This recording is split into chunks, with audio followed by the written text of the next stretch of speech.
Good evening, everyone. Happy Friday.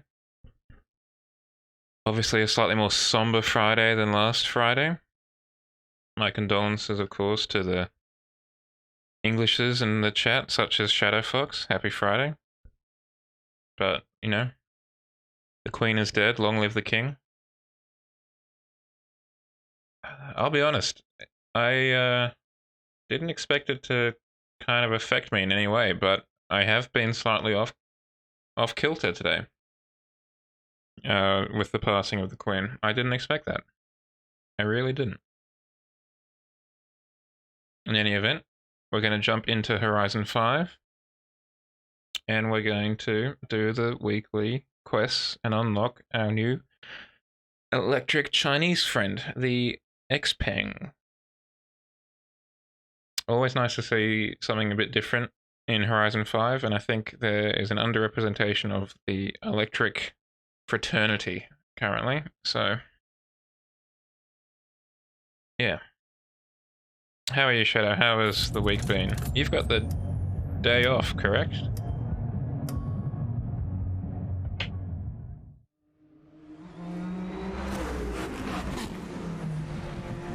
Okay. How's your day been? Get up to... Well, I don't know if you can get up to much actually over there now. Not today, at least.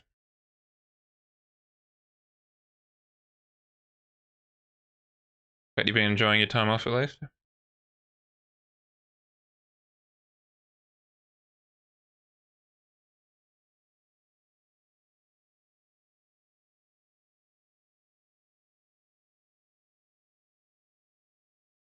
Okay, why are we throwing down with the electricity company?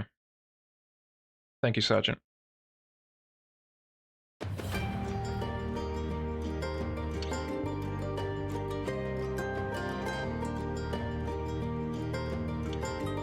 Oh, and I fixed my joystick. I bought some super glue, so hopefully it's not going to fall apart in the same way. Ow. Yes, I've heard that your power prices over there are in just an absolute mess.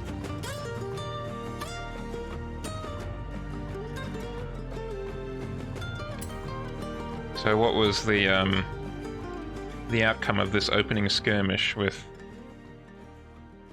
English Electrical Company?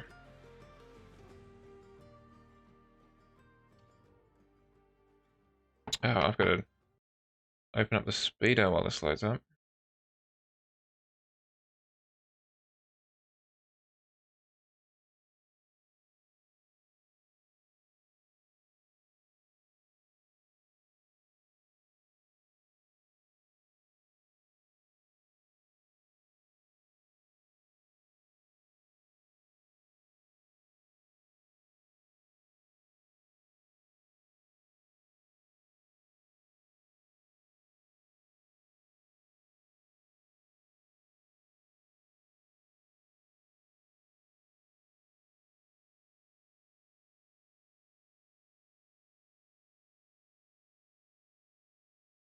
Yeah, good plan.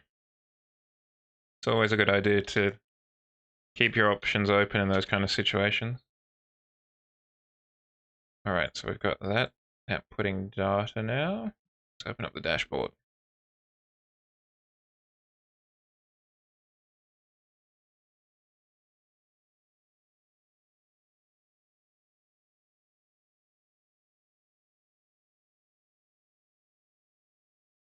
Okay.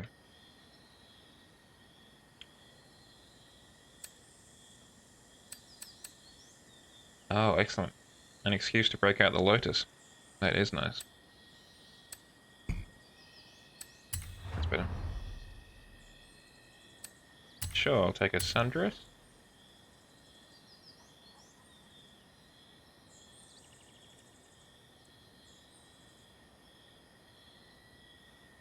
Yeah, it's pretty wild. It's not quite the same down here, but it's still kind of astonishing that we're going up quite a bit in price, but and that's primarily because we're exporting all of our gas. which is disappointing to say the least. Alright, what is the... Oh my god. Yeah, let's do that. Welcome back, comrade. Thank you for having me, Anna.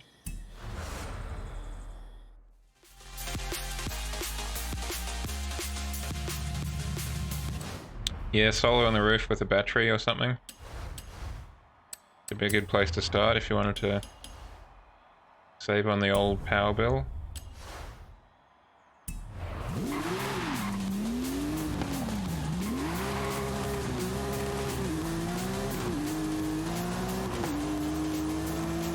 But yeah, it's kind of wild. The cost of living is just gone insane in the past, I don't know, year, couple of months.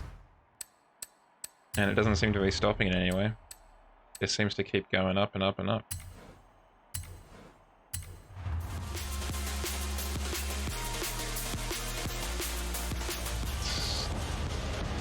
Feels a little bit hopeless, to be honest.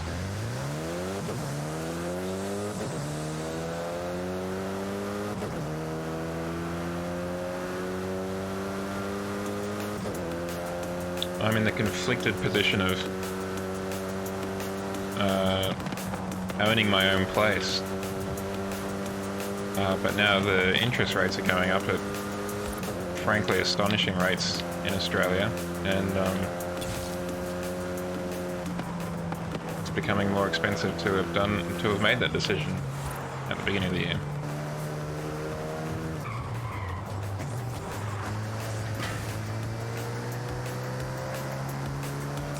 It depends what you're looking for, but if you're looking for what I was, which is basically an apartment, you're looking at about 500,000 Australian dollars, give or take, or at least you were. Why are we lagging a lot? At least you were. I haven't looked more recently, because I just haven't had a reason, obviously.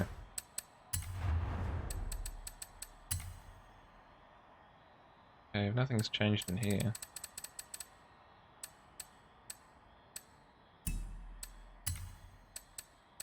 Why are you in high?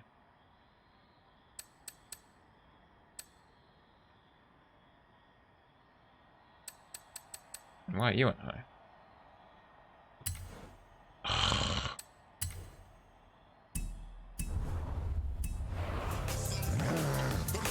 And obviously it gets pricier the more you're looking for in your purchase.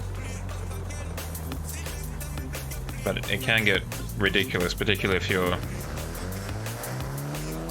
looking to buy somewhere convenient. I got very lucky with the place I'm in. It seemed that the market had kind of forgotten about it, so I was able to get it for a comparative steal, which was nice.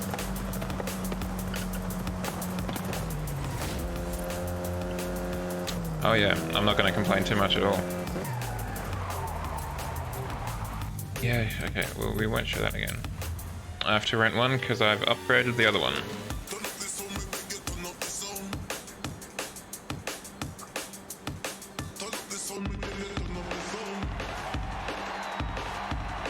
I think it seems to be like all over the globe. Property prices are just going absolutely crazy over the past decade or so.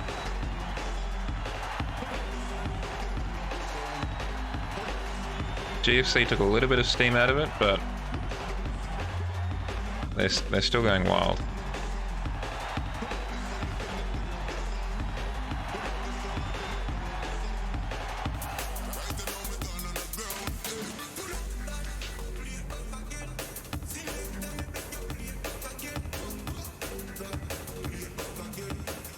Yeah, I would say a lot of the flats in Australia, or at least it feels like a lot of the flats in Australia, are often bought to be rented.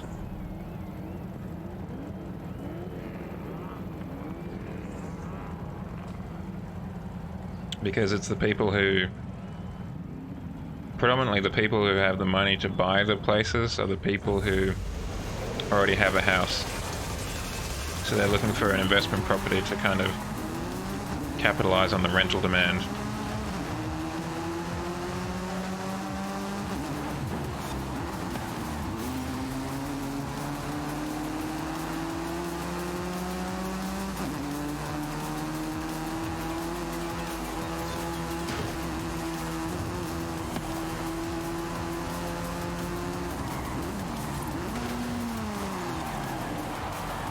What the heck was that, man?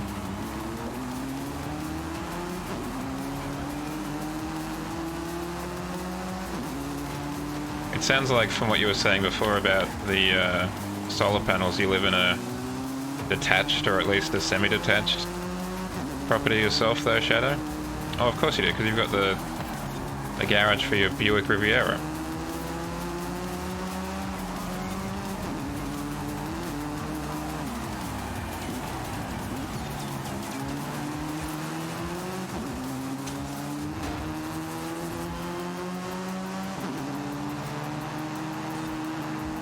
And it sounds like, given that you're talking about installing something on it, it sounds like you own that as well.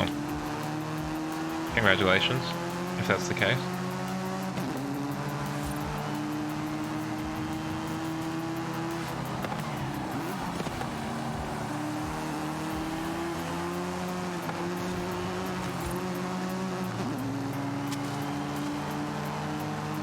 No, not at all. I really only got lucky because of decisions that my father's parents, my grandparents on my father's side made when I was born, you know, decades ago at this point. They were prudent and it paid off for me. But, you know, not everyone is that lucky.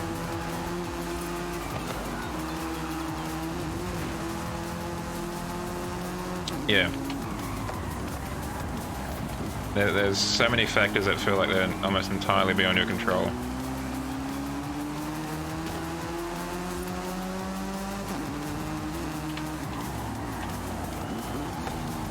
And things like credit rating can be ruined almost by accident, you know? From bad decisions you made decades ago. Because you're a foolish teen or whatever with your first credit card.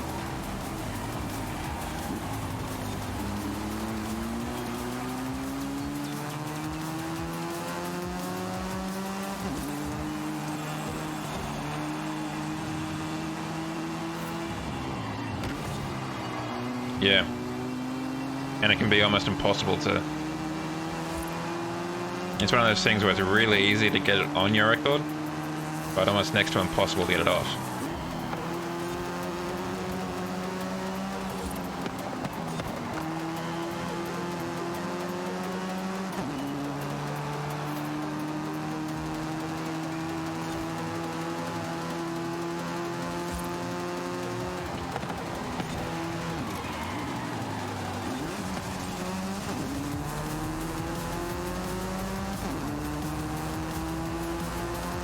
And of course there's the... Yeah, I mean... It's definitely a weird time to be around.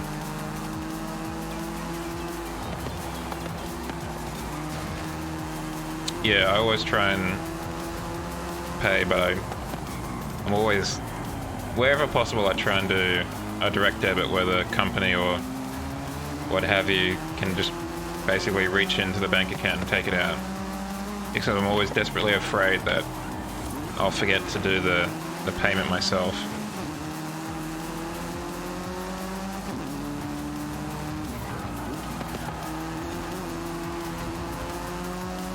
And in some instances that means that... In some instances the company here will like give you a discount for paying on time. And that can be substantial. My the strata fees here for the building that I'm in are $900 or so, but that's with the 10% discount for paying early / on time. So if you don't do that, you're charged an extra $100. So I'd rather not, if I'm frank.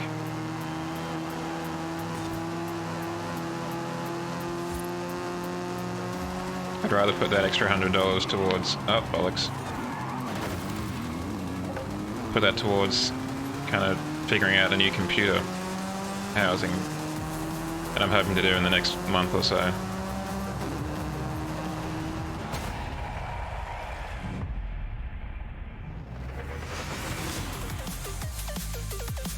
But yeah, direct debit's an absolute godsend. That's how I pay for my phone / internet. That's how the mortgage is done for me. Yeah, it's so easy.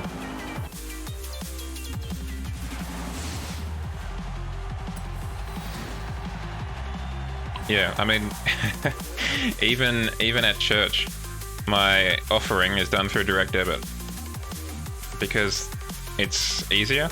It means I don't forget, and it means they don't get charged any fees for taking cash to the bank afterwards. It's really quite a revolution.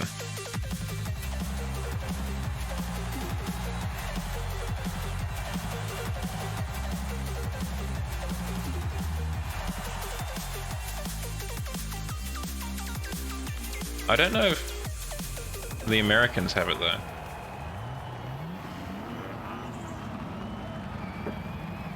I was surprised to discover this week that they don't have bank transfers between accounts. That's why they have all those Venmos and Cash App things. Oh yeah. Those automated phone lines are really not great. Particularly the ones where you have to speak your option. If you're going to give me an automated phone line, at least give me the courtesy of having to just press a number. I don't want to have to say technical support and hope that you get it right. Come on, buddy. You've got a brake pedal, let's use it.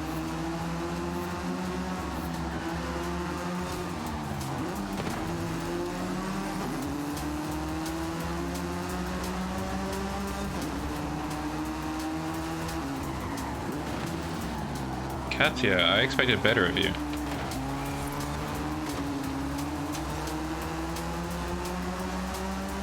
Then again, these tunnels are always just a cluster.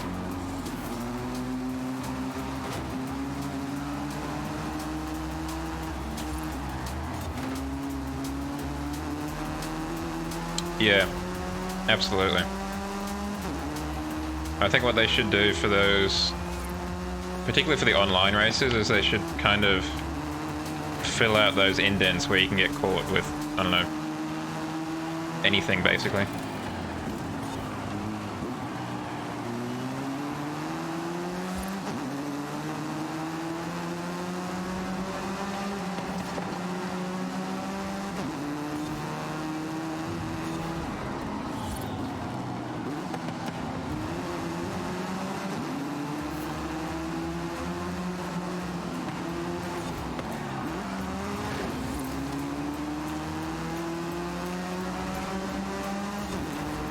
It's a cool environment, like, it's a cool area to drive through, but it can also be quite dangerous.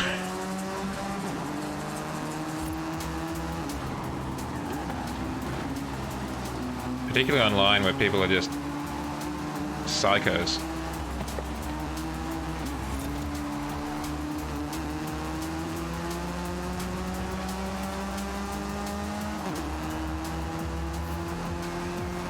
I think it's because there's, yeah, I don't think that'd be very good for drifting because there's really, they'd be impressive for drifting if you could pull it off, but there's very little forgiveness in the course down there.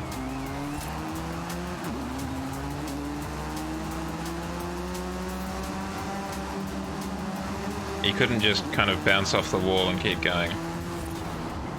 If you hit a wall, you're likely to get caught, like I almost did there.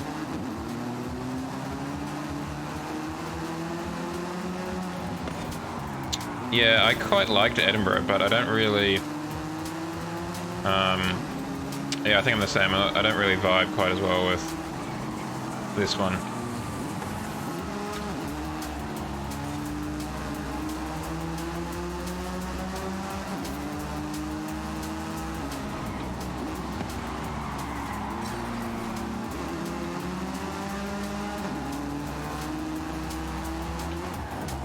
Yeah, it had a very nice variety to it.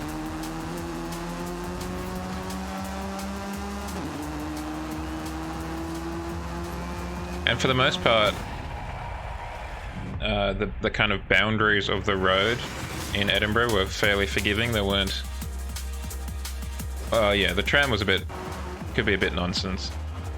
But it didn't have the, as far as I can recall at least, didn't have the steps, or at least as many steps that would stick out onto the footpath and kind of catch you. Alright, done and dusted in like 5 minutes. You'd love to see it.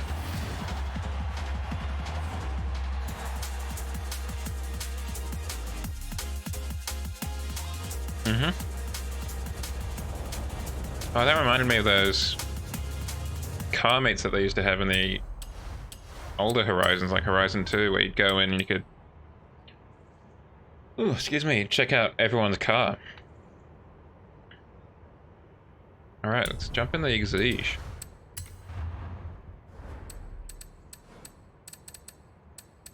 Those were cool, those car meets that they used to have.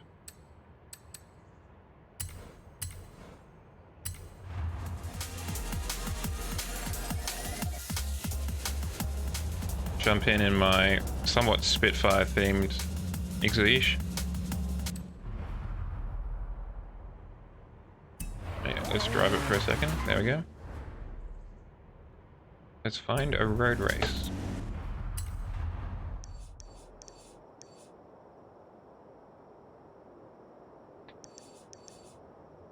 Let's do that one.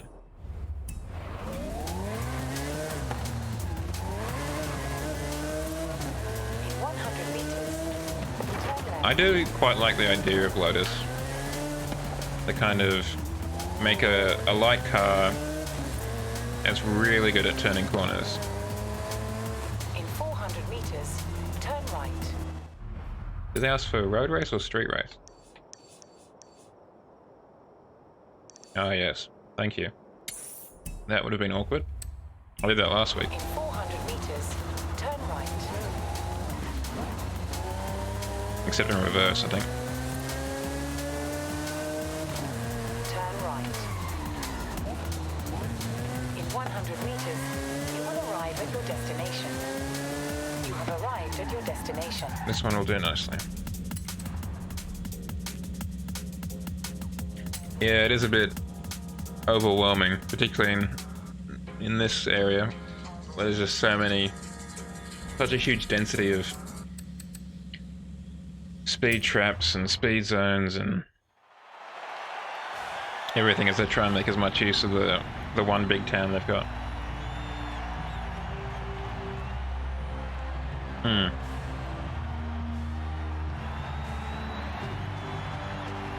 I wonder if they should almost be like in an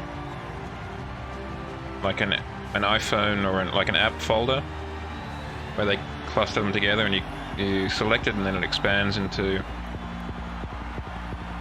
show the options of the ones contained within it.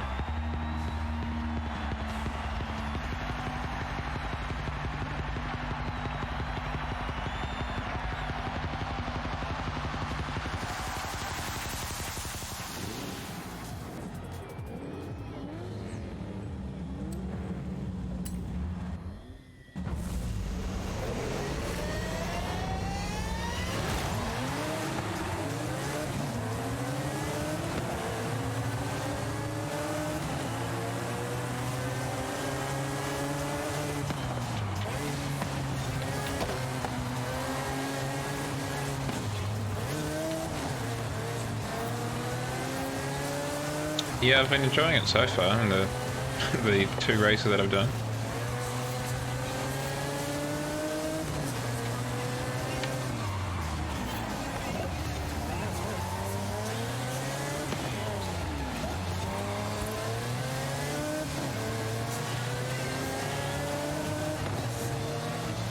Of course, now I've got to learn how this car handles basically on the job, which is fun. Yeah, the most recent season, or whatever you want to call it, has been quite good overall.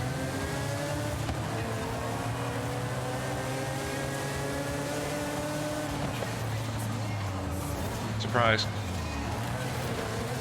Wow, first place is just gone.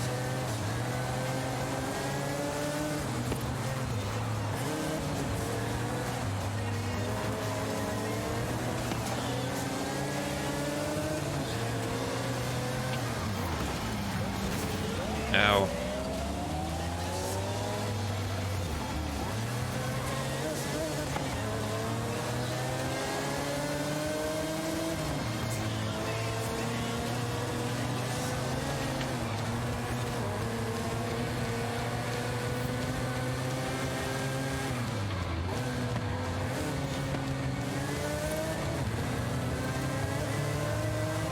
Okay, that'll be interesting.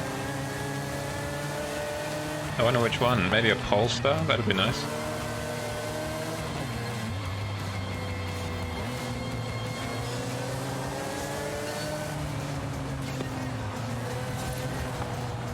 Oh, it could be the Audi e-tron. Yeah, I was gonna say. Yeah. Less excited about that, but still interesting. In that we kind of already have it in the Taycan.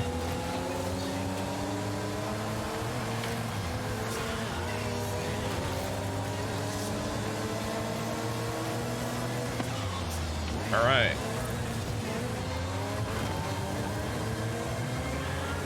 We're gonna have to have a look at this one again.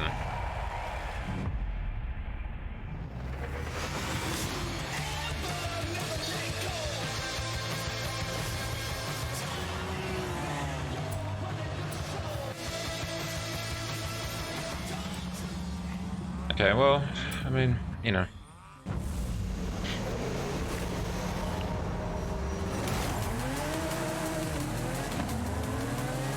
It'll be nice to have some new cars, so I'm not going to complain too much. That's a nice paint job. Oh, Spider-Man's Into the Spider-Verse inspired paint job? Sick.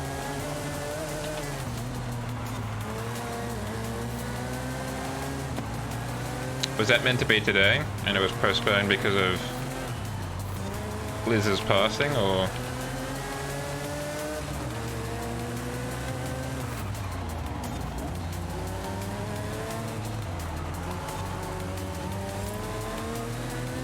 It's supposed to be yesterday, okay.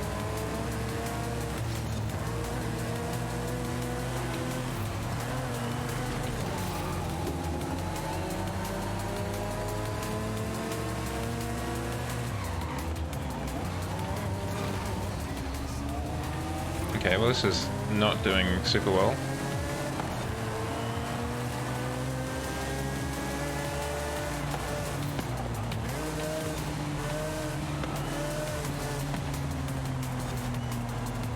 On that note, I'm kind of surprised that we haven't heard anything more about, or at least maybe I haven't paid attention to it, but we haven't heard anything more about the new motorsport coming out. In theory, at the end of the year, am I right in saying that?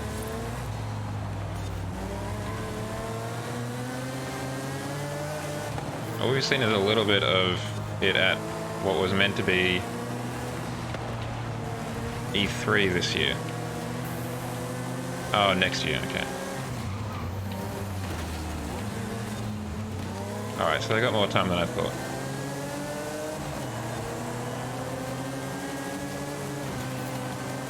Get out of the way, Japanese cars.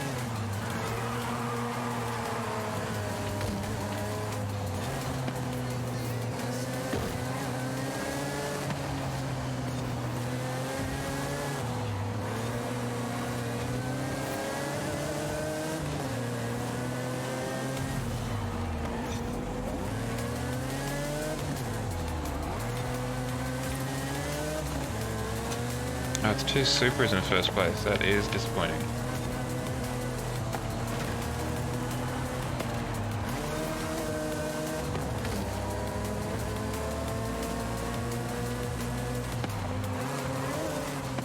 Oh, I was hoping I could maybe bounce off them around the corner.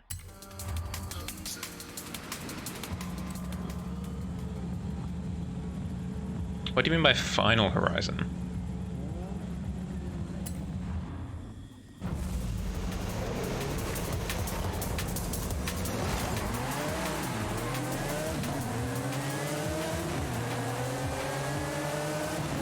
What happens then?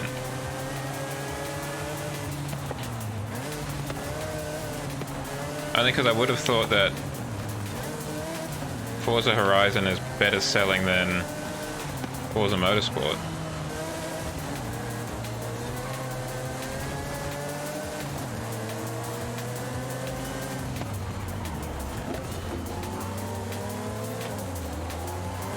Oh, that went well.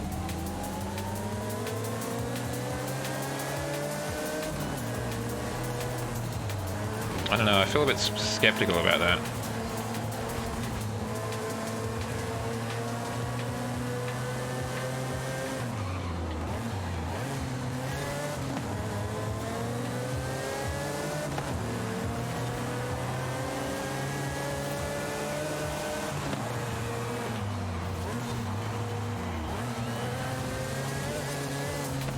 I feel a bit skeptical that Microsoft would want to and/or allow them to kind of stop producing one of their golden gooses. Oh, damn it, I ran into the bollards again. Unless they're planning on somehow combining Motorsport and Horizon. Thank you, Sergeant.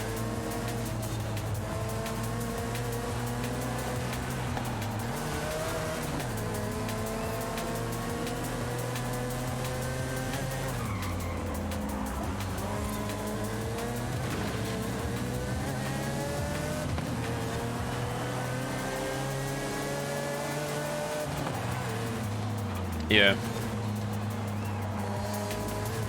I'm not as fussed about the first Horizon, but I'd definitely like to see a remaster of Horizon 2.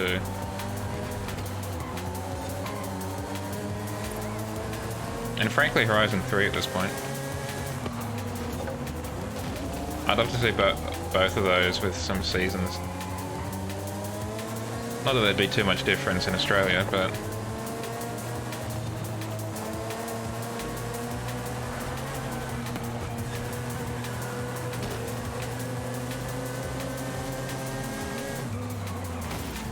Sorry, gotta be an absolute bastard. Yeah, Colorado would work particularly nicely with seasons because they've got quite hot summers and cold winters.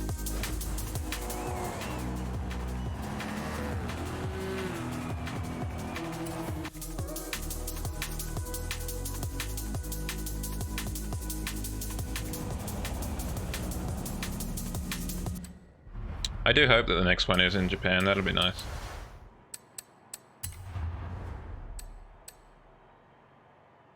$15 skill points. In the speed area. Yeah. In 200 meters, turn right. Because they'd have to... Well, with the Colorado map, they'd really have to kind of Turn right. reconsider their design philosophy, because that was before they had implemented their kind of drive anywhere policy that turned up in Horizon 2.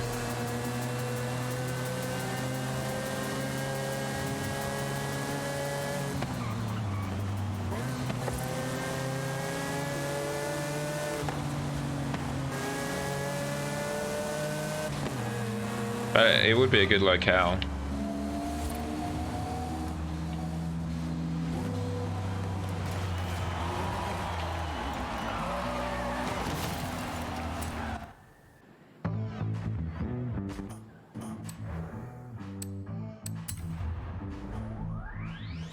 Okay. Let's get in the stock one and just really make it fast.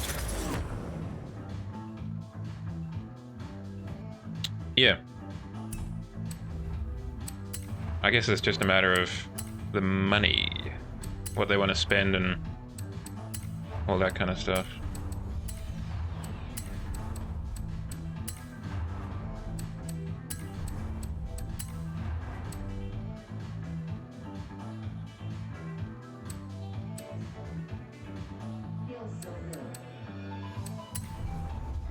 Oh, they could have some really fun rally roads. Really, really fun.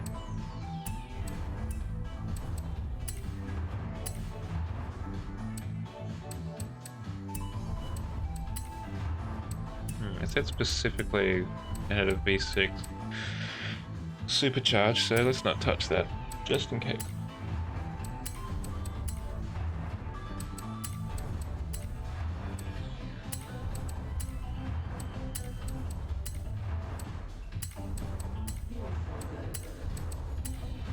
We'll just touch everything else. Make this as fast as we can.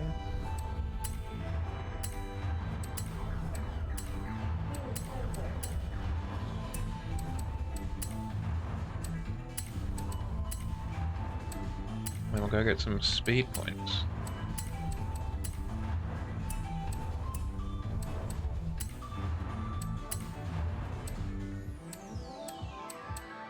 Yeah, I think that they're... Yeah, it is a bit that they don't make the Exige or the... Or do they still make the Elise? I'm not sure. I think Horizon... Oh, excuse me, yawning. Is really kind of shooting itself in the foot by not capitalizing on that nostalgia that we all have for the different maps.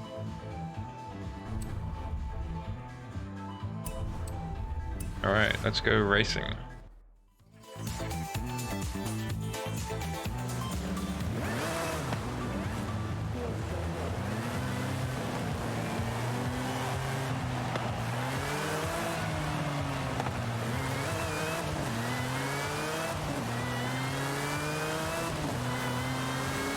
I quite like the Evora. They kind of quasi GT.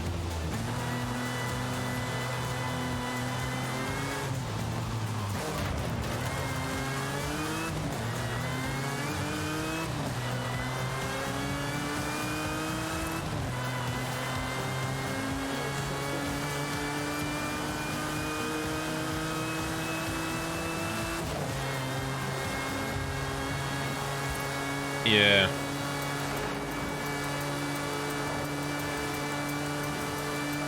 Actually, I haven't looked at the new Lotus lineup for a while, so I can't place that car off the top of my head.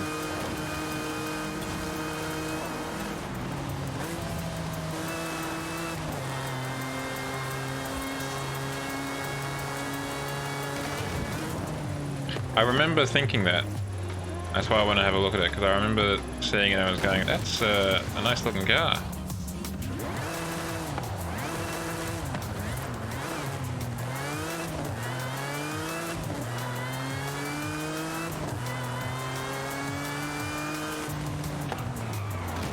Sorry.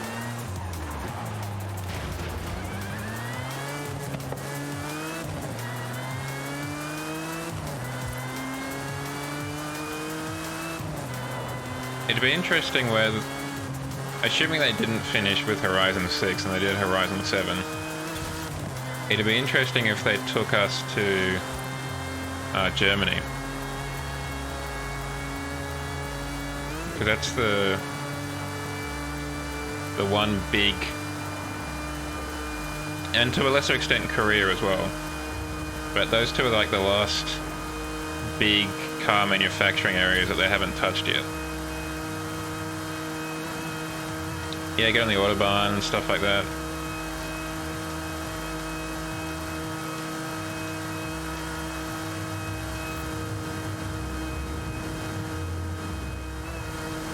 Yeah. go through all the little hamlets and stuff like that. You have arrived at your destination. Possibly have some sort of knockoff Nürburgring kind of situation.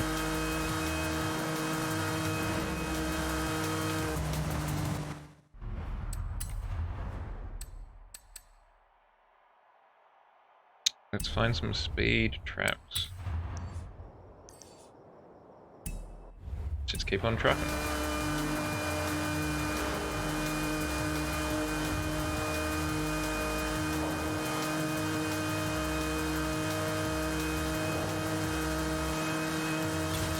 I don't know what the roads in Korea are like, but that would also be interesting. In the same way as Mexico, it's not really a place that many people would kind of know, so that could be interesting.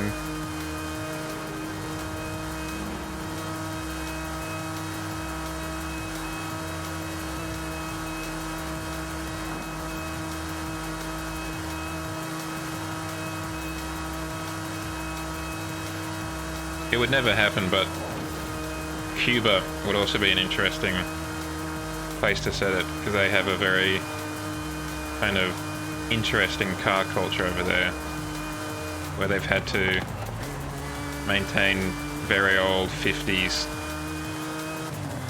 At the roundabout, take the first exit. Yeah? Well, I mean, that's the kind of Caribbean equator for you, isn't it?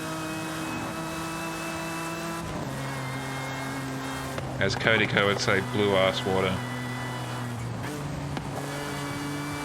400 meters. Turn left. The stuff you see in Turn left. travel brochures and what have you, that you'd never really think you could see in real life.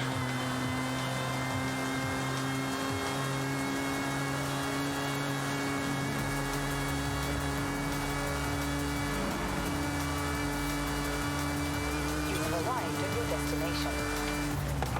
Probably got one more to get, that means. No, I've got two more. That's fine too.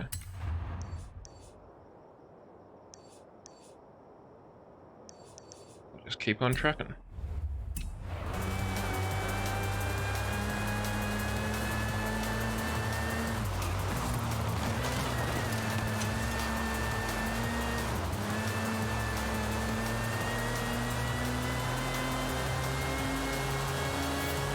But if they hit those, they should, you know, at the very least, if they hit Germany, that would be all of the kind of old-timey big car regions covered.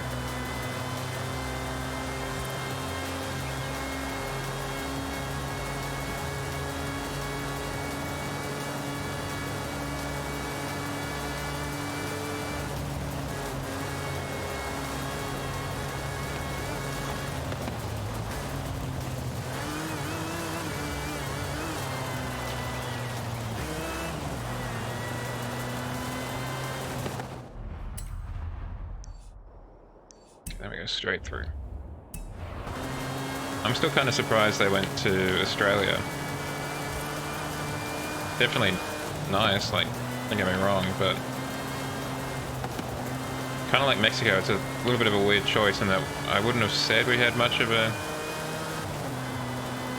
car manufacturing, car culture, or whatever you want to call it.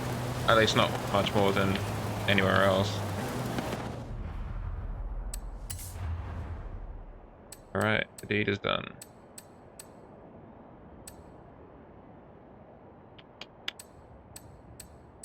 Let's have a look at this.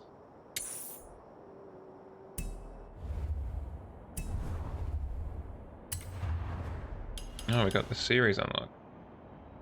BMW M4.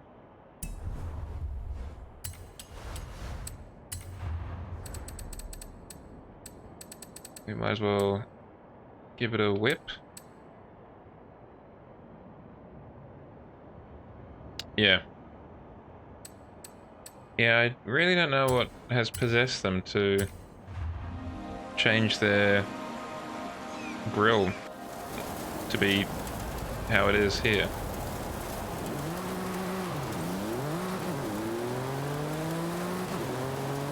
Because it's not just the M4, it's also the new BMW iX as well.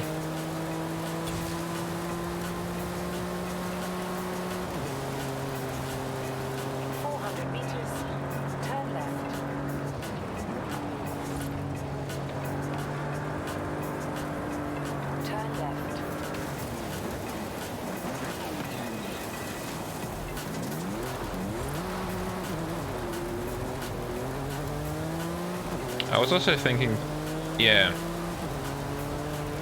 I mean, ever since the Q7 turned up, those, whoa, bit of lag there for a second.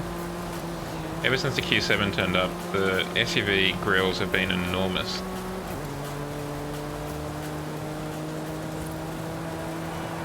And the X5 and X7 in particular are no exception.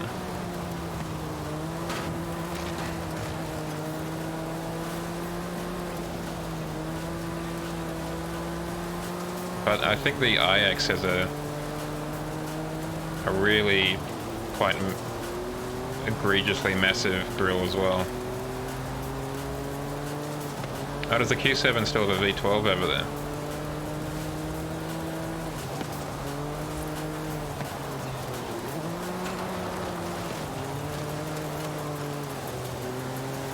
When I was looking for, thank you, Sergeant. When I was looking for used cars, or just, I can't remember if I was window shopping or specifically looking for something.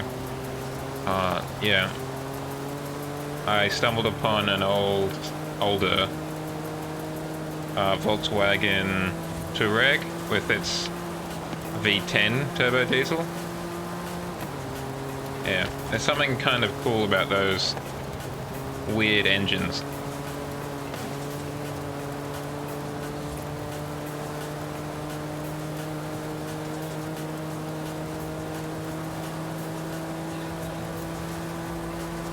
Yeah, something like that. It was probably like last model, I think, if I remember correctly.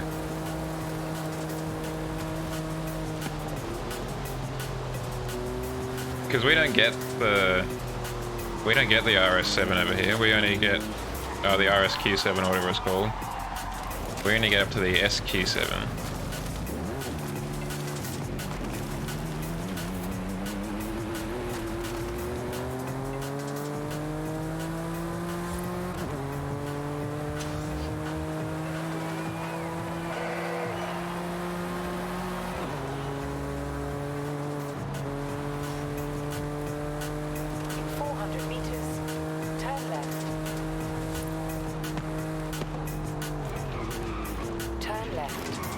Oh, do you guys... I don't think we've encountered the Q1 yet. We've got Q2, 3, 5, and 7 and 8. But we haven't got a Q1, 4 or 6 yet. But yeah, there's so many... I think BMW is the worst offender. Because they've got the X1, the X2, the X3, the X4, the X5, the X6, and now the X7. Turn sharp left. So they've got a completely full roster. Turn sharp left. At least over here, Audi is sensible enough to have their foolishly coupe version of their SUV still fall under the same badge as the regular version, instead of splitting it off.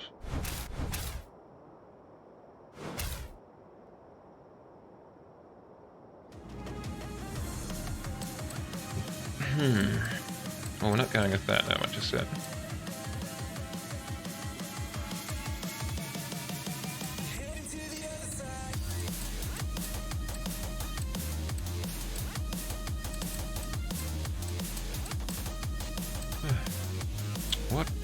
do we want to drive?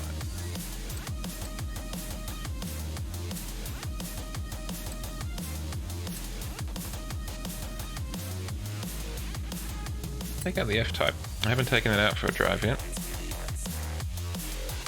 I upgraded this off stream the other day because I wanted to have a nice F-Type to drive around in. Yeah, I definitely don't think they need their coupe versions. I think you just need the X5, the X3, and maybe the X1. But people buy them. So I saw one today as I was walking to work, an F-Type. I don't know if I've seen an F-Pace.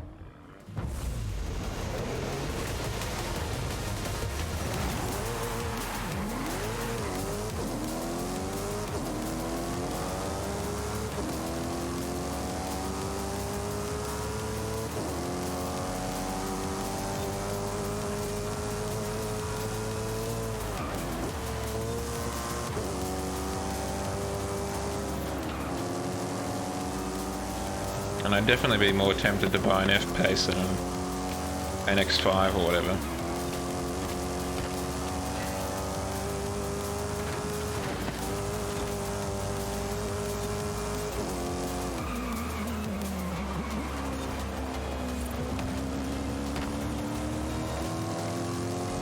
Yeah, Range / Land Rover will always, in my mind, I'll always have a soft spot for them.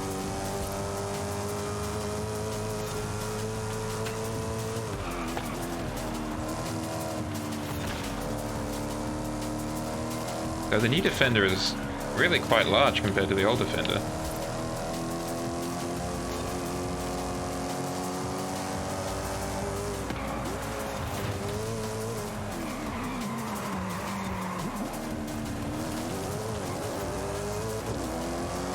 I'm also kind of surprised that they haven't done some sort of plug-in hybrid thing for the Defender. Because I could see it being really useful, even if you didn't use the electric or power on your trip. You could use it as a battery to power your, you know, light setup or your Nintendo Switch and projector or something when you're out camping. Having that kind of large capacity inbuilt battery I could see as being a big boon for the outdoorsy type, even if you didn't use it for efficiency purposes.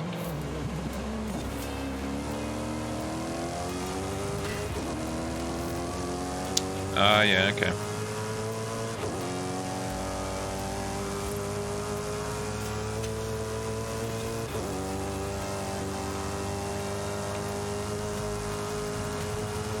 Duck egg blue, okay, interesting. My mum grew up on a kind of market garden farm, only a little bit out of the kind of metropolitan area. Well, at the time it was. And they had an old Mark 1 or whatever.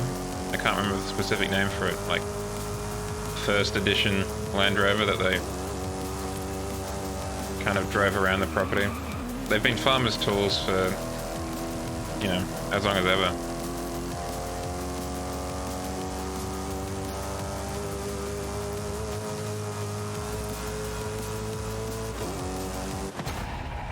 Oh, nice jump over the finish line.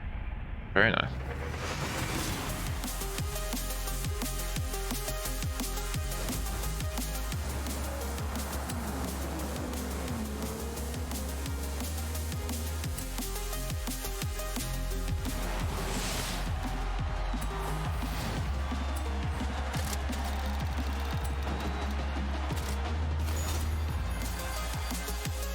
At one point when I was working on the assumption that buying a house was going to be impossible, or buying a unit, I should say, was going to be impossible, I was looking at picking up. I was having like delusions of, you know, going camping or what have you. Something that I've never wanted to do. Probably because here in Sydney we had a pretty strict 4-month lockdown for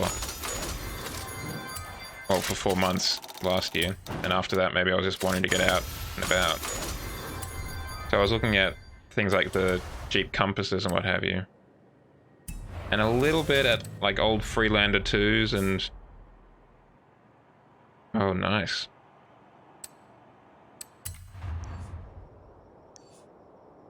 Very nice.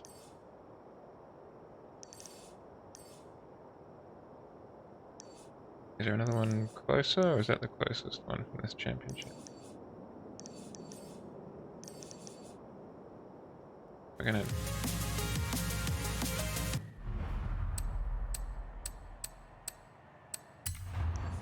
They look like nice, at least the... For flip's sake. Let's pay attention to what button I need to press. That one. They look like nice cars, at least the more modern ones.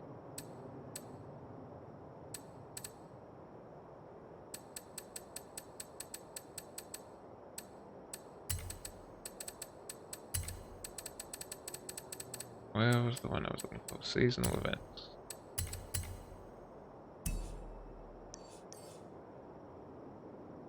Oh, there's the other one over there. Okay. Let's go this one. No, I'm not hugely into Jeeps for the most part. I'm sure the Jeep Wrangler is just as good as everyone says off-road and what have you, but never really done much for me. But the Jeep Compass does look quite nice, the kind of 2016 and onwards models, I think.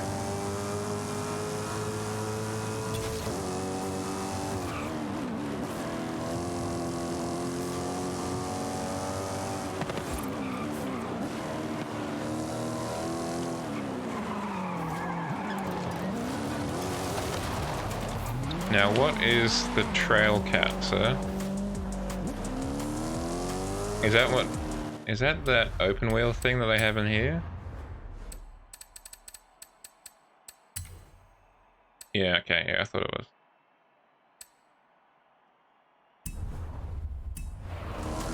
The kind of Jeep Wrangler on steroids.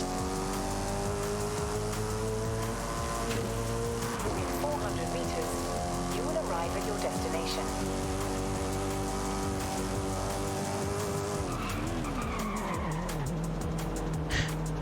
You have arrived at your destination. Get a Viper engine in it.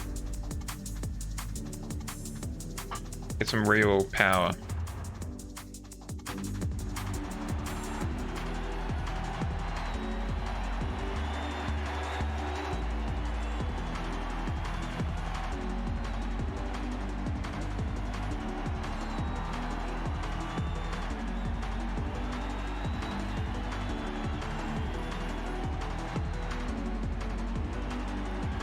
Oh, absolutely. I mean, they're kind of a partner brand to Dodge, and Dodge puts wild engines in anything. Oh, that's what I saw the other day. Yeah, it's as I was parking at church. Hold on, I'm actually gonna look it up. Because it was the darndest thing.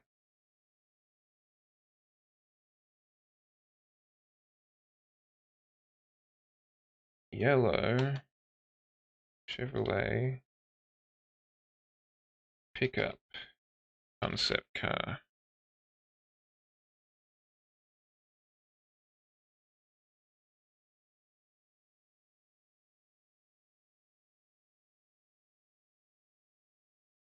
Chevrolet SSR.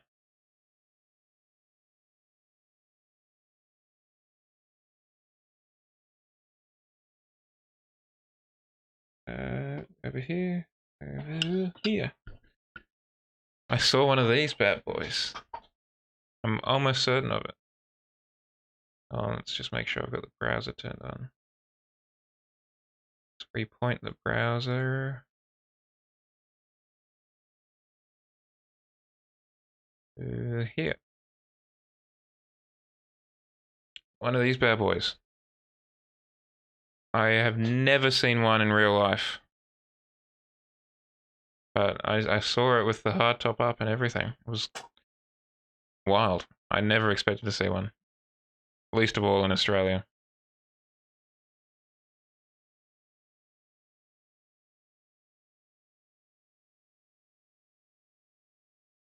Ugh.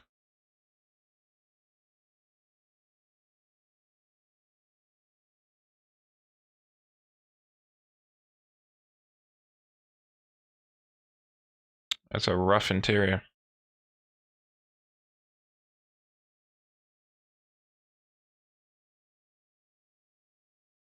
That radio's not even trying to fit in. And I guess that's the CD changer there. Like, I remember before I saw inside it, I quite liked the Chrysler Crossfire. From the outside, I thought it looked pretty snazzy. Pretty sporty looking. Not bad. Nice and compact. And then I saw the inside.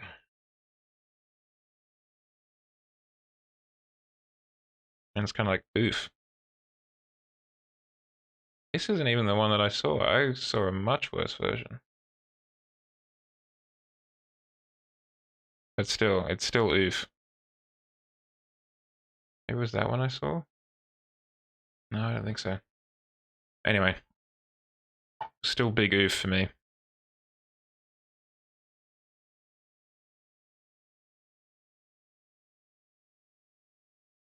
Anyway, back to racing.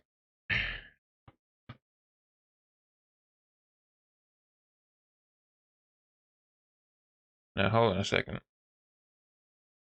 Before we do that, let's have a look at Chrysler Prowler. Oh, yes. A classic of the Midtown Madness games and what have you, I'm pretty sure.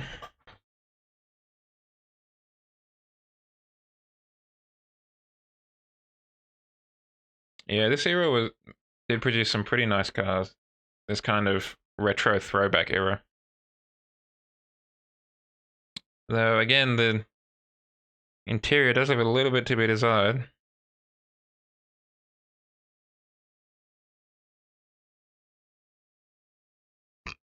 Excuse me.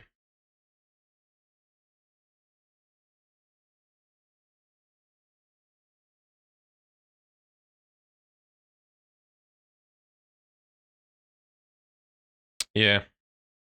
Though you could probably swap out your stereo with something else.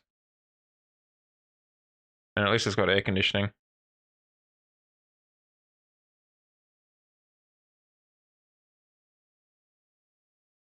What kind of engine are we talking about? Almost certainly a V8. At least on some versions.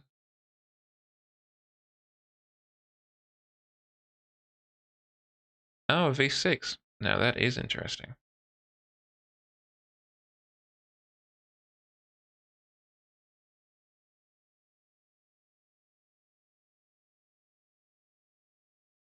It's got power windows, keyless entry, and dual airbags, which apparently the Dodge Viper originally didn't have.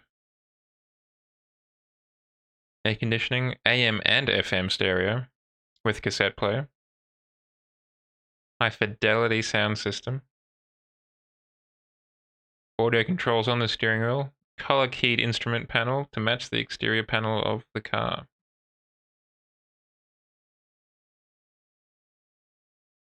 Speed sensitive volume control activated via a switch on the Prowler's instrument panel. Huh. I wonder if that means it got louder when it was yeah, I've heard about those exhaust pipes. I wonder if that means that the car or the radio got louder as you got louder.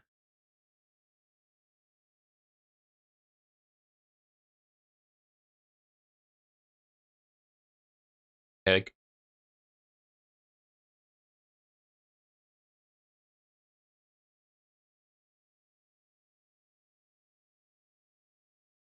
In 1998, a Plymouth Prowler was sealed in a mausoleum as a time capsule in Tulsa, Oklahoma.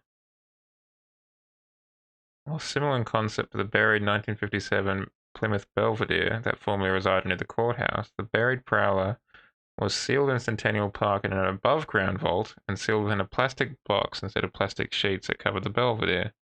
Experts believe the Prowler has a better chance of looking how it did when it was sealed when the time capsule is opened in 2048, when it will be returned to Chrysler.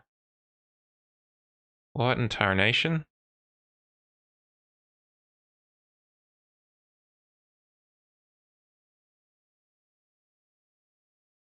Like, why? Just hold on to it.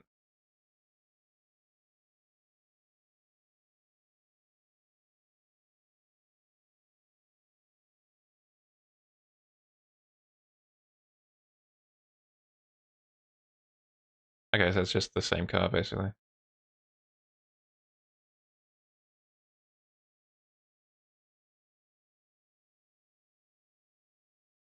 Why did the people at Chrysler not have the balls to release a Chrysler PT Cruiser SRT version?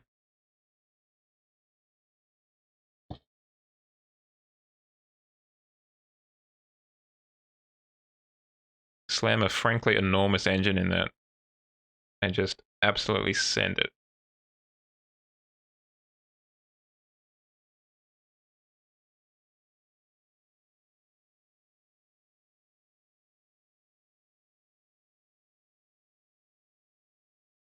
I mean, it does have a fair amount of power, 230 horsepower, 172 kilowatts. That's not terrible. But it is pretty average looking. And I'm almost certain the PT Cruiser had a rubbish interior as well.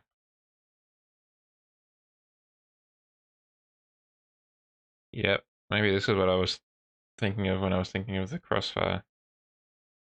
That is awful. Let's try and find a glossier JPEG than that one. Alright. What about you? I mean, at least, it's not much, but at least the radio is kind of integrated, unlike some of those GM ones we saw. But otherwise, I mean, that gear stick's rubbish. And are you really going to need that handle? Like, are we going that fast around corners? So the passenger needs something to hold on to?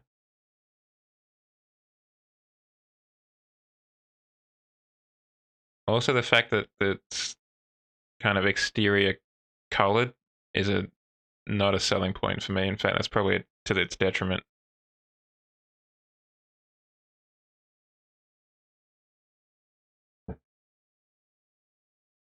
Okay, now this time for real. Let's head back to Mexico.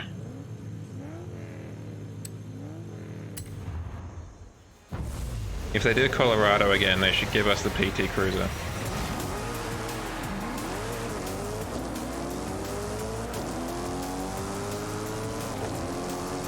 I'm gonna slam a Dodge V10 in it and just smoke fools at the drag strip.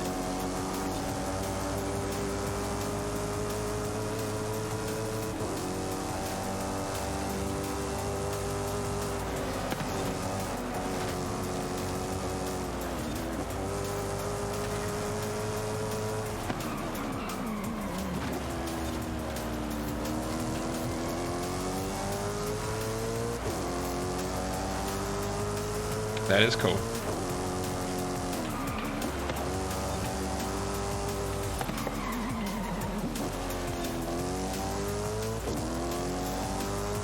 I remember Volkswagen made a big deal about doing turbos and supers on engines for a while. But they seem to have stopped doing that for some reason. As far as I know.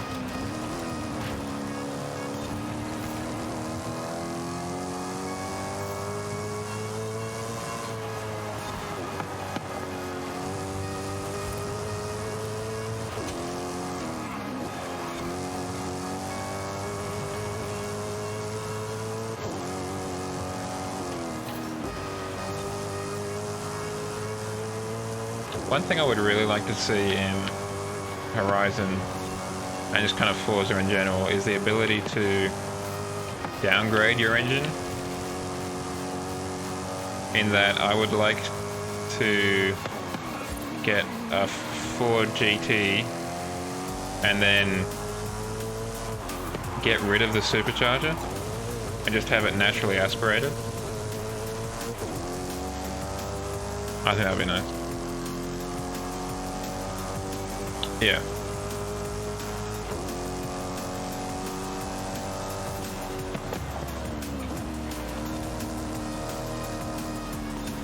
And I think they do a 3-cylinder turbo in the Polo, but I might be wrong.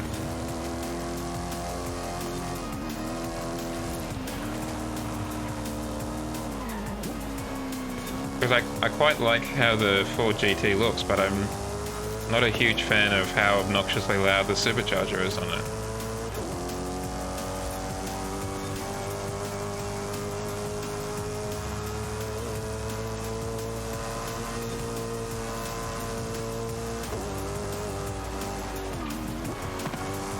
Yeah, the up.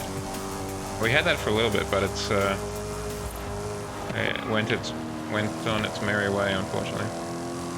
Interesting car, the up. Sorry, the up. Gotta have that exclamation on it.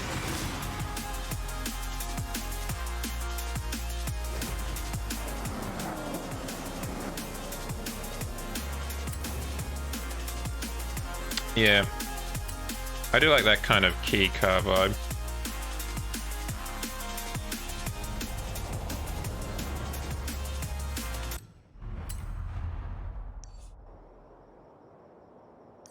There you are.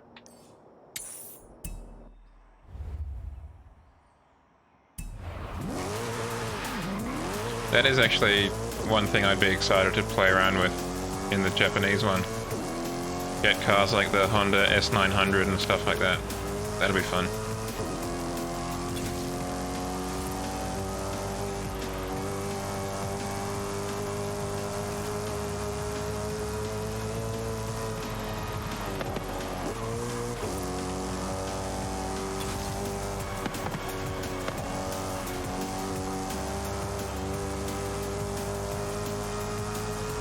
Small cars are sometimes the most fun.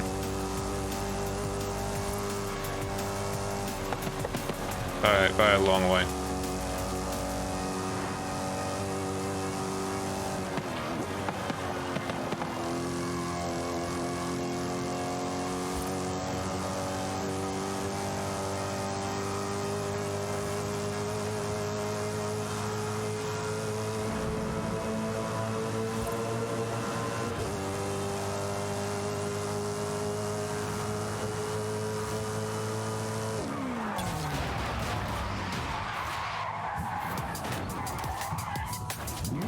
Like a glove. Turn around when it is safe to do so.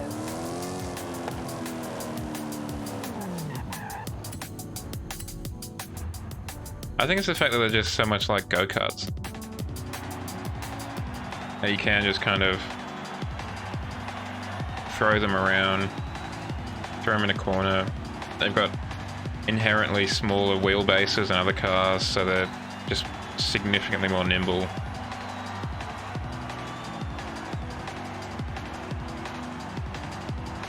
And because they're so much smaller, they feel a lot faster.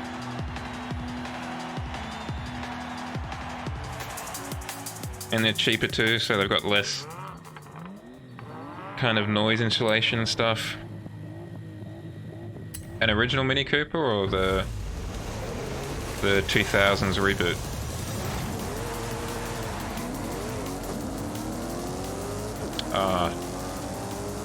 Envious.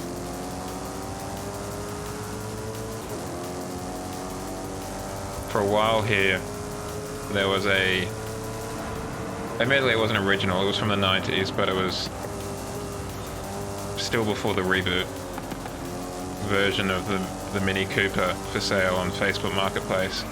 And it was just kind of sitting there taunting me. Like, if you won the lottery, this could be yours.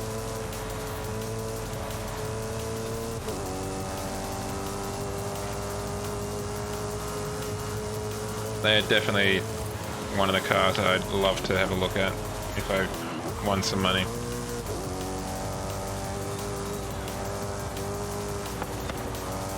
Yeah, I've heard, I mean, admittedly, who knows, but one of the car magazines over here called Wheels, very inventive, had a piece about, they've got a concept car section at the front, kind of like how Top Gear magazine used to, I don't know if it still does. And one of them was doing a little bit of a piece on some mini stuff, and they were talking about a smaller kind of electric mini, almost to the proportions of the original one. Because yeah, the new ones are enormous compared to the old one.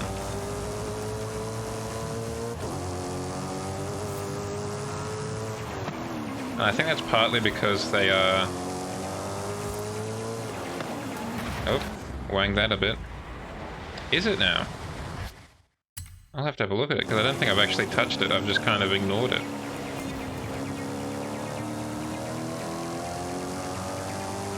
I think part of the reason they are so much larger is, I mean, obviously there's the safety stuff and what have you. And that's just how it has to be. Thank you, Sergeant. But I wonder if a lot of it is down to the fact, or at least part of it is down to the fact that it's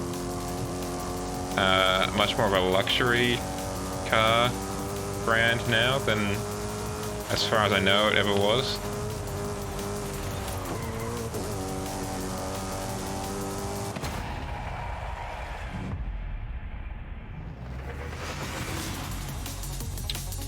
I don't mind the Clubman.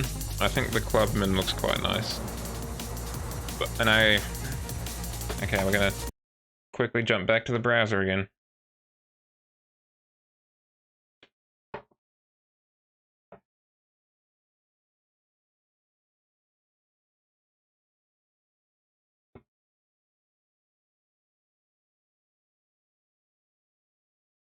I don't mind the Clubman, but I really don't like what they're doing with their tail lights. Doing these kind of faux Union Jack things. I think that's just a little bit too cute by half.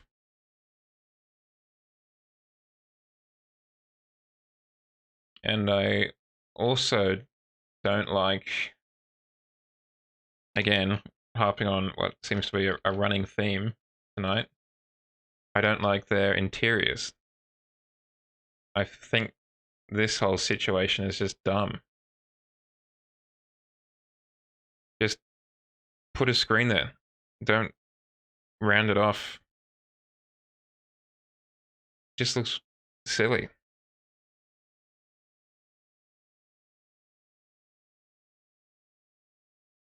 I mean, it's kind of better there because it's curved at the edges, but then just continue it up to the top as well. It just looks out of place.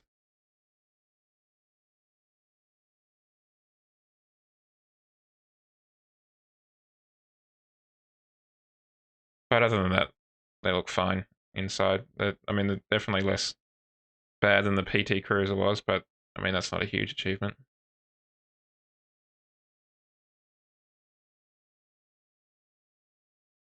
And hopefully they're going to retain their switches and what have you. But it's interesting because I guess the obvious competitor to Mini in many respects is the Fiat 500. Because it's another, it's another rebirth of the old Fiat Bambino. At least that's what it was colloquially referred to as. And this is also a luxury brand, and obviously they're significantly larger. But I'd still say this is much smaller than the Mini. The standard Fiat 500 at least.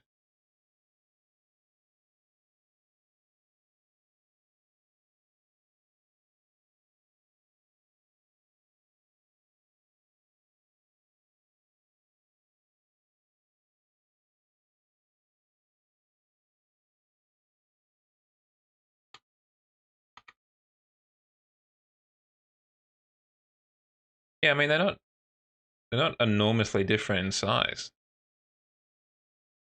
There.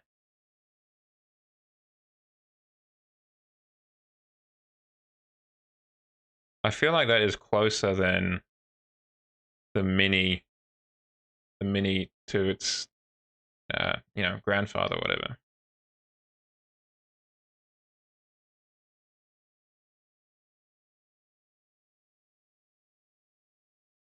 Yeah, I feel that's a lot larger.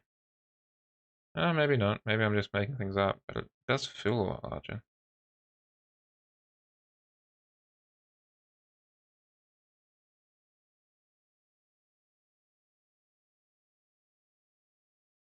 And then back in the day, we had the VW Beetle as well, which has disappeared. Unfortunately, I think I want to say.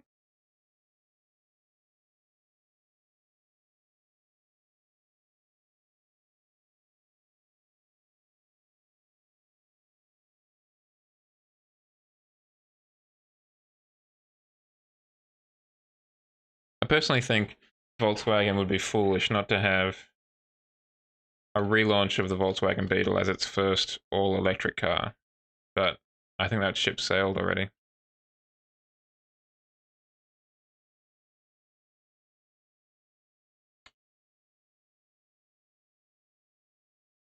I remember the original Beetle had well, not the original Beetle, the original rebooted Beetle had a vase in it at one point. I'm pretty sure.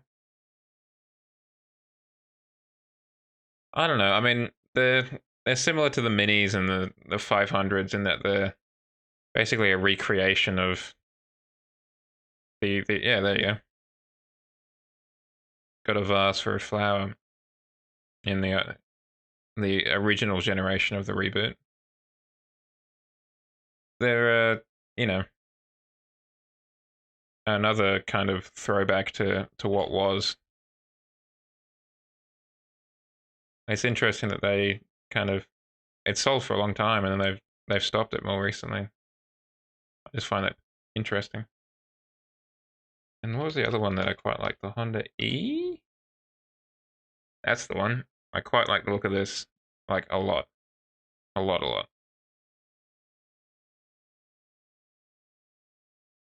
We don't have any of these down here, unfortunately. But I think this is a lovely example of that kind of retro design style.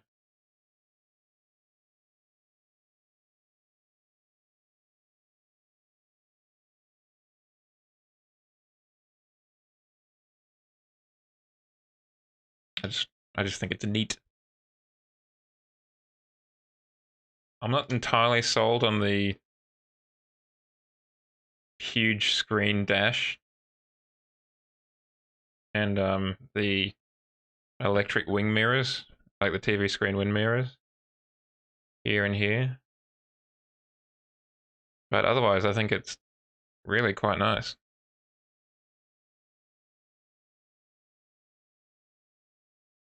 I think there's just a bit too much screen, that's all. But I can say that about a lot of cars, like the more modern BMWs and Mercedes as well. Everyone just kind of needs to chill out a bit on the level of screenage, I think.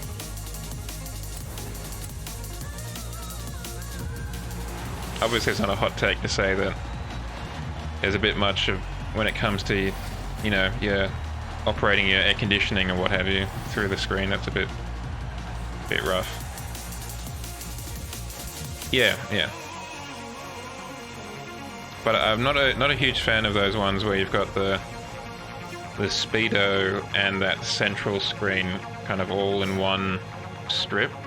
It just doesn't, I don't know, doesn't do much for me. Okay, we've got the Xpeng. Let's get in. Yeah. Like, I've never liked the Tesla Model S and obviously the more recent ones where they've got that big center console and that's where everything's controlled from. Like from what I've heard, even in the Model 3, even the glove box is opened up through that center console, which is just wild to me. Why is that a thing? Like, is it really that galling or whatever just to put a latch on the glove box? Like, come on, guys.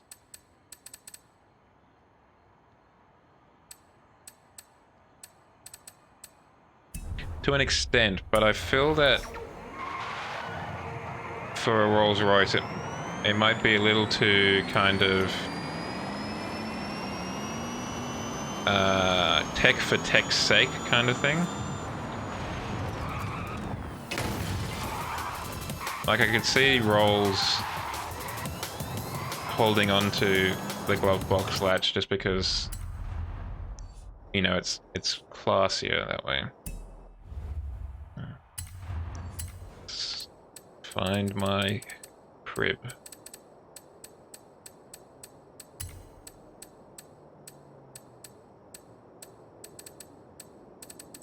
Where's the festival switch as well? There it is. I turned on the house, right? Yes. There we go. The other thing from what I've heard is they've got the Teslas, that is, going back to that, have electric door locks or something, which mean that in the event of an accident, certain doors won't automatically unlock unless you reach for a special handle. At which point it's like, why are we doing that?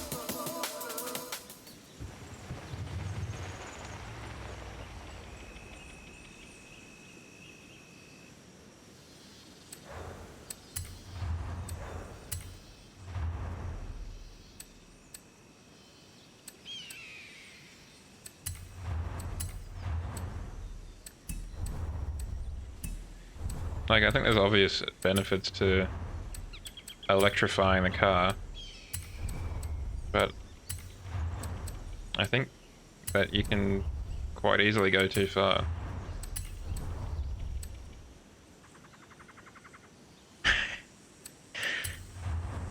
That just sounds funny.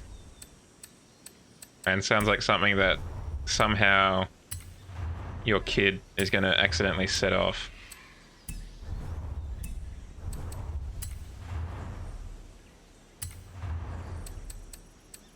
Let's do a rally. Rally Xpeng.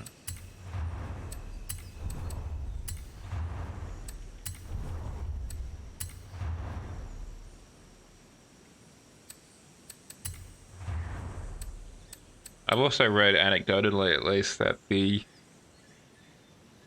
whatever it's called, the eagle wing or that funky back door they've got on the Tesla Model X, which is a rubbish looking car, incidentally, is really quite maintenance heavy. I thought they weren't called gull wings, I thought they were called something a bit more unique, but maybe I'm wrong.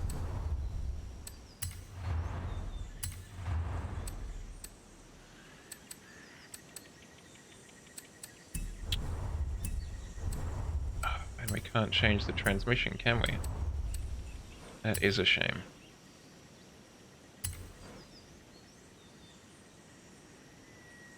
Ah, yes they are. I hadn't even thought of that.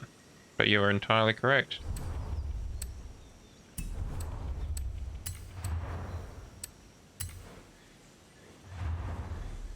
Well, that's appropriate given the kind of rally feel we're going for here. We can get in red, white, or black. So many colors to choose from. I'm going to choose orange. And because I'm lazy, I'm going to choose Hot Wheels orange.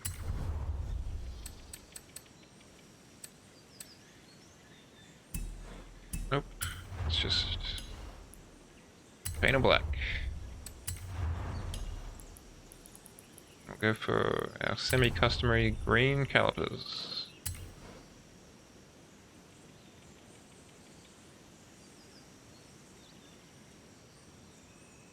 You got any plans for the weekend, Shadow? Anything exciting coming up, or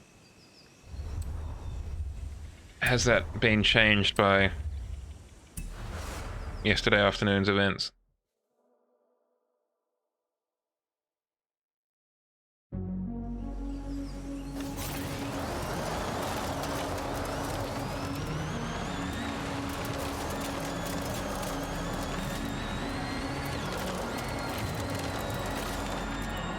Or Nervo connection. Don't know why that is.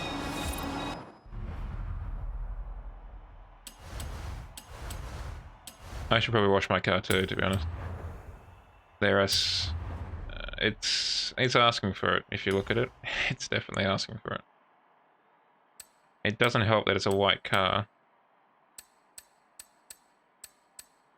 Ain't nothing super exciting trending today. Not entirely what I'm looking for.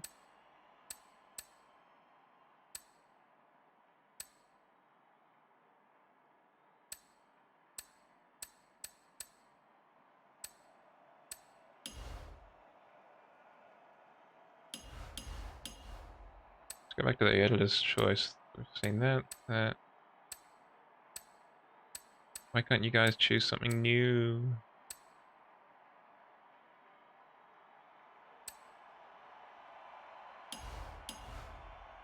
Ugh.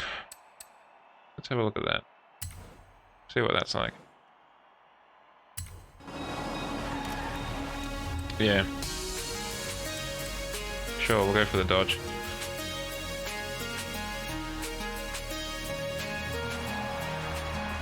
Yeah, but I feel like they also keep a little bit cooler in summer when you leave them in the sun, but maybe that's kind of wishful thinking on my part.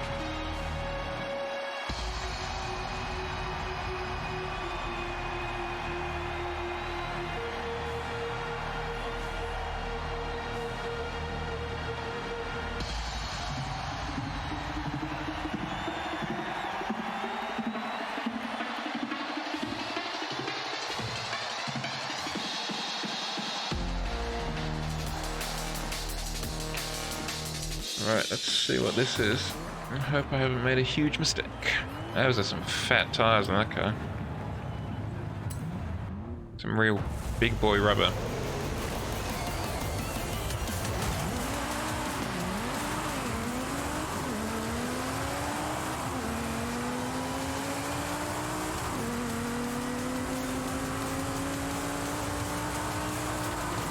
Well, this has got a bit more get up and go than the Xpeng did.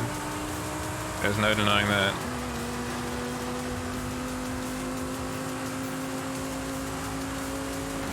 Excuse me.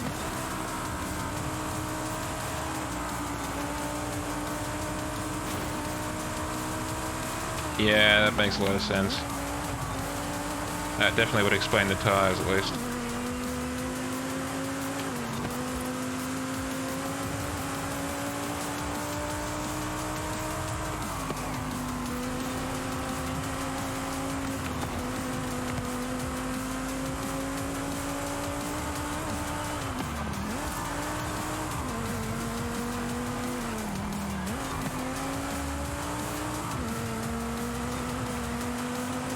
Wait, it's just this track.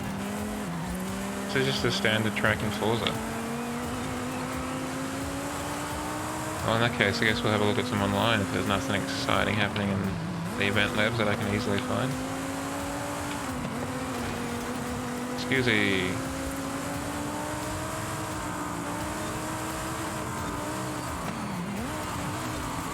That was a near thing.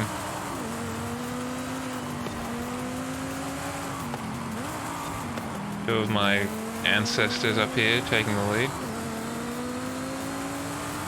I cannot stand. Youth will prevail, hopefully.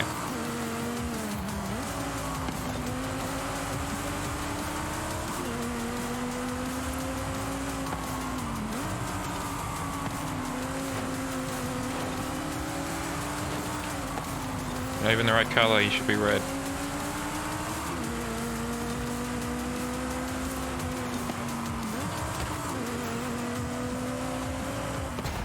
Nothing but net.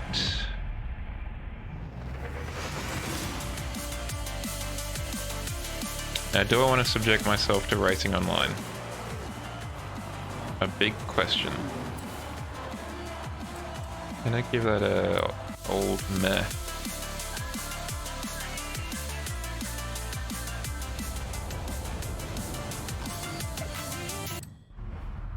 Alright, let's have a look at the online marketplace.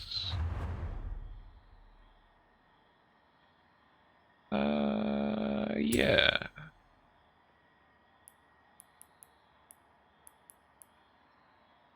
Let's try road any.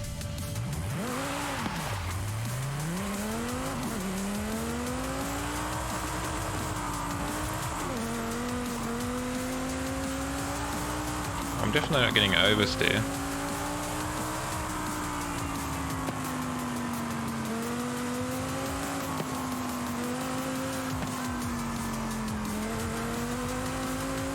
I think I may have been just a little bit too aggressive with the throttle more than anything.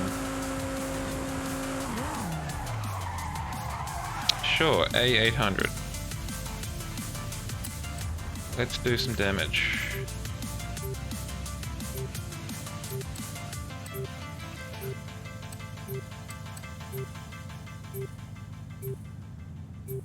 The numbers don't look great for this, but I've always been tempted to try it out and see how bad it'll do.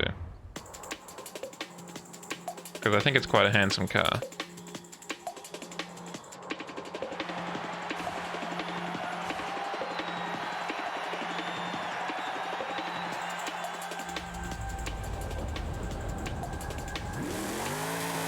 And if I do say so myself, it's quite a nice shade of colour. Oh yeah.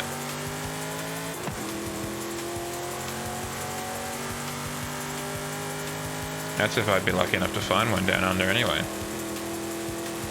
I imagine most of these bad boys are in the States.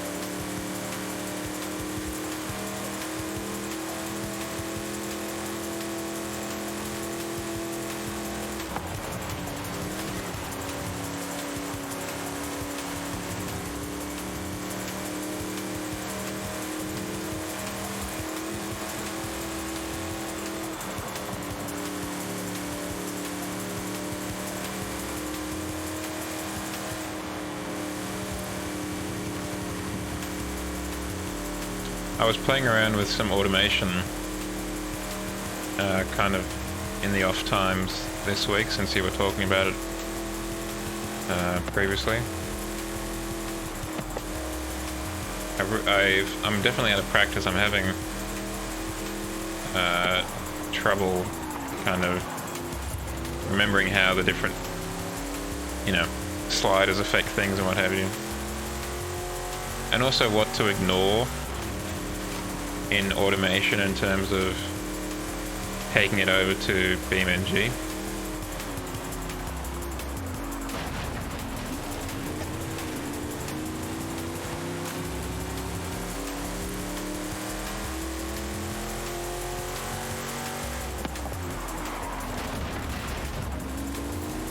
Yeah. Oh, wrong button.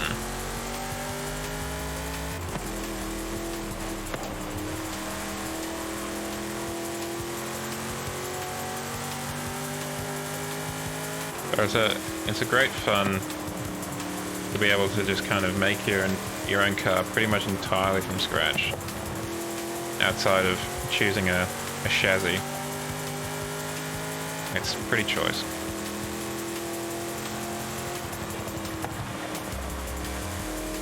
And being able to make your own engine and stuff, yeah.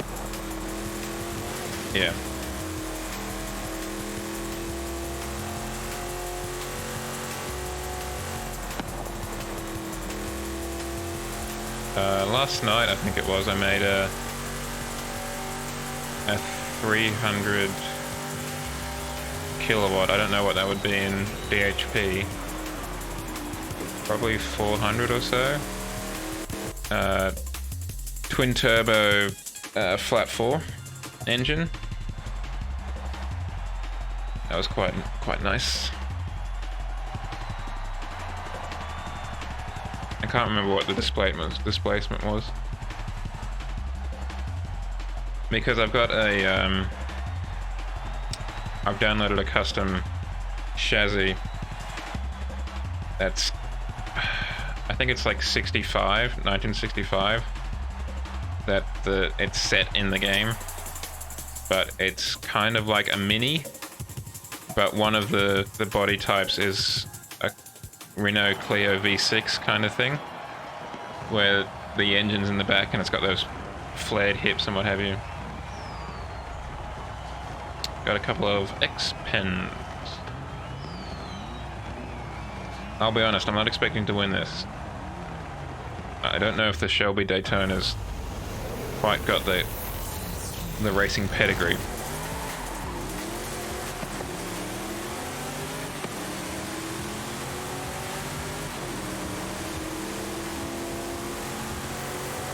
No, I did not expect to overtake the Xpeng that quickly.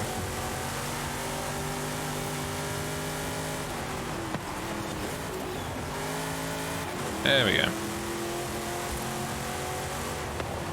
Yeah, the workshop is an absolute godsend for that game. I almost exclusively use workshop chassis.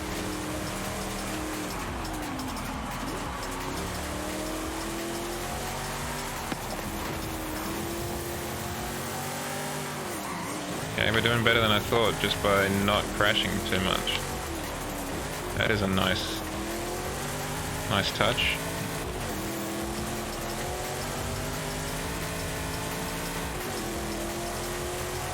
At the very least, it sounds nice. So we've got that going for us.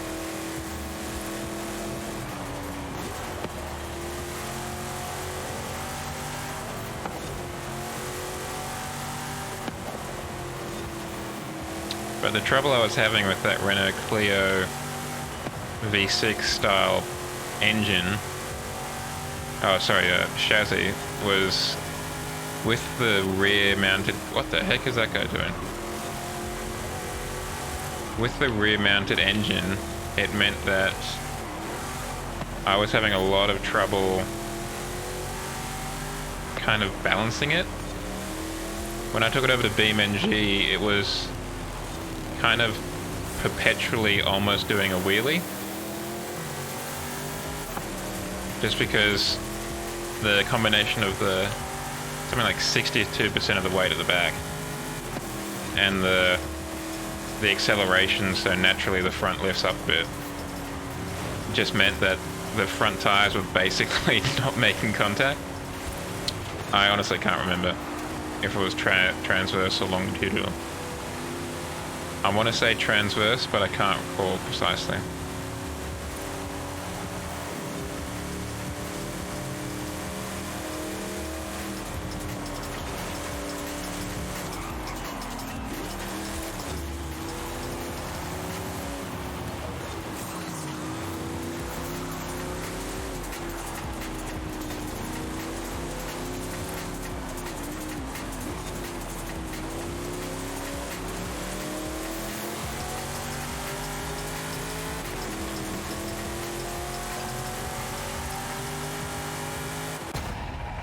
I also think I like the workshop because it has more older chassis on it, and I like the older chassis because I can't as easily recognize them as a Lamborghini Gallardo or whatever.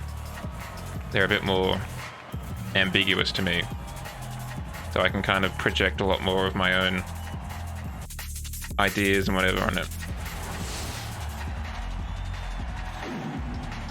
That is a lot of horsepower. Yes, I saw that too. I've been meaning to have a look at that. I imagine that supercar of yours that you've made would have wheel spin basically in its final gear.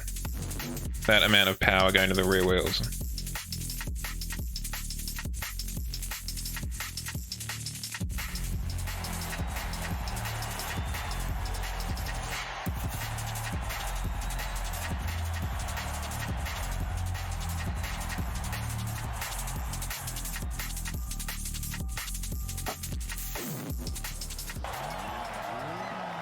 So does it have wheel spin in 7th gear?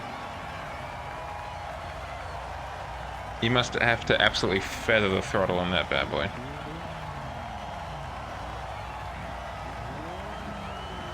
Is it turbocharged? It's got to be, right? It's not naturally aspirated.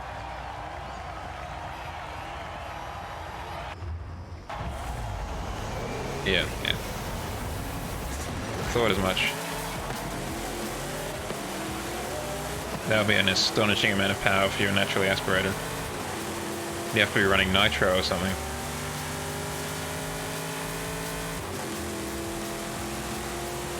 Or literal rocket fuel.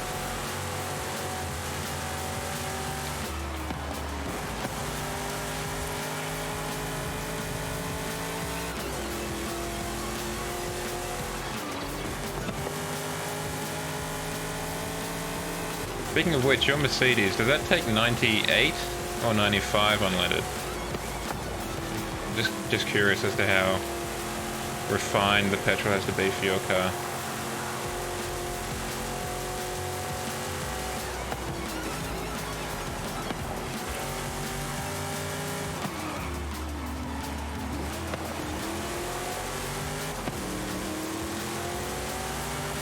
Whoa, steady on everyone.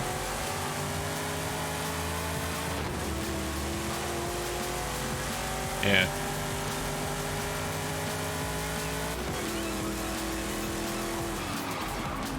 You know how you're going to work it with your Riviera?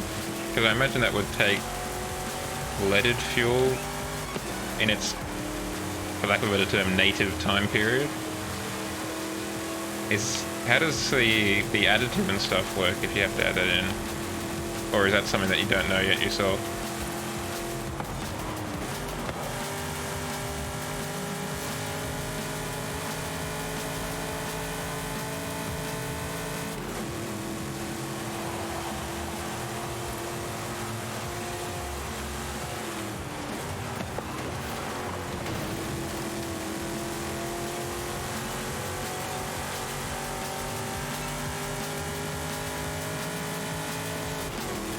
I've always wondered how, because I know you get some sort of additive, what the heck, in leaded fuel, but I've never known quite how that works. If it's something that you put in the fuel tank, or what?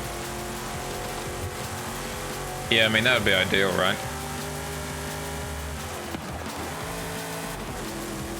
But I imagine that would be a fairly, I don't know actually, because the lead in the fuel was a lubricant of sorts, if I recall correctly. So I wonder if that would be a pretty major overhaul to make it work. Whoa! I looked away for that. That came out absolutely out of nowhere.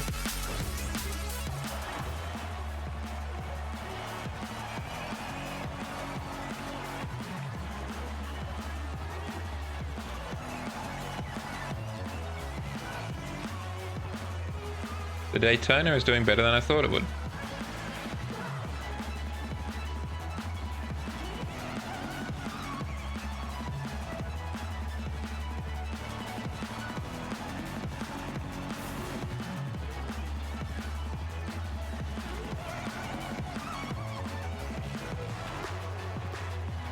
Yeah, I mean, if you're getting that deep in it, you might as well see if you can convert it.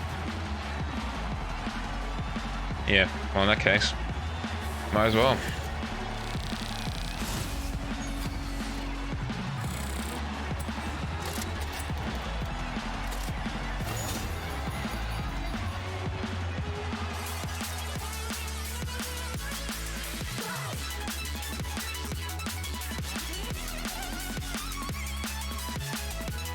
Definitely going to be a cool project to undertake.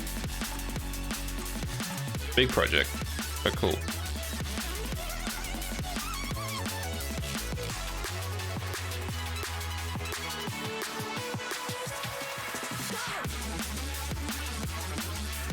Ah, yes, yep.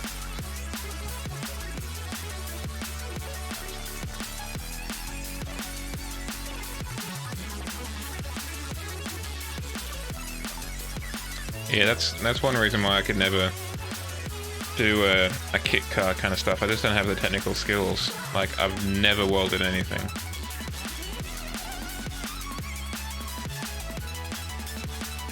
Closest I've gotten is at school having the teacher weld something for me. It's not a bad idea. Might help with any latent rust you have in there as well. That might be hidden away.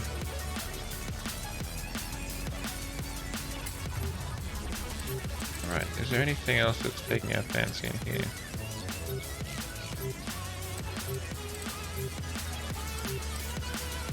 Let's take out the TVR. Yeah. That's the issue, right?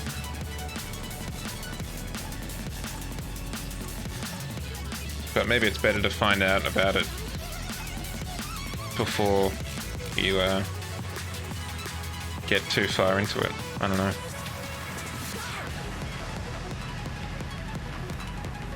It's gonna suck either way. Yeah. Yeah. And where's this is coming from Alaska, you said, correct?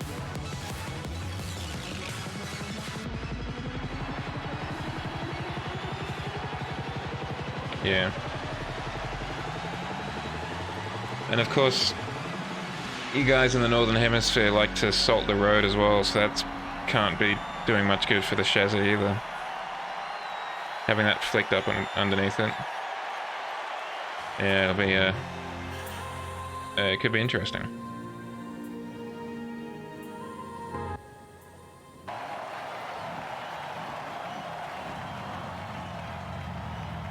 Yeah.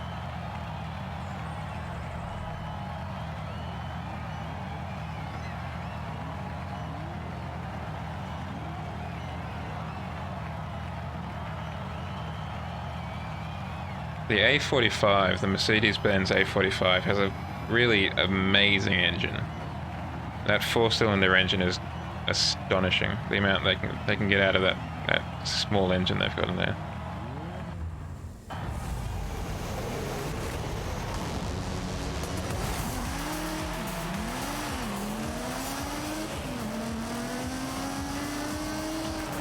Oh, I forgot how good this car sounds.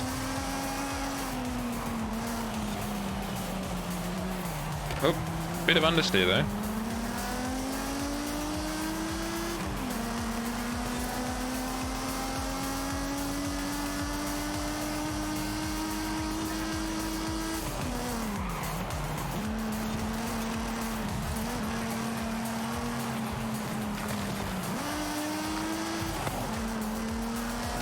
Whoa.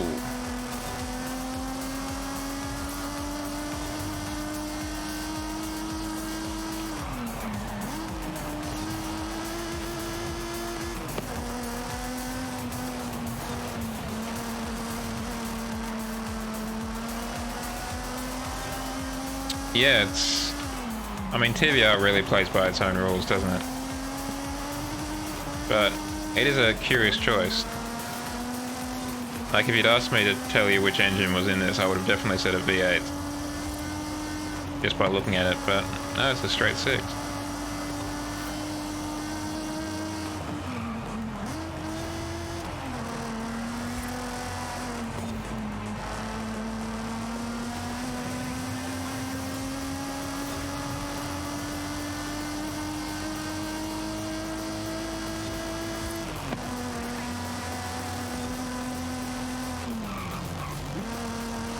I feel it's such a TVR car though, this one. Like this car in particular, I don't think could have been made by any other car company. Like the way the exhaust pipes stick out, the weirdly kind of pointless, I don't know what you call them, like teeth marks above the tires. I'm pretty sure stock it's got that glass spoiler if I recall correctly at the back too. It just, like every piece of it just screams TVR.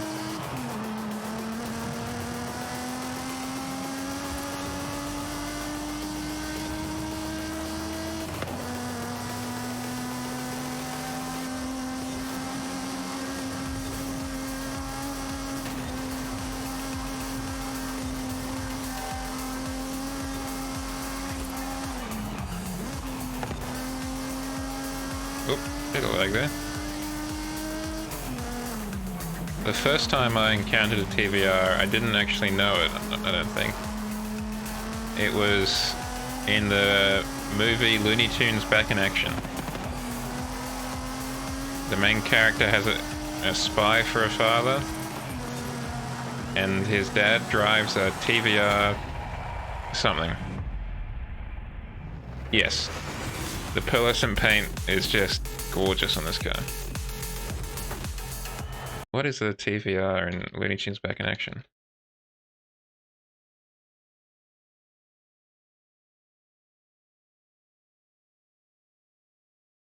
Ah, the TVR Tuscan. That's what it was.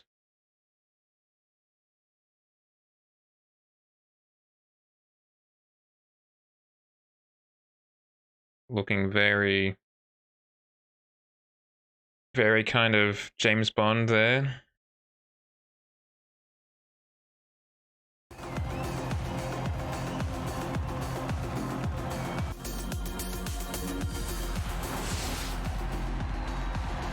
Yeah.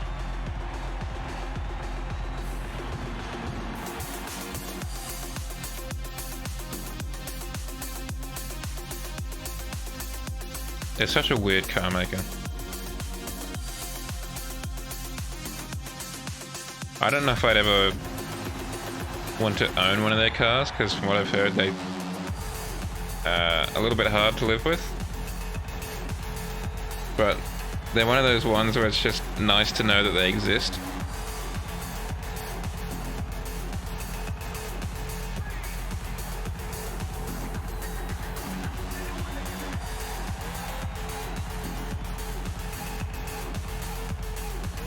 Yeah, I mean, from what I've heard, they're kind of like the old Ferraris and Lamborghinis in their kind of ease of living with and temperamentality. You're very much buying an old-fashioned supercar idea.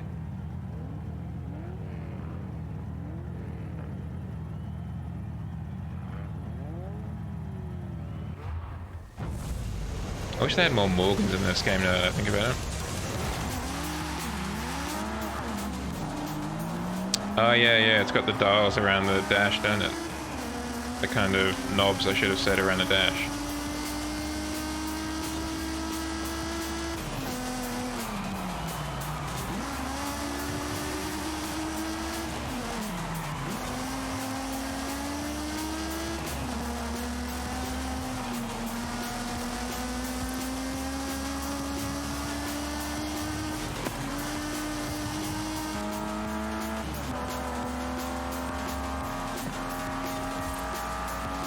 Yeah, it's weird because if you look on the left there, it's got a pretty. You might not be able to see it now, just underneath the map in the light. The light's not great. So it's got a pretty basic car stereo that you'd expect to see in like a Lancer.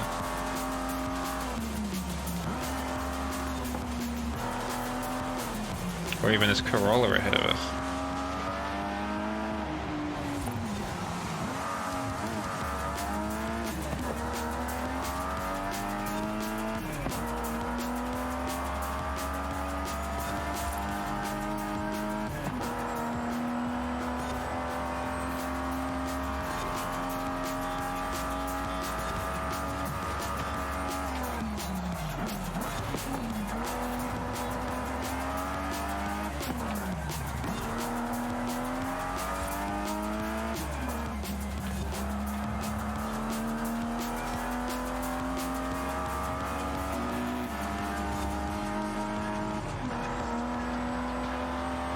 Yeah. Either that or you'd have to go through and like do it yourself or get someone to just basically do like a complete overhaul.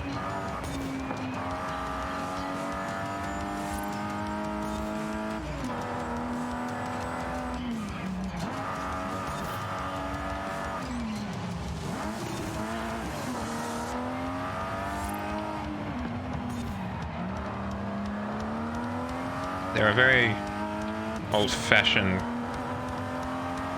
Yeah, I've heard they've basically gone out of business, effectively. I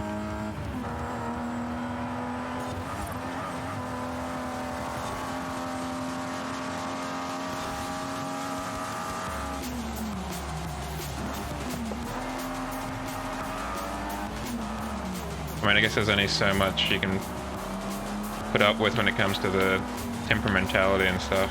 You're hardly going to get too many... Oh, okay, well that's what I get for looking at chat. You're hardly going to get many return buyers. Is there some sort of TVR museum where they started or something? Thank you, Sergeant, by the way.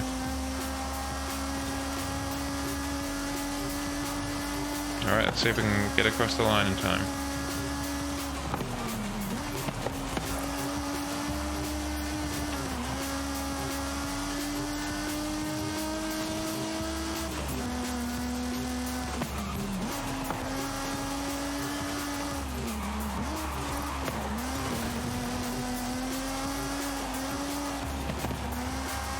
Don't think I'm going to make it across the finish line. Ah, well.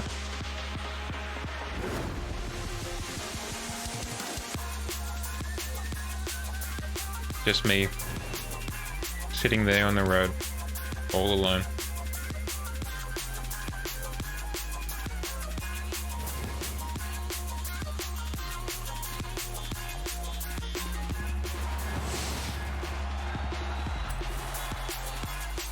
Flying cars there for a split second.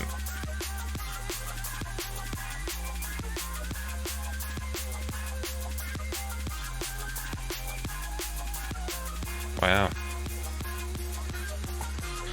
Such is the progress of history, I guess.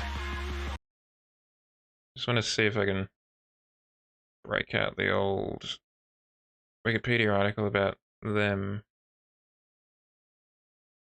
The Lily era. No, that's not what I want.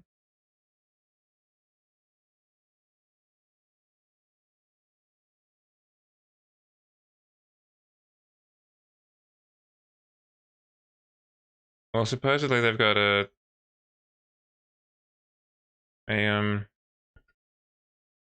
partnership with someone.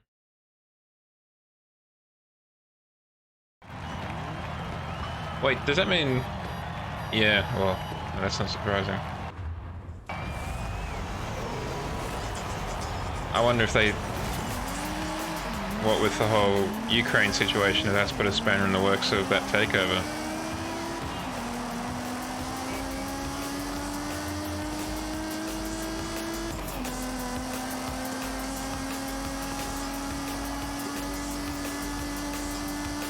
Just on that brief read of the Wikipedia article, it seems to suggest they were doing, or you know, planning on doing at least, some EV stuff, unsurprisingly.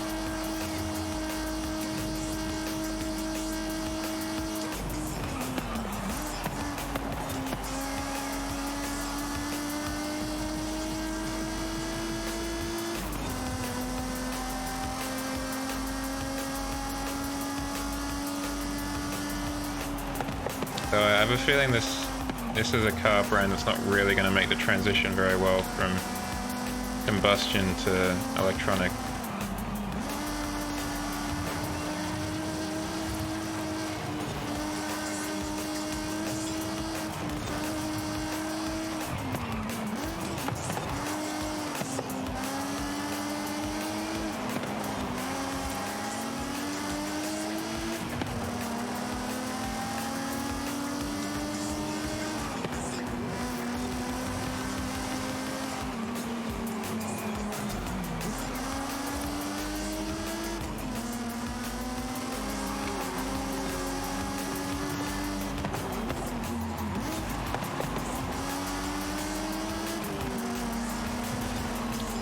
almost missed that.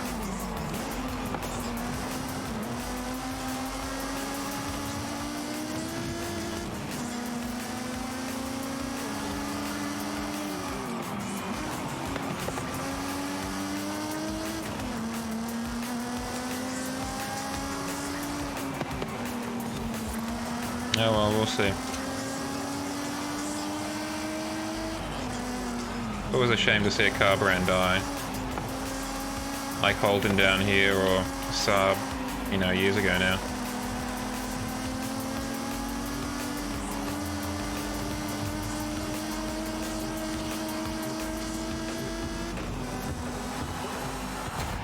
But I have a feeling it'll turn more into kind of what happened with MG, where the car brand still exists, but, you know, in badge only. Doesn't really have any of the same identity it used to.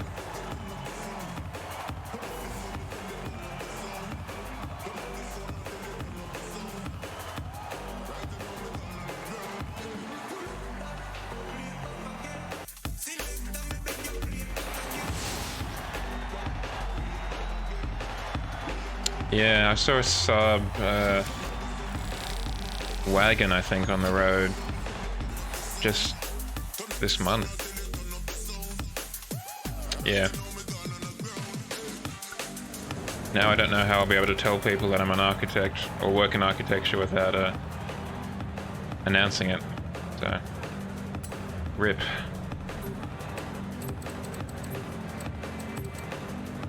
Okay. Try out the Porsche.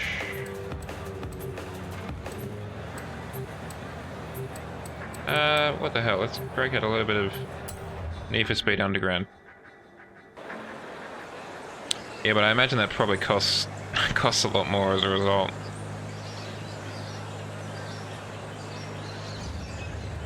I'd really like to have gotten... Okay, I'll wait for the next break. A 9 dash... Oh, we've got a bit of time. A 9-3 Aero, I think?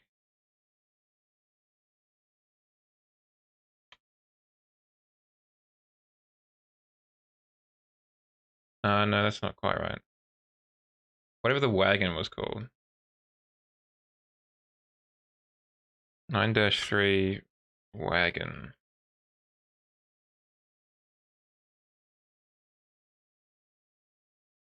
Yeah, something like that. Just quickly. I always liked how the tail lights looked and what have you. I thought they were quite nice cars. Like you said, it's a shame they didn't survive the GFC.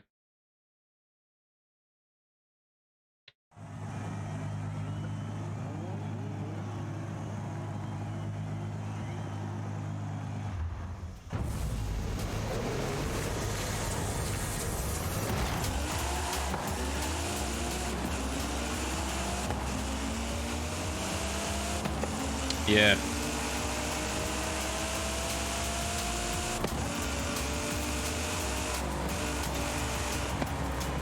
I'm honestly surprised that no one, like no Chinese, wanted to pick it up.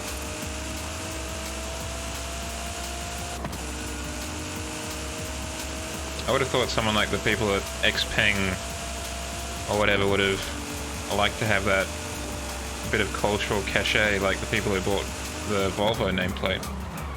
Geely, I think it is.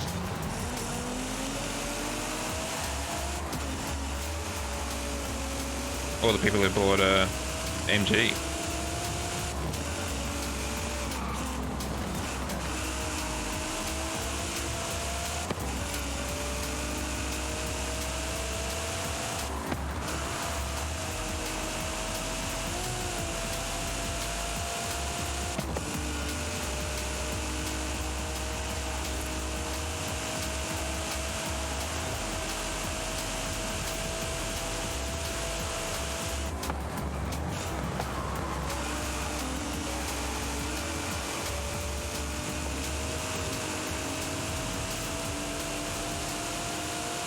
Yeah. I imagine surely they're kind of... Surely they're somehow involved or tied up with Alfa Romeo, I would have thought. Or maybe that's just because they're kind of similar in their... in what they used to sell.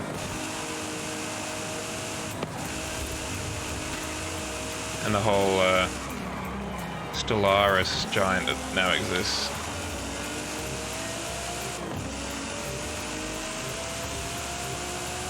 Stellaris? Stellaris.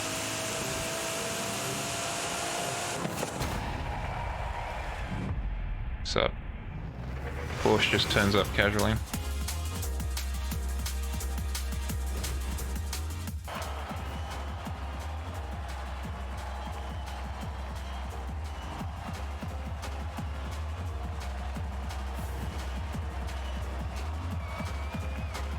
I think it'll be interesting to see what car companies are around in the next 10 years.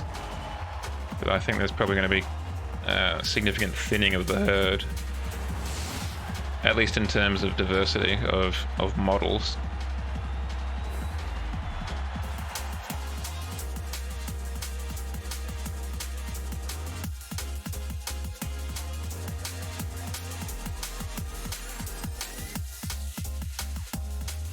Oh yeah, there's no denying that. But at least consolation is that the Korean cars, particularly Kia and Hyundai, have really picked up their game.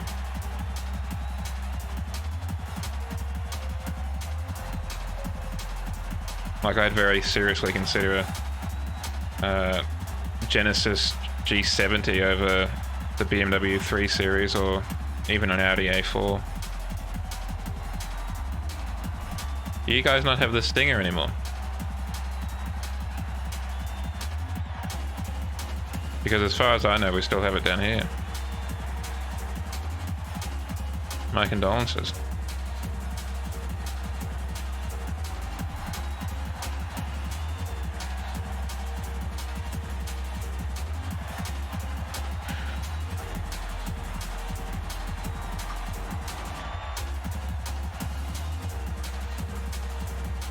I think ours was on the way out as well.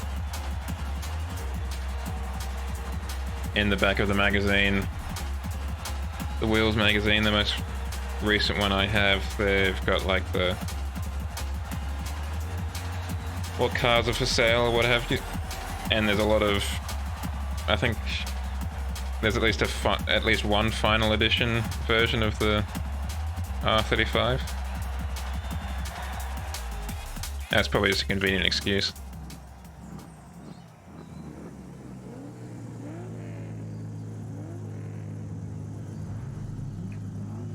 Still, if you're looking for a sporty Nissan, you'll have the Z should be turning up, or should have turned up over there by now.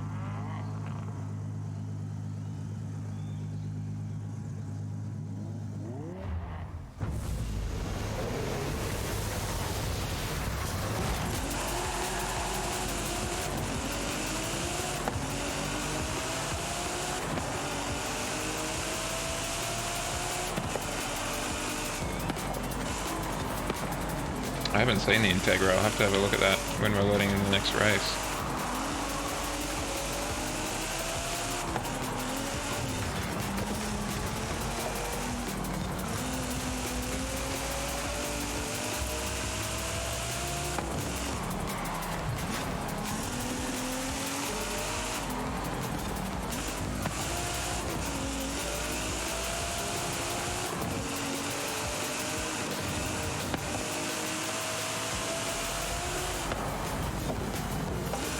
The new Honda Civic looks nice enough. I feel that's, I don't know. They've definitely gone for a more kind of, oh, that's not great.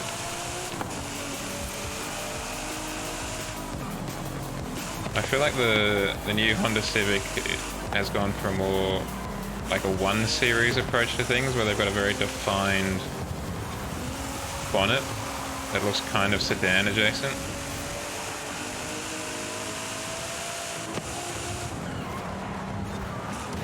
And while it's got a nice butt, I don't necessarily like the rest of the car.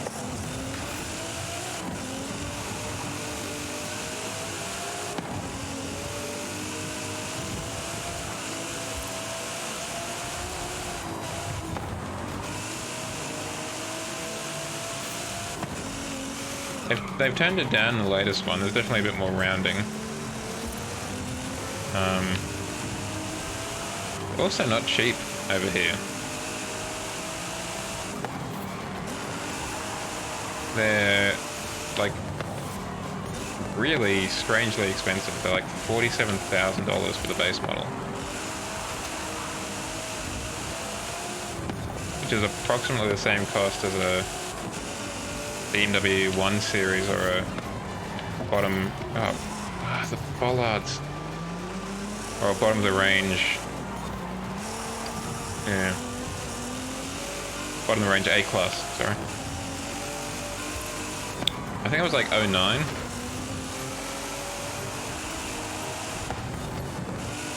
But that one's my favorite one. Old triangle exhaust. The wedge one.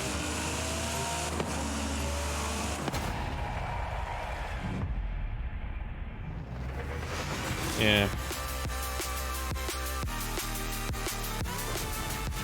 Alright, yeah. Let's have a look at this new Honda Integra reboot quickly. While we wait for the next map to load.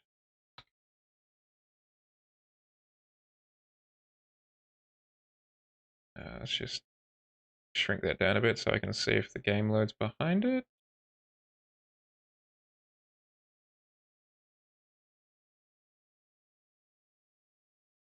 Fifth generation. Not terrible, but it is very inoffensive.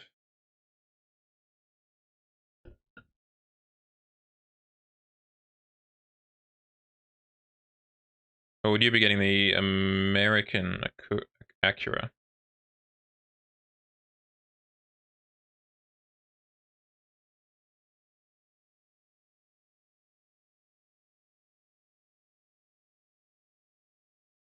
Don't know. It's not my cup of tea.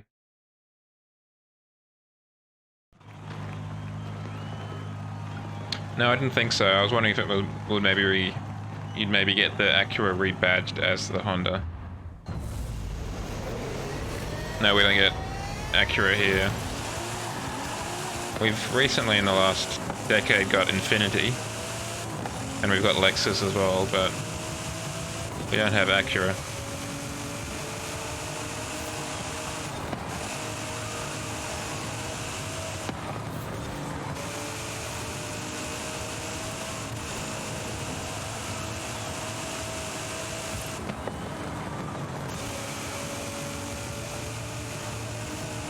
Yeah, they're pretty rare here too, and I think that's partly because they're a bit too American. Like the top of the line is their large SUV over here, and the only engine it comes with is an enormous, like 5-litre V8 engine. And they're such large vehicles as well. It's, yeah. You see quite a few Lexuses in these parts down under. An awful lot, really.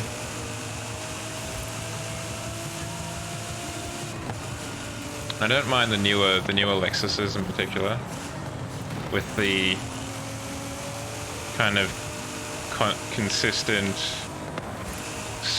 single strip brake lights that go from side to side. I've always liked that on cars. There's a name for it, but I can't remember what it is. That particular feature of a brake light.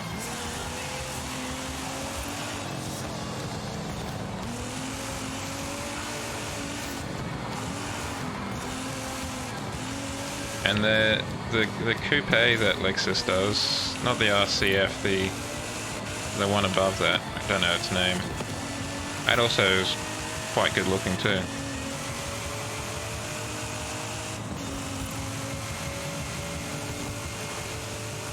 The SC400, is that the one? That's the hardtop convertible one with where the roof kind of looks like it's in the middle of the car.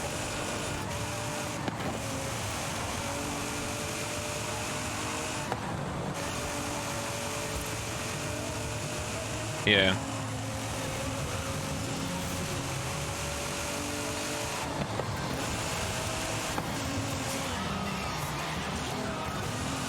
Yeah, I mean, if it's the RXs I'm thinking of, the one which is kind of rounded, that really has a lot to answer for in terms of popularizing the luxury SUV, that car.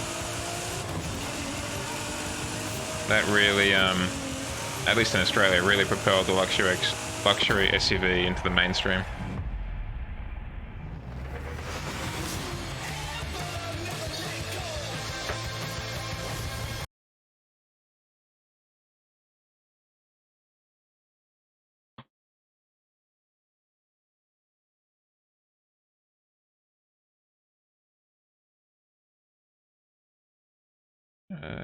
Not that one. This one. There. This one really kind of blew up in Australia. Literally everyone and their mums had it. Why is that distorted on that screen?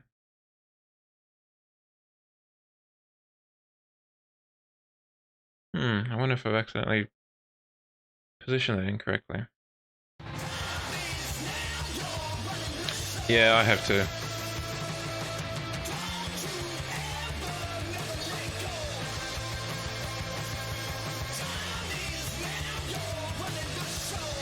Well, while it's loading in for the next set of races, might as well keep on checking it out. The more recent RXs are quite nice too.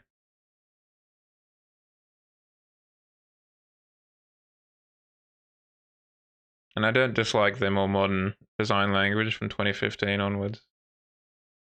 I haven't seen their most recent version. Well, it's got a nice butt at least.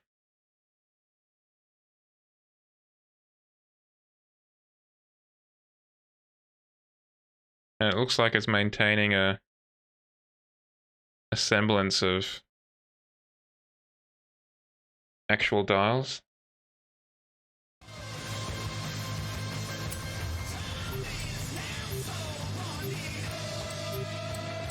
Okay.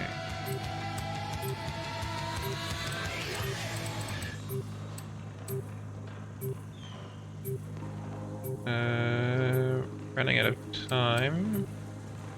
Try a V12 Vantage. I don't know if I've driven this car in forever.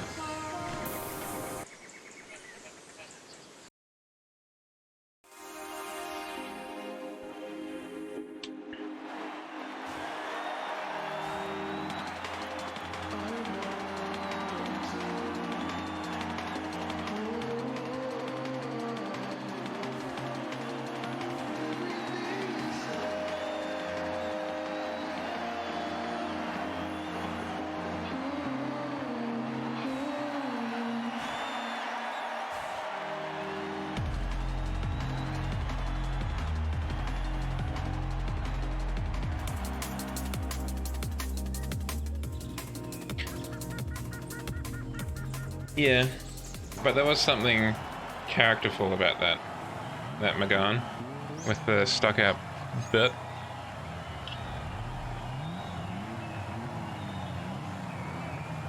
You could definitely tell it was a Megane, not something else. Don't necessarily know why they did it.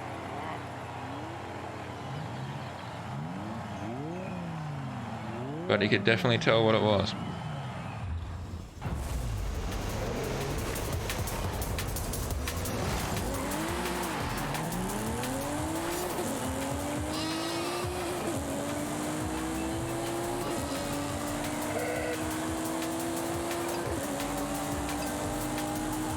Oh, I've got a Ford Falcon here. I can recognize those tail lights anyway.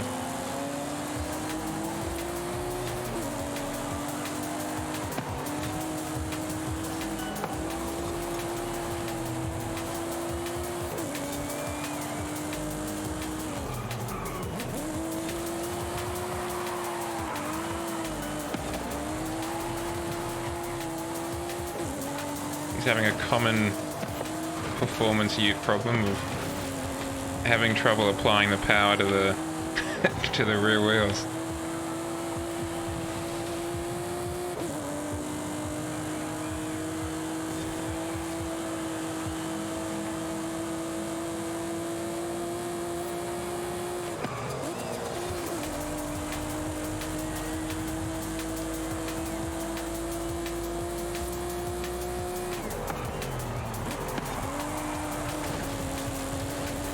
Yeah, at the very least, you just got to give it a bigger V8.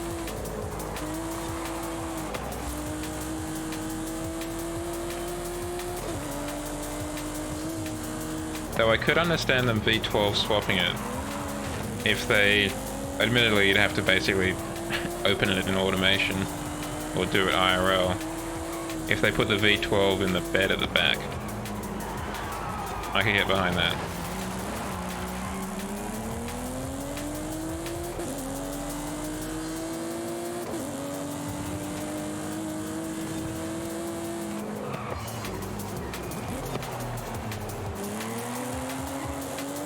Actually, what they should have done, instead of a V12, a flat 12.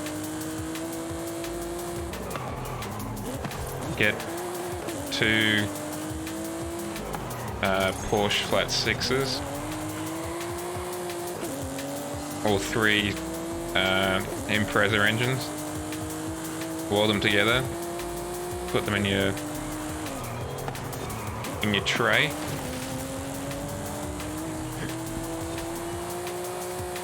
And you're off to the races. Literally.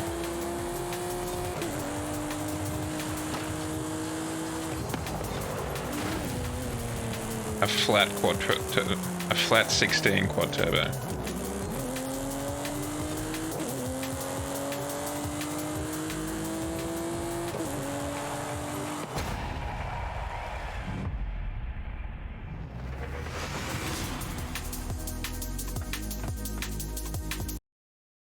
Does a flat 12 exist?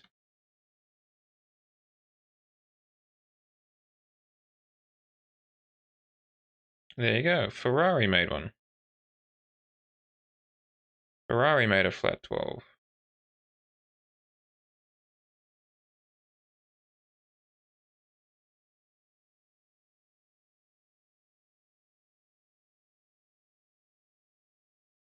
Oh, used in their actual racing engines. That makes sense.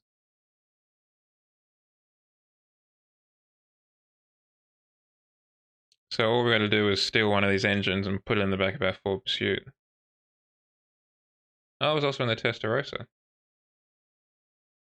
And the 512. Alright, so it was in a few engines. There you go.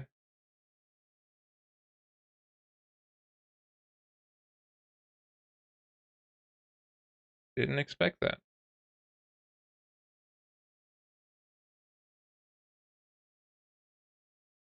Okay. However, back to racing in a regular V12. That's the kind of stuff I'd love to see in automation. Just these weird engines that obviously work, but just aren't common.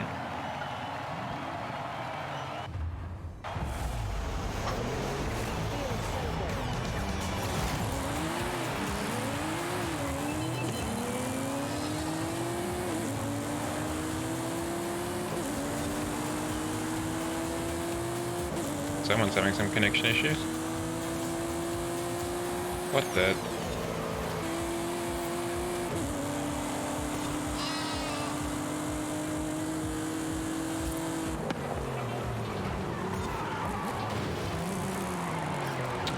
Oh, that's not great. Come on.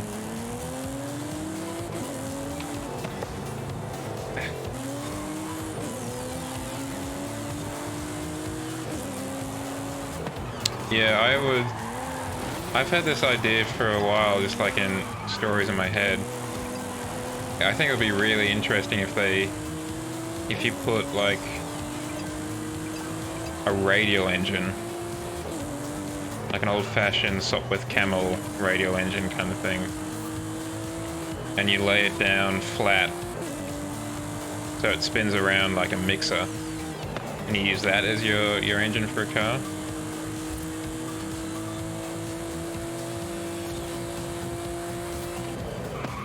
But yeah, any of that kind of stuff would be really cool.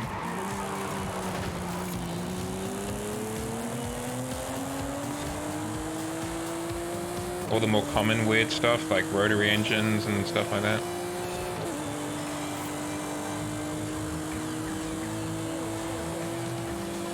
Or even just expanding the stuff that we have currently. Like, why not give us a flat 12? Or a V2? Thank you, Sergeant. Like the Morgan freewheel has.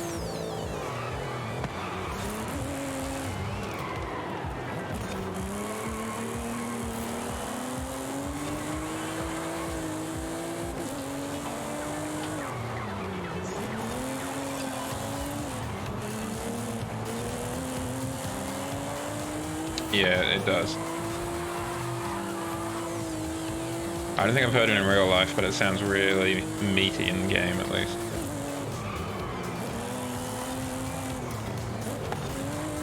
I just wish I could increase the rear tire thickness on that car in this game.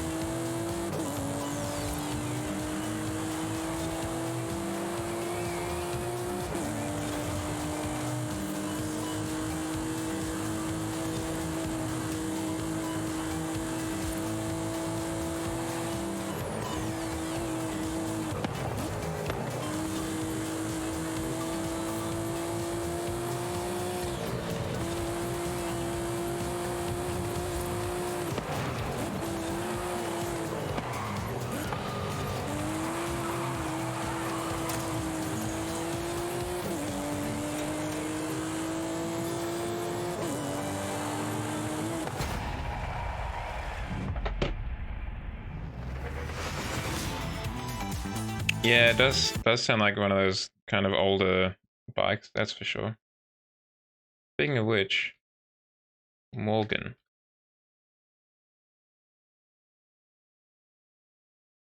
Company. Oh, company. Wiki.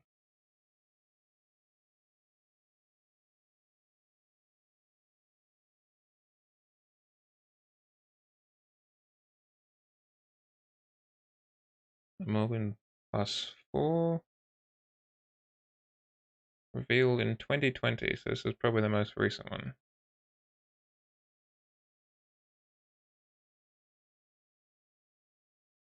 Turbocharged 4-cylinder.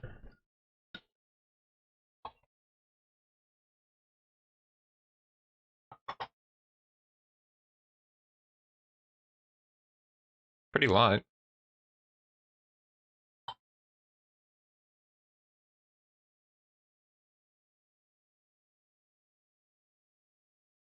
There's the boy.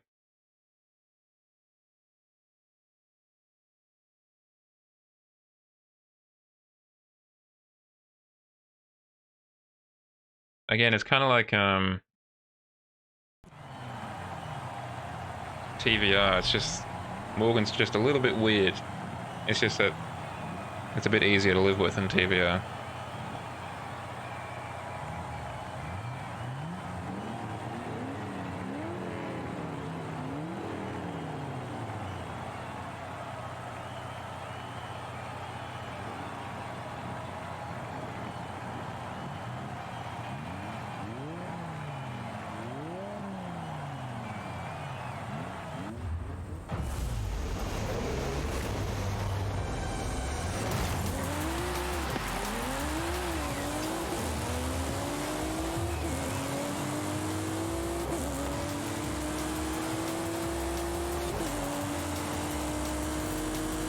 Unsurprising, there's a lot of Xpengs out on the streets tonight.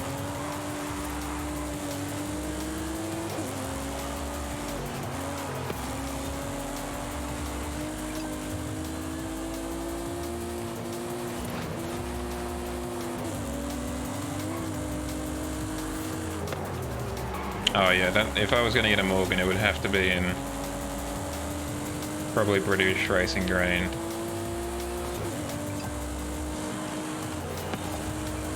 Jeez, these guys are bringing back the Biff up here.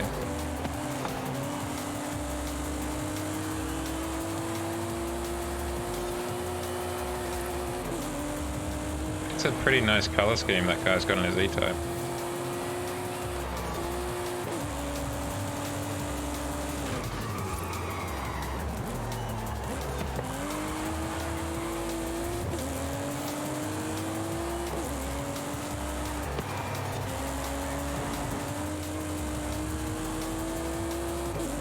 Yeah, it's the wire wheels that really do it for me, I think.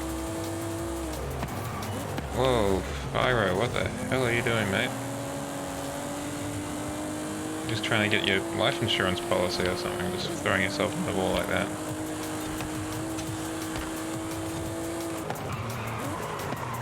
Oh, that's not good. Oh, just avoided a penalty there.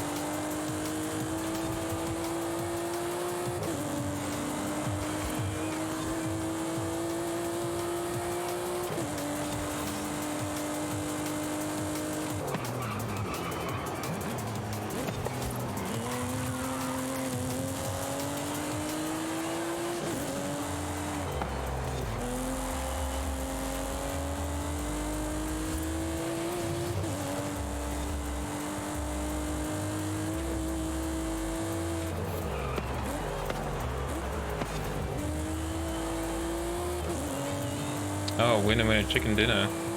Whoopsies. I'm going missed a checkpoint or something. We're now in 6th. Oh, unless I cock this up majorly.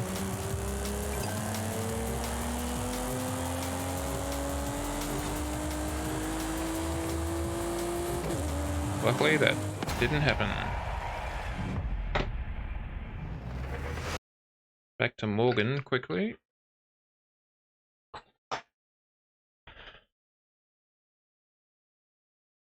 Ah, that's a shame. There was an electric version at one point of the 3-wheel. But I guess you really wouldn't get much in the way of battery in there. I mean, outside of it really affecting it with weight, it just wouldn't work. Oh, what's this? Oh, interesting. I didn't know there was going to be a sequel.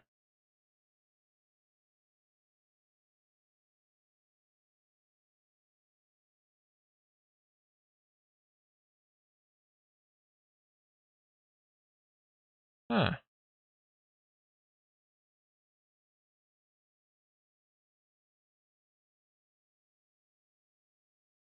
With a 3-cylinder engine.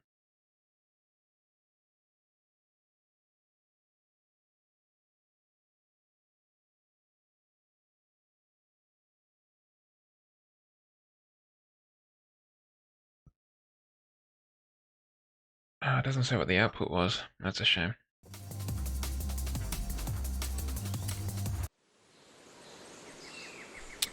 Yeah, it does. But I like it. I think it sounds pretty neat. Do we have any more images of you?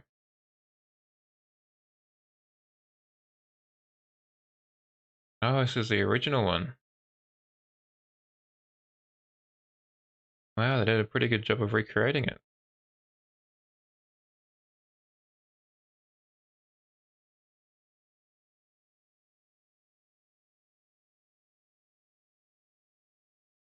(2022).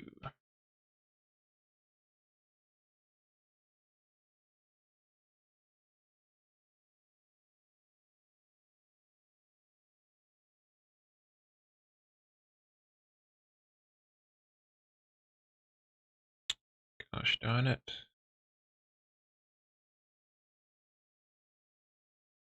That is a mighty fine looking Morgan there. I think I like that better than the previous one even. This would be a better photo if the guy wasn't looking at the camera.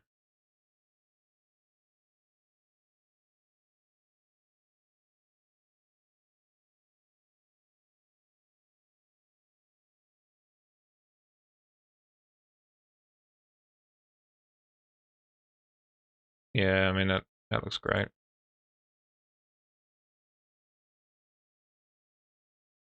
She just looked cool as hell sitting in that car, I'll be honest.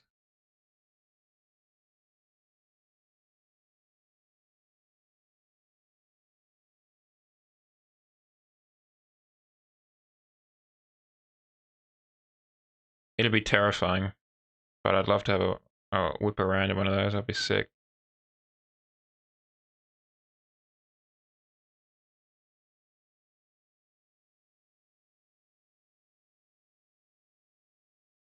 Oh yeah, the old cross-eyed. The Aero Super Sport. I don't know what they were thinking making that car.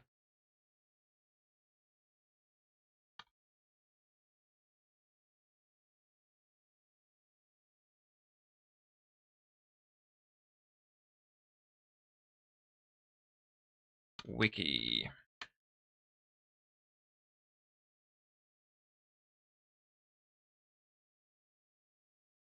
Wow, they had a lot of body types.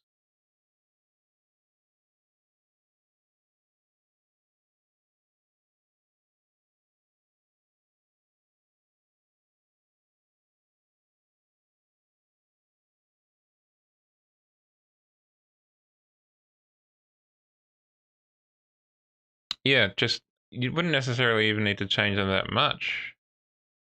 You just need to move them like a couple of inches further around that wheel arch, and it'll be fine.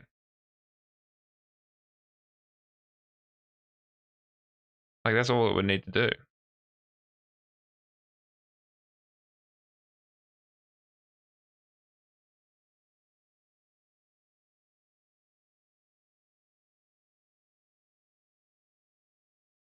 Oh my goodness, it was a lot worse though.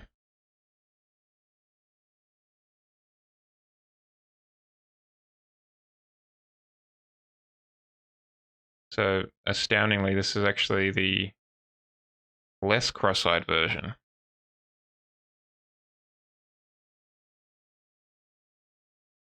which is frankly astonishing to me.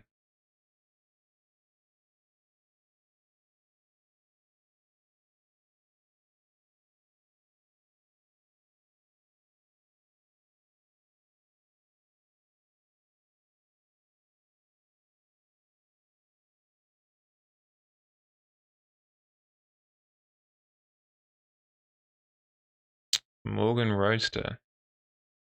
Now that is a car that exists outside of time itself. Look at that.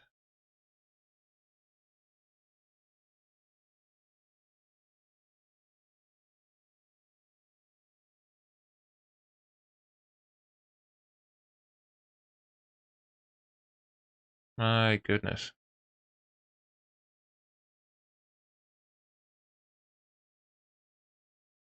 Oh, sorry. Bring you back. Okay. We'll go back the long way.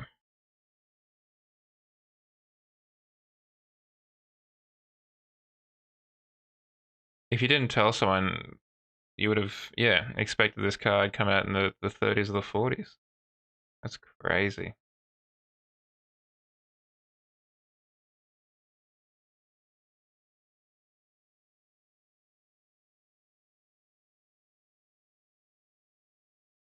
It only weighed 940 kilos, my goodness.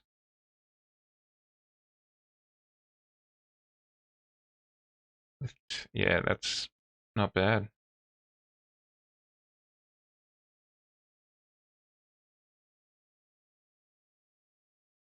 Oh, and air conditioning came standard in the US models. That's nice. That's a nice, nice change.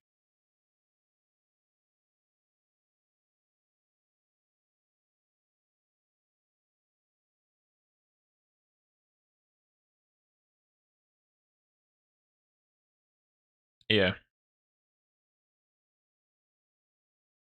I mean, if we look back through them, except for that one's a different shape. That one's the same one, the same. That's a building, building, building, and a building.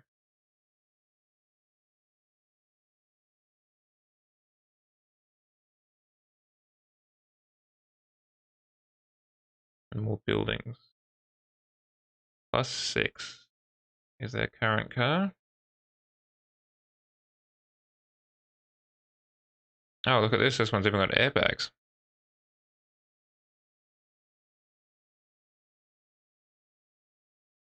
And you can see the BMW heritage right here. That's for sure.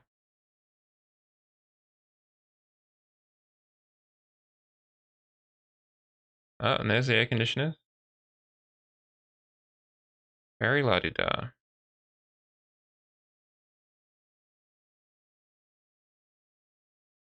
Okay, I'm going to make use of the amenities.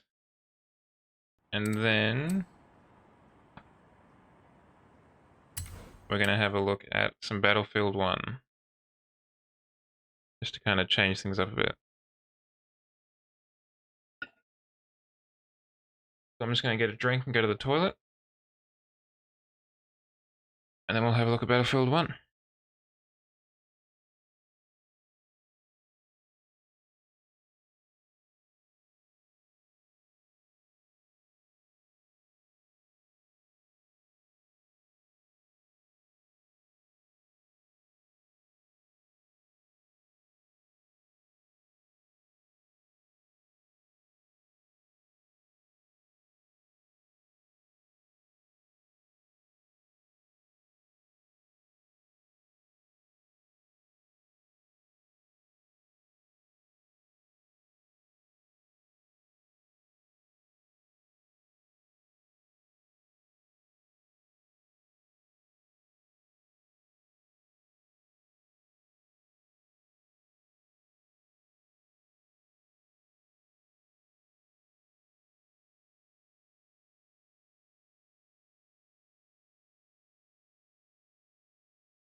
I should really get some hold music for that be right back screen.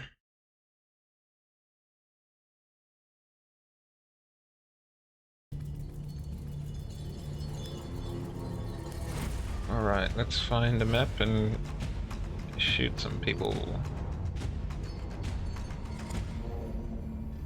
Who knows, maybe we'll see a Morgan in the battlefield. It's about the right time period for their original design.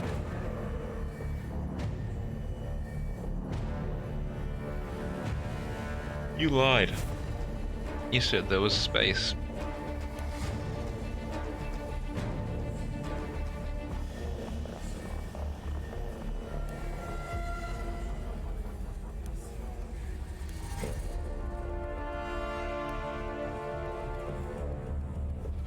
Yeah. Make sure you get it for a good price though. Don't get one of those people who's like, oh, I know what I've got.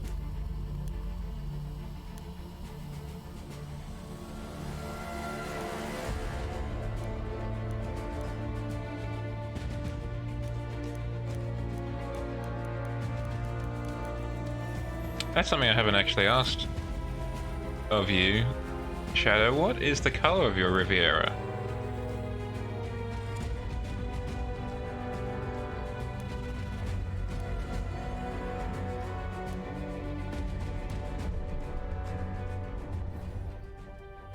Okay, just kick me out of that, that's cool.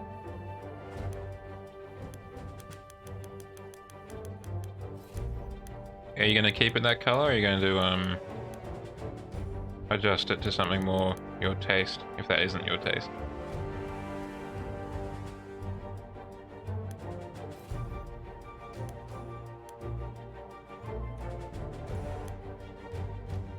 Sure, absolution.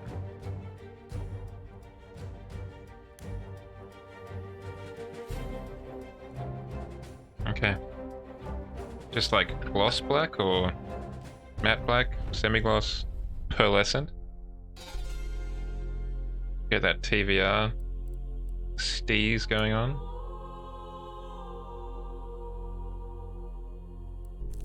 Austro-Hungarian. What is an Austro-Hungarian LMG?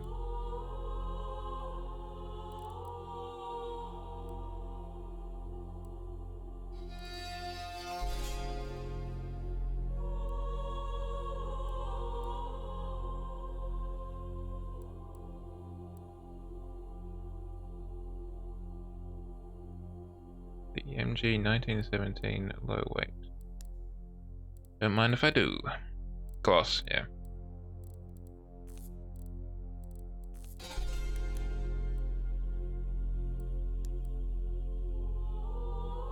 When are you expecting it to arrive in country? Oh, I've got to change the game as well.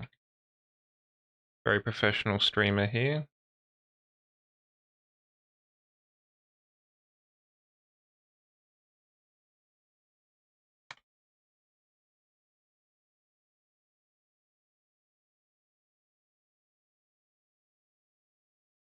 Come on, you know about Battlefield 1.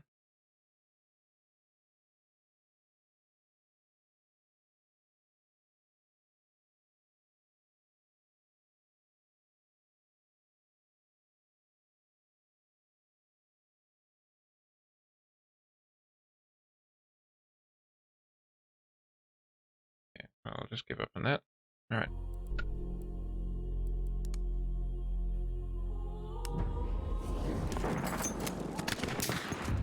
Would you match the same black as your Merc?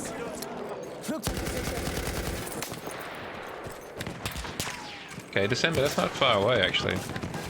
Thing is, we're pretty much in October already. Well, I say that, but it feels like we are.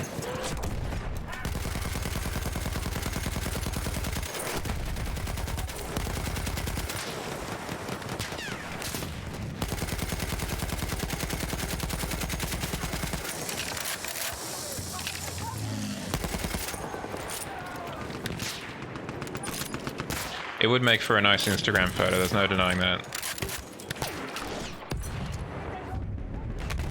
Ow.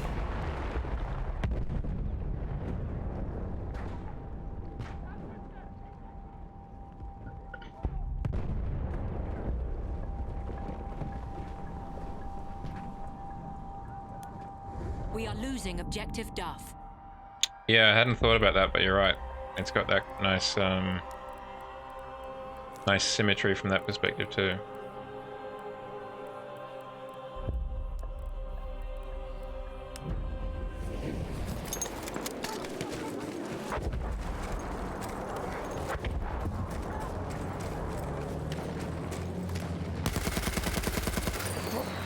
Old school muscle versus new school muscle.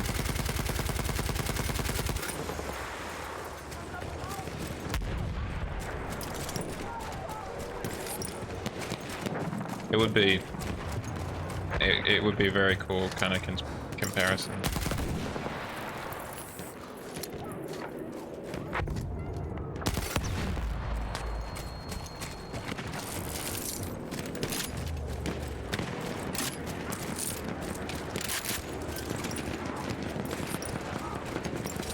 You'll have to get a friend or something to, or a couple of friends, one to fly a drone, and then have them both kind of drive along the street next to each other.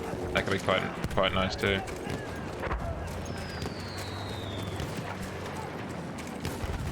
Especially if they're the same color.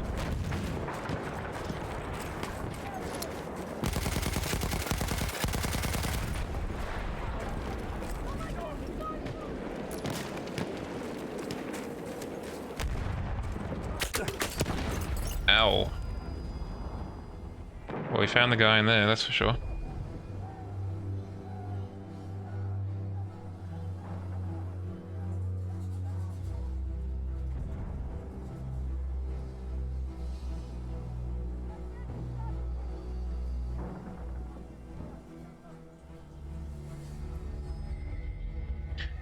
So, would that be a different car? The Buick, because I know the Buick Regal's a car. Is that what you're talking about? The Riviera's not the first choice for you? Yeah, okay.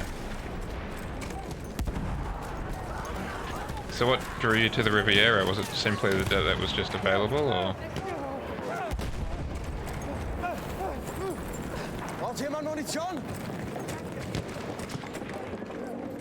Yeah, it was a bad guy. I thought it was.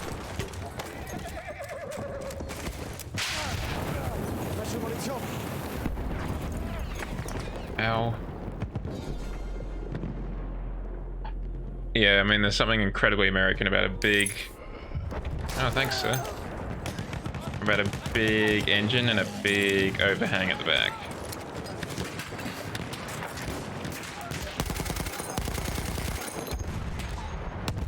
Just kind of screams American.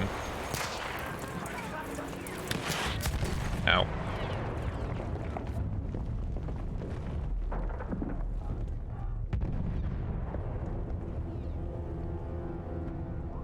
Is Buick still Buick is still around, right? That wasn't another GFC casualty, was it?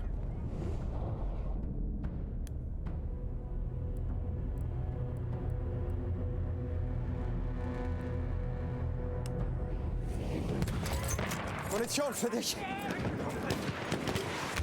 Munition, greif zu.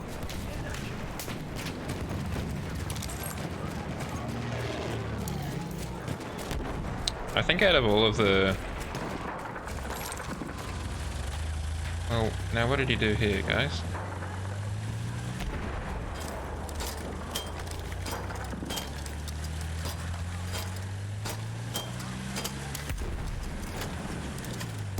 Granate. See if that helps.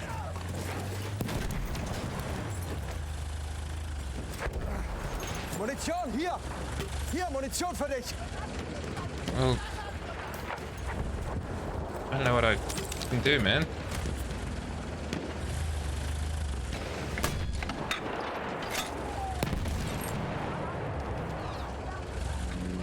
Is this helping at all? Oh, the trouble is the air burst as well, so it's not going to hit the ground. I'll have to have a look at that next death. I do like a good GT car.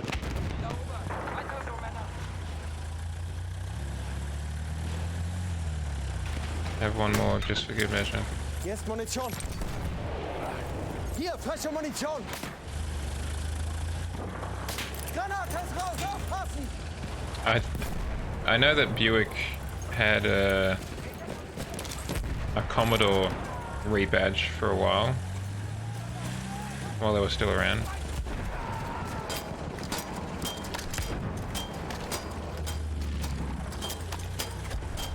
Four-door GT cars are a soft spot for me.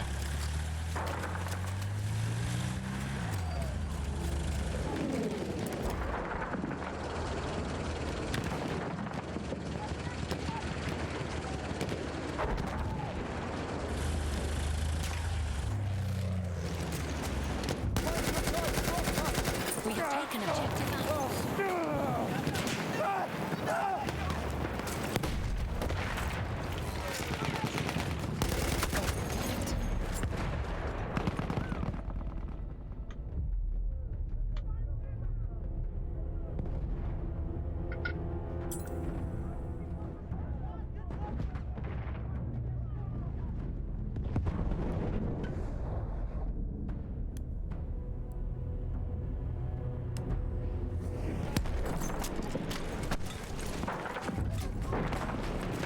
We have lost objective Duff.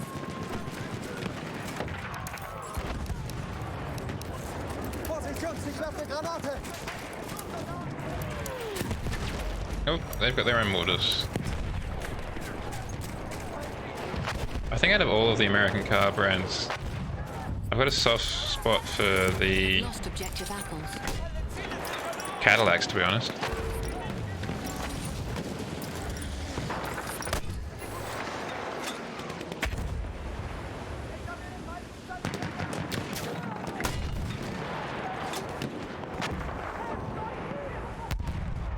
I've always liked the kind of Cadillac Or the more modern ones in particular. I've always liked their slightly more angular styling than the Germans would put forward.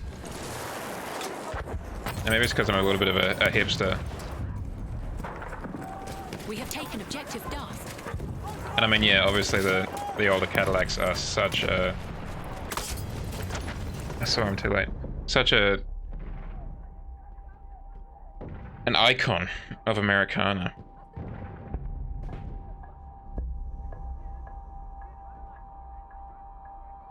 So actually I will show you this, one of my favorite American cars is actually not a car that you could buy ever. The Lincoln MKR concept car.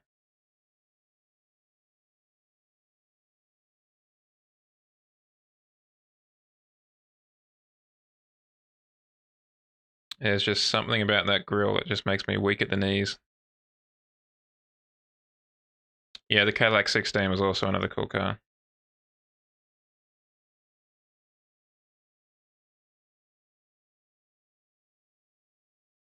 But I think that's just a really cool way to do a grille. It's very different. Integrates the headlights nicely. Yeah, I think it's just great.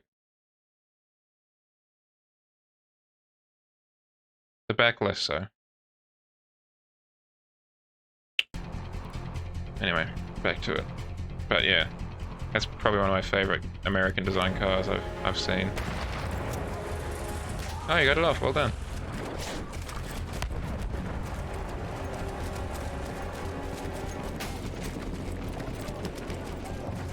A flame trooper kit is available near your location.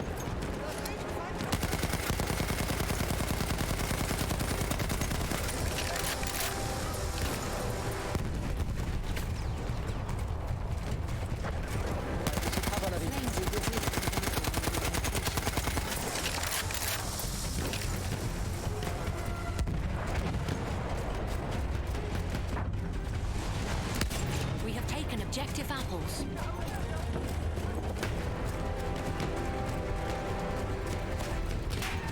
Hier, Munition!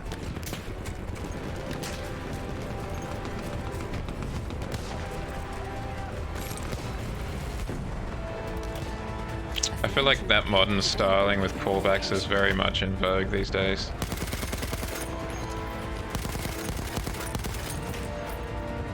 The idea of calling back to past achievements has never really been hotter.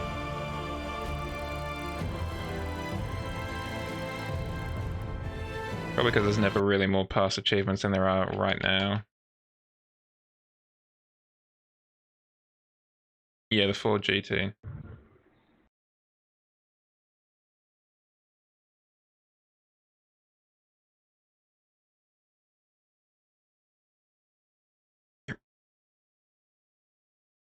Yeah, the first gen one. And arguably I think that looks better than the current one.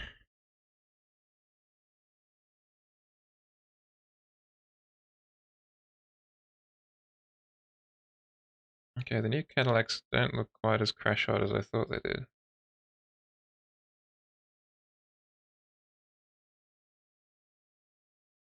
Yeah, I quite like the CT, the ATS and stuff like that. With their more vertical headlights and stuff.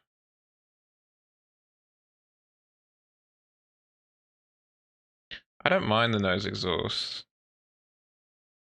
Ford GT.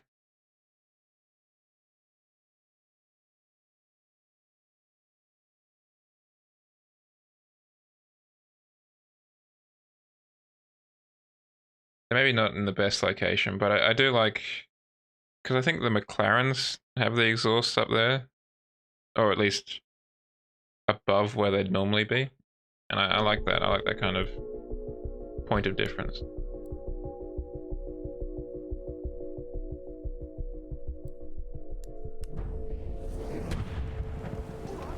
There's a large enemy airship on the line.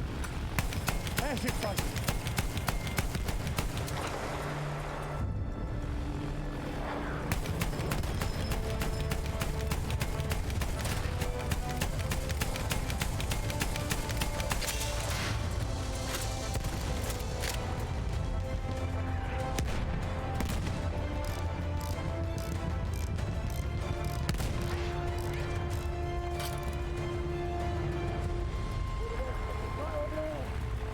Plane spotted. And I think the can't remember the name of it. The top of the range McLaren, whatever that one's called. I think that's got exhausts that shoot upwards too. The Senna.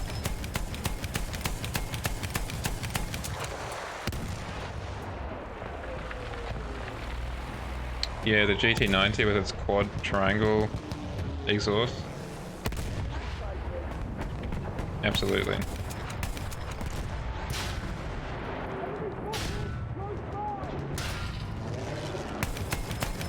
Enemy plane up there.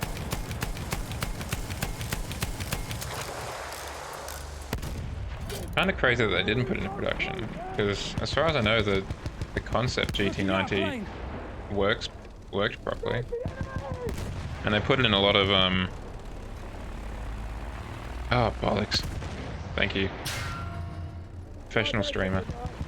Look up, plane. Just admiring the 4GT's rear end for a while. Thank you for the call out.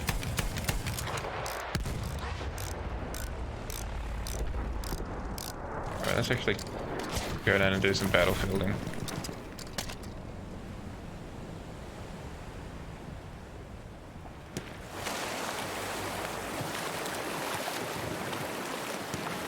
Forgot about the Indigo concept.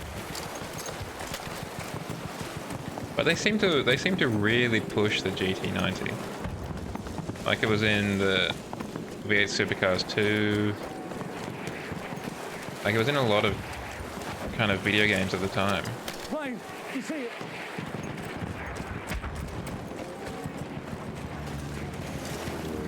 Almost like they were trying to drum up support for it or something, you know?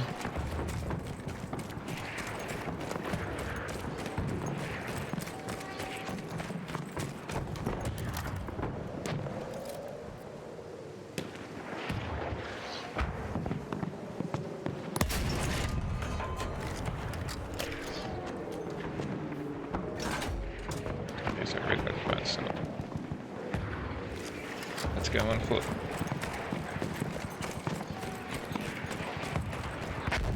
Yeah, I'm wondering if that's what they were doing. I do find it weird that the kind of in a similar note that the Jaguar, the CX-70 or whatever it is, the supercar concept that they made, keeps turning up in video games. I'm glad it does, because I really quite like the car. But it's kind of funny. Oop, let's go up and stay up this time. Yeah, the CX-75. Yeah, it is a gorgeous looking car. Airship, over there.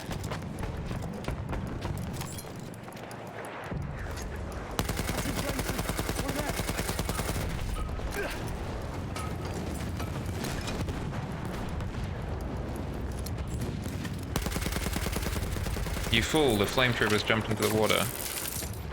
Here's one weakness. Yeah, it really is. XJ220 is another, like, one of my go-to cars in Forza. Oh, that's not good.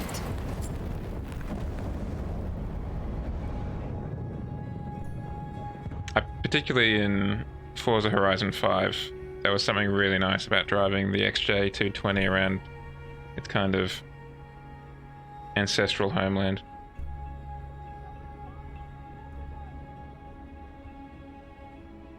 Yeah, or at the very least split the difference and give it like an old-fashioned Jaguar supercharged V8 or a V10 of sorts.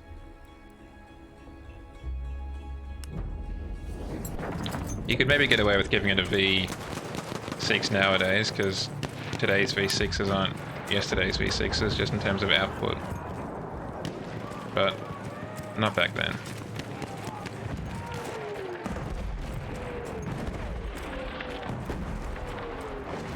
There's some ammo.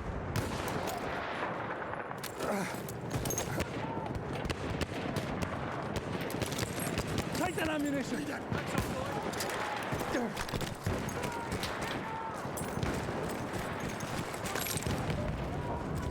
ammo. Grab that ammunition.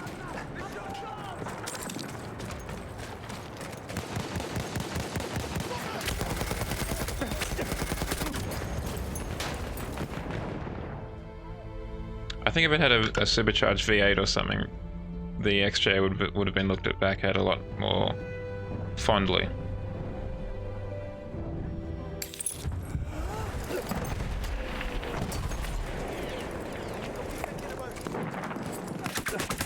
Because I have a feeling that a lot of the pushback from it having a V6 is just that it's not a car that should have, doesn't have the right kind of prestigious feeling that that kind of car should have.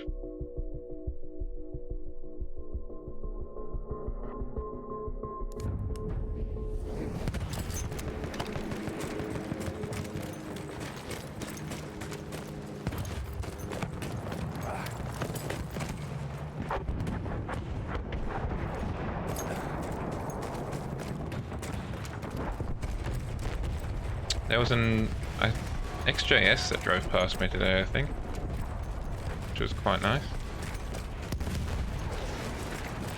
A bit older than the cars we're talking about here, but always nice to see a classic Jag.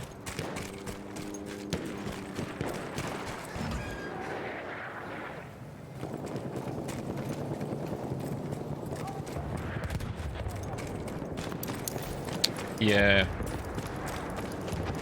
Kind of like the E-Type with their huge noses. Oh my goodness, didn't even have time to react, really. And I don't think that's just because I'm a bad player.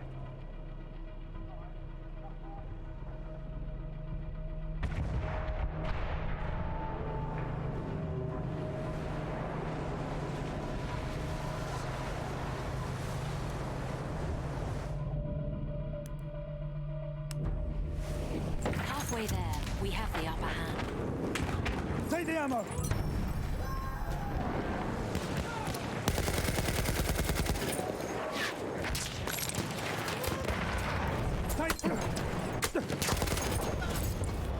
Oh, gee, it's all go there.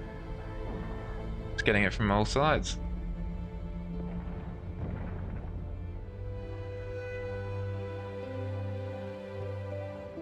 I guess it depends on the condition of the car.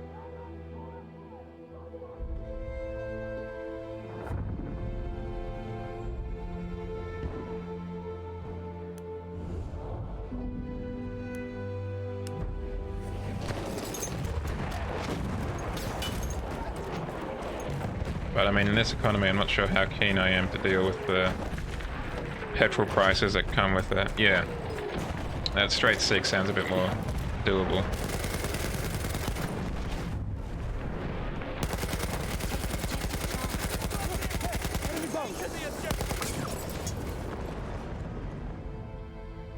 A bit more affordable on the old fuel prices, because I doubt it just runs regular 91 unleaded.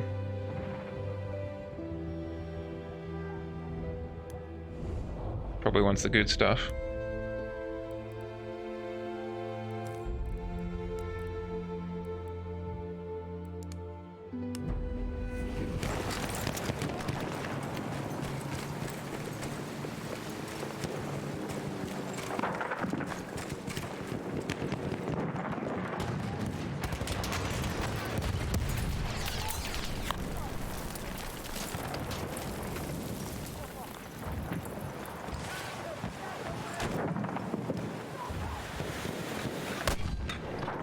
Surprise.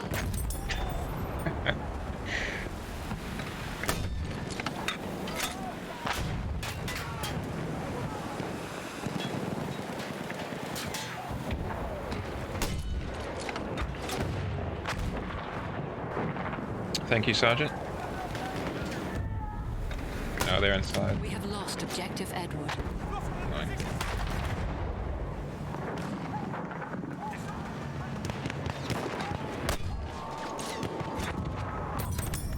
Got another one.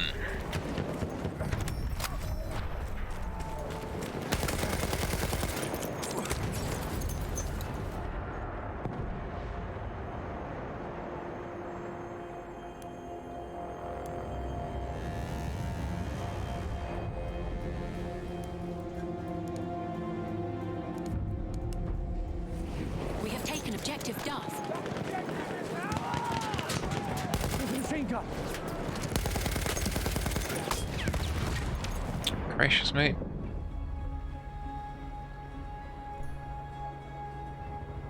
I think those kind of XJs are that time period for me where they're not old enough that I'm interested in them, and they're not new enough where... They're not old enough that I'm interested in them because they're old, and they're not new enough that I'm interested in them because they're new. In that weird spot between the two.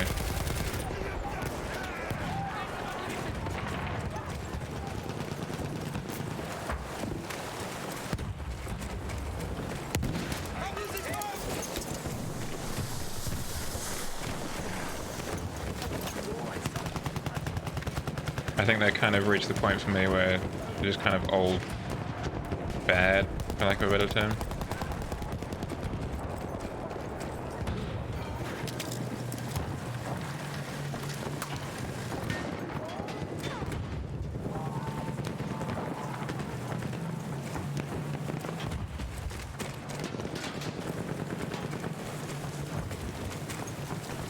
Yeah, a lot of the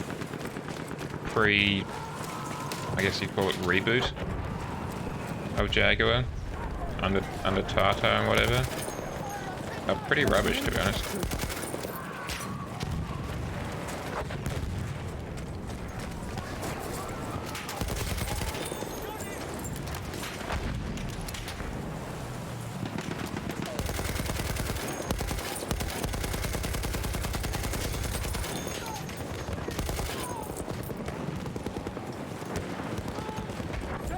Ammunition.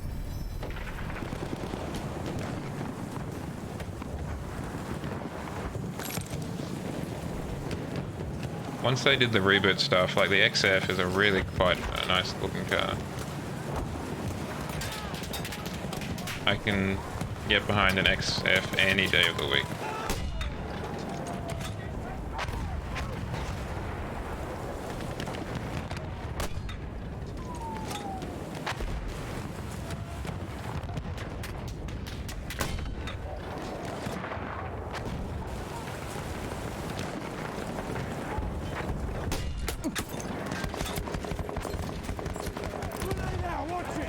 Ammunition for you.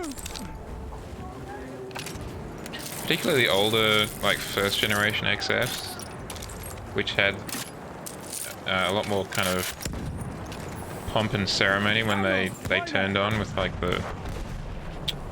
Supposedly they had air vents that would rotate to open up when you turned on the car and that kind of stuff. Like that's just cool, basically. We are losing ammo's for you. objective butter.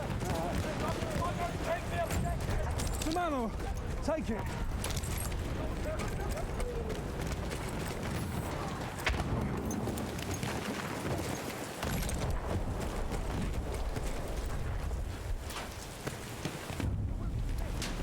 Enemy soldier sighted.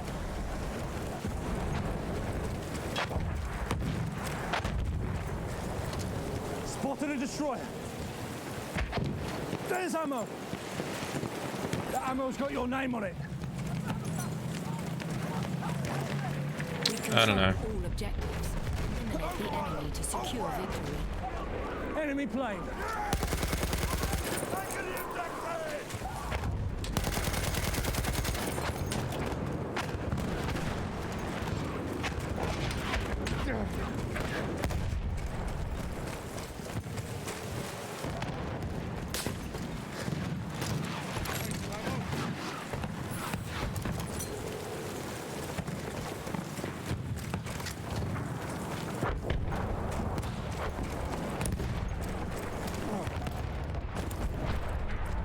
Boom.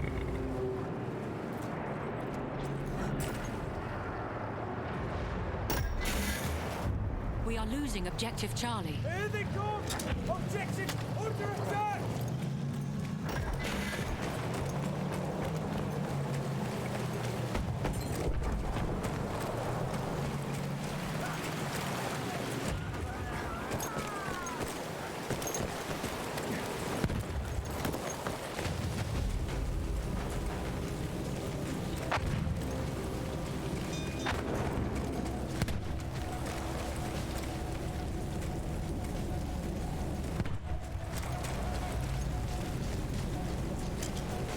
Like, the old Jags don't really do it for me, just like the old Rovers didn't really We either. have lost objective Edward. I'm surprised that Rover hasn't been bought as a nameplate either.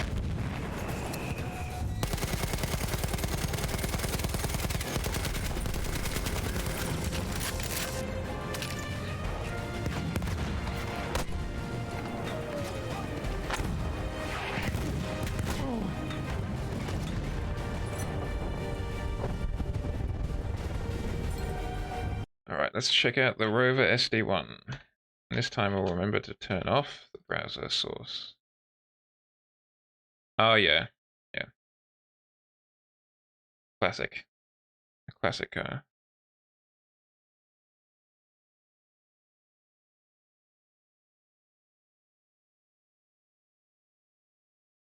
The classic kind of performance.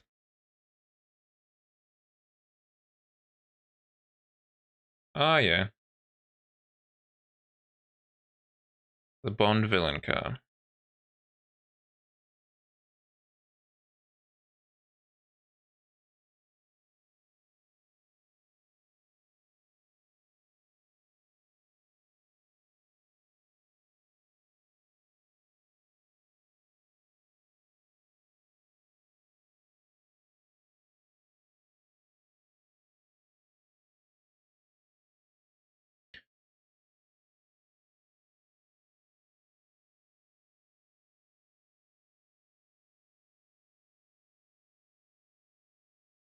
The XK is alright, but I still prefer the F-Type over it, to be honest.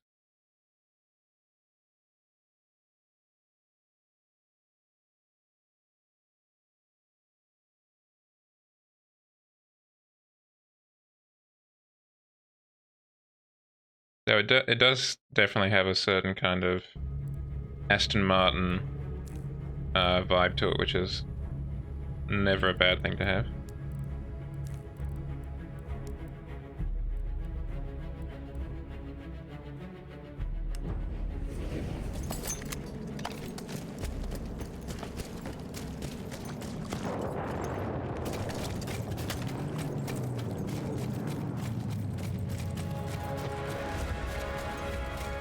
Yeah, yeah, very much so. We have taken objective apples. I almost forgot to turn off the browser source again.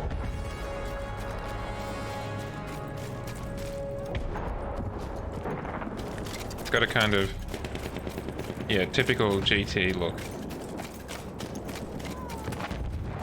Which is pretty high praise for the Jag.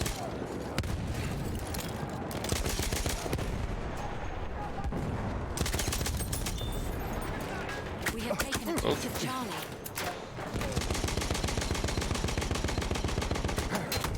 That's a tank. I'm not going to win a fight against a tank. It's kind of like the Maserati Grand Sport has a similar kind of vibe in my eyes. It's a very much a typical luxury GT looking car.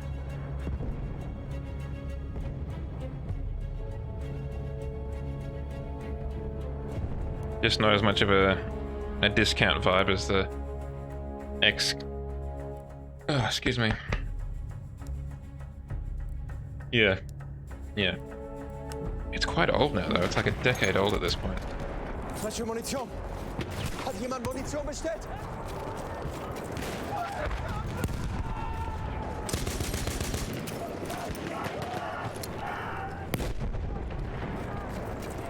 Hier, Munition. Danke.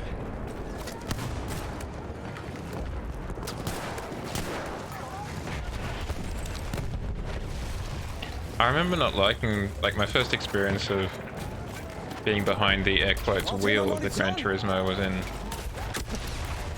Horizon 2, and I remember thinking that its engine was very slow revving, which was, I found quite annoying.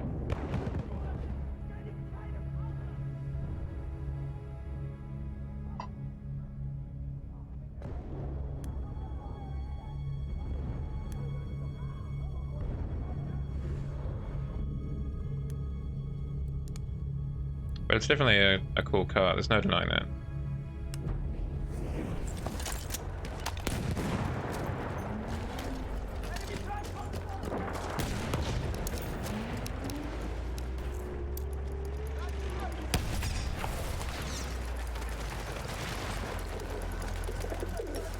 You do a lot worse than a transport.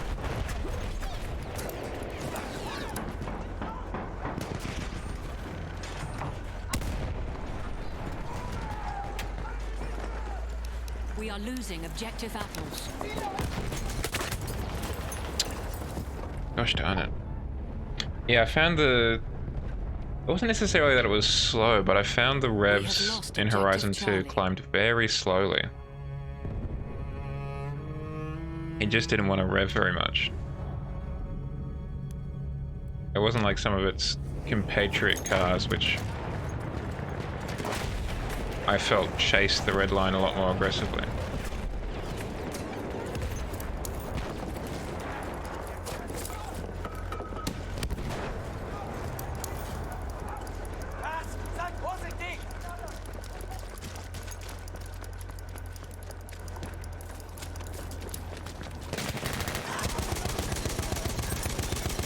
But again, I wouldn't complain too much if someone hooked me up with a Grand Sport. Oh, Gran Turismo, sorry. Not a Grand Sport. Not at all.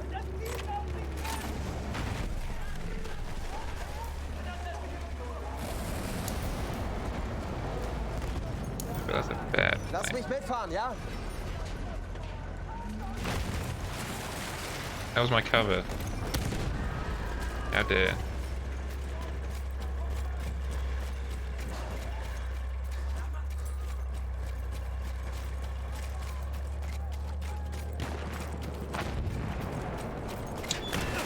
Yeah, I can't imagine they're that high. I see... It's not a regular that I will see a quattroporte or Ghibli, however you pronounce it. But... Or sometimes... I've seen one or two Levantes. But I think I've maybe seen one Gran Turismo in its existence.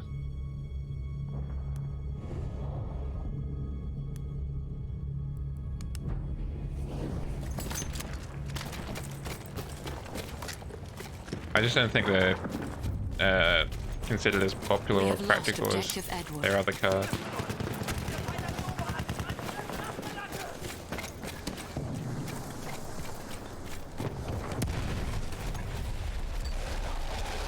That was a big explosion. We have taken objective butter.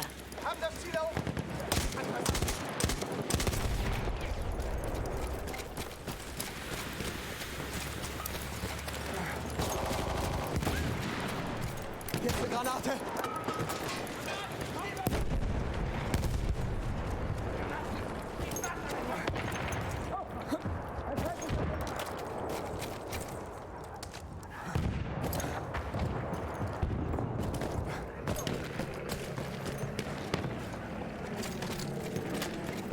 I think I'd probably go for a white.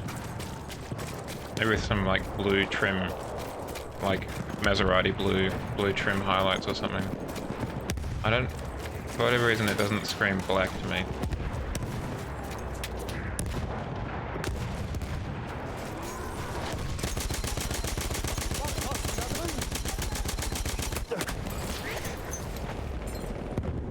Thank you, Sergeant.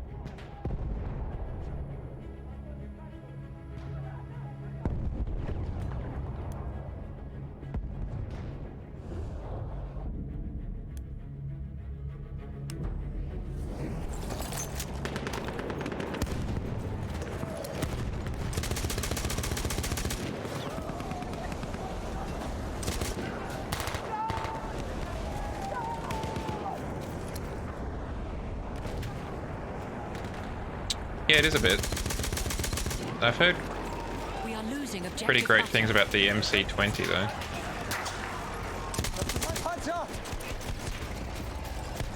Their new supercar.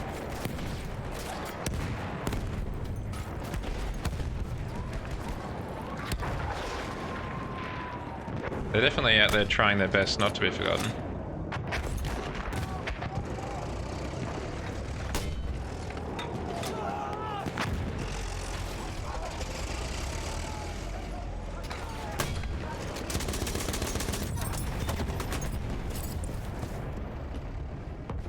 We are losing objective apples. They've got a more prolific range of cars now that I think about it than Alfa Romeo does. Just kind of wild to think about. Hier, frische Munition.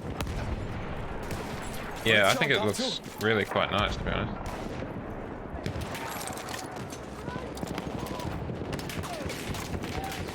I rate it. Objective butter.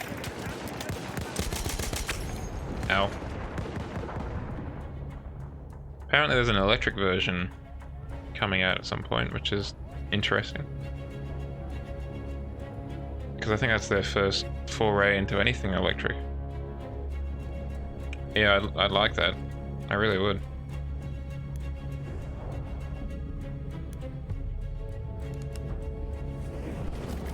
Because let's be honest, the chances of me owning one pretty slender.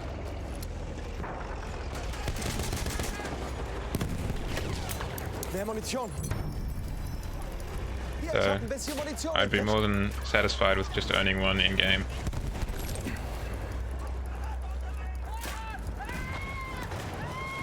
Hier ist Munition.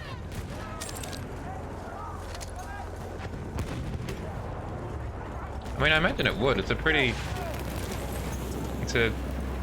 performance car from a performance car house, for lack of a better term.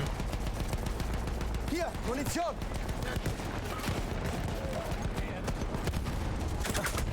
Oh, come on now. So rude. Yeah, the cyan would be lovely. It really would. Hier, Munition für dich. Munition, hier. We are losing objective apples. Munition für dich.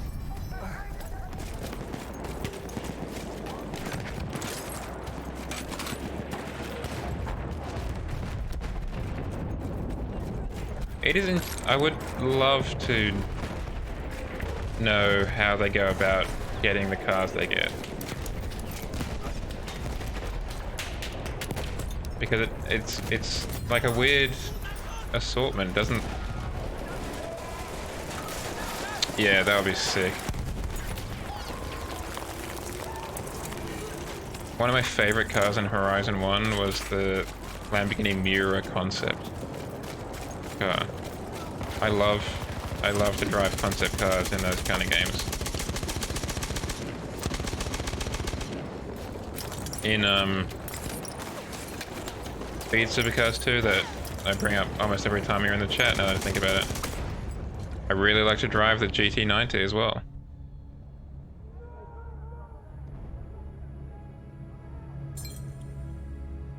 But I really would love to know how they go about getting the cars in their game.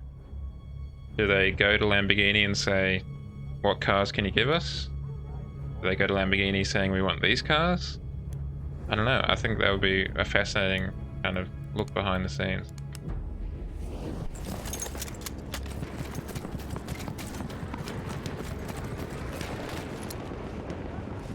And give us fans an idea of, you know, their decision-making process. Ow. We have lost objective apples. Oh, we found them.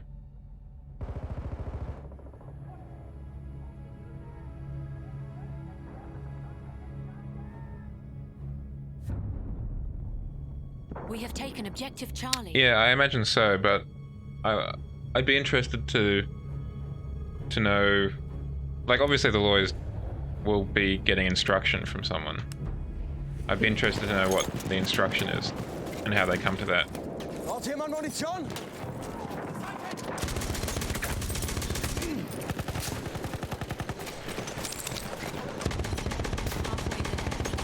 The upper hand. Oh, absolutely. I've heard that a lot of the car makers it's not necessarily appropriate for this game, but a lot of car makers don't like their cars in games where there's damage.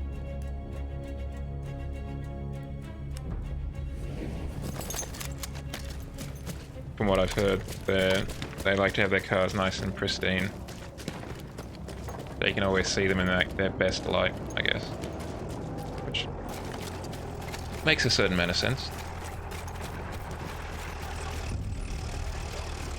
We have taken objective apples. The office, man.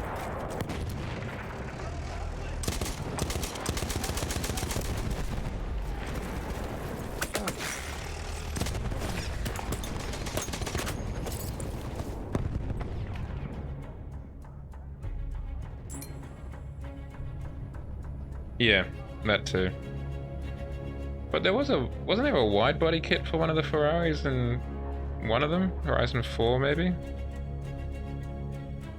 But I know that in real life Ferrari is particularly litigious about modifying, or not modifying I should say, their products.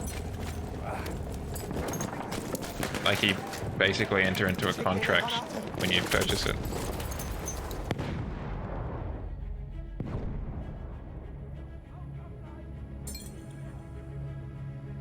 Kind of ridiculous, really.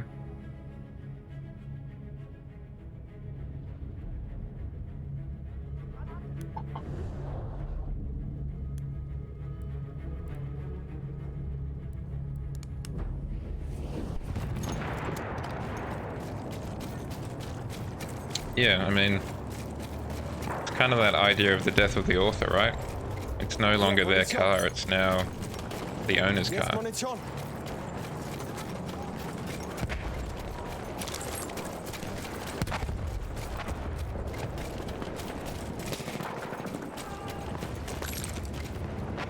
And it would probably make people want to buy one more.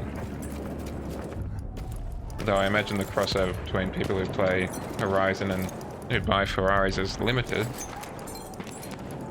But it's not zero.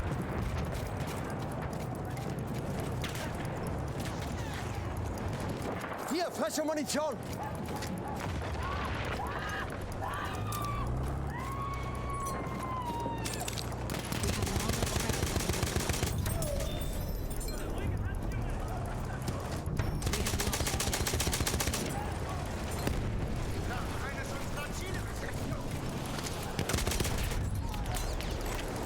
We have taken objective Charlie.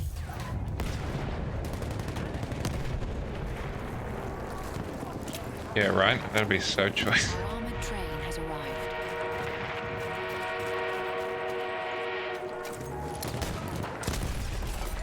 That's kind of wild even just thinking about Mehr Munition! having that amount of money to just be able to go. Yeah, I really enjoyed this Lamborghini in this game. Let's pick one up. Ow.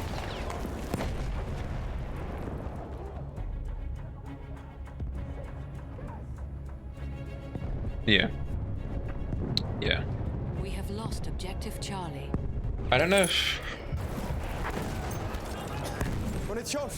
if own is quite right, but there's definitely a lot of cars in these games that I'd like to drive. Because I have a feeling that actually owning a Lamborghini Huracan and the like is probably more hassle than it's kind of worth. In many respects.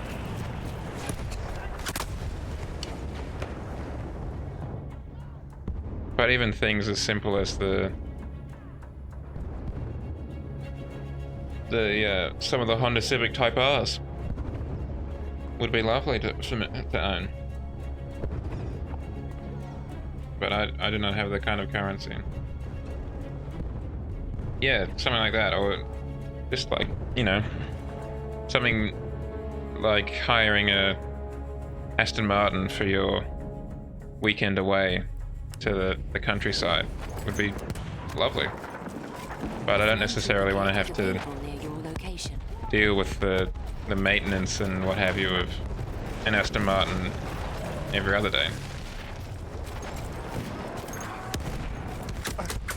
Ow.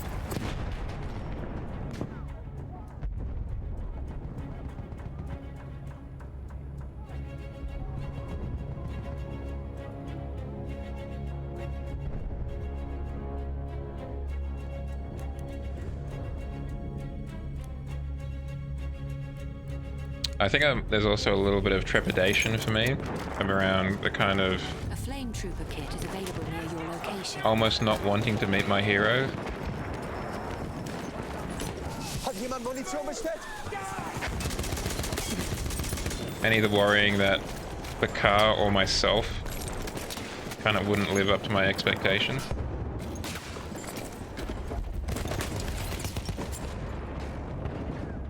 Like maybe I'm just not as good a driver as I am in game kind of thing, or something to that effect. Damn. £3,000, about $6,000. That's a lot of money.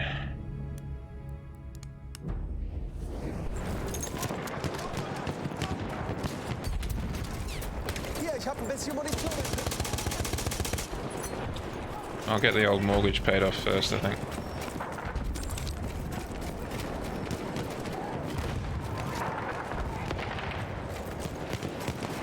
Munition, greif zu.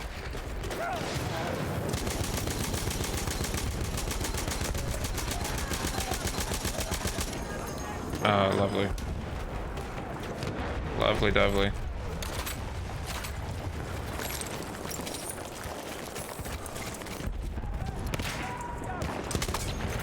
That concept car was so attractive, that repeat. A steal, a bargain.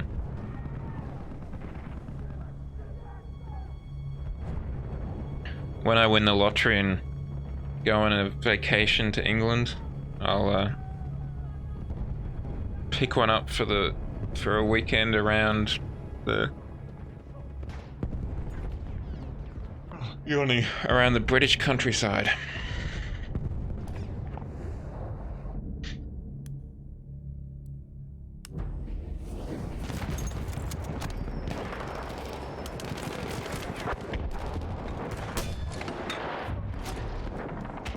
We have lost objective apples.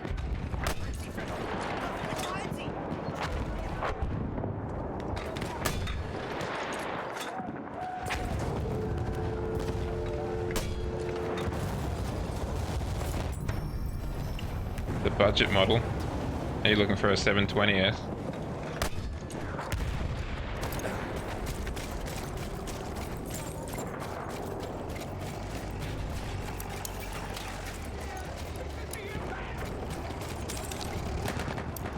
Or a Senna even.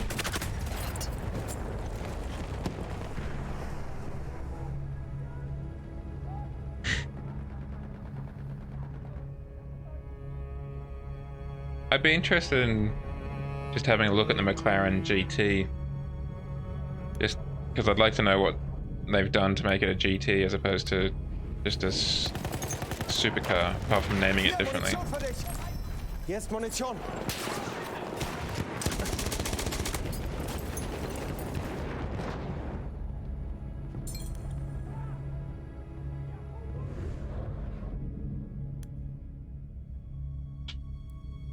The other one that I'd be interested in, thank you Sergeant, would of course be an Aston Martin DB9. I could definitely get Hat jemand behind Munition bestellt? the idea Mehr of Munition. getting behind the wheels of one of those. Taken objective apples.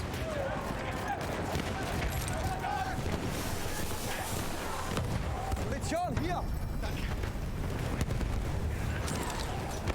Munition, greif zu.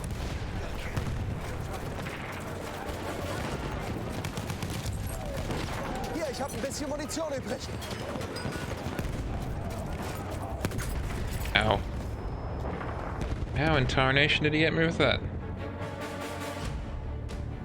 Yeah, the DB... I don't know, I think I prefer the Aston Martin... The DB9, sorry, to the DBS. A bit more of a grand tourer than a race car. Oh, there's a huge amount of difference between the two.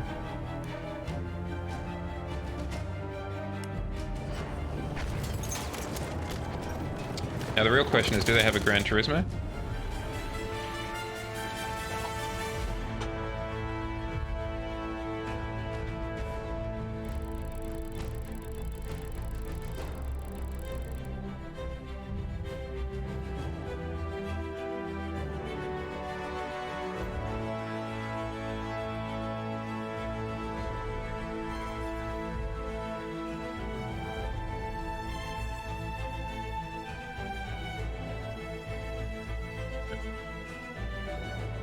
Okay. Bit more weather dependent then.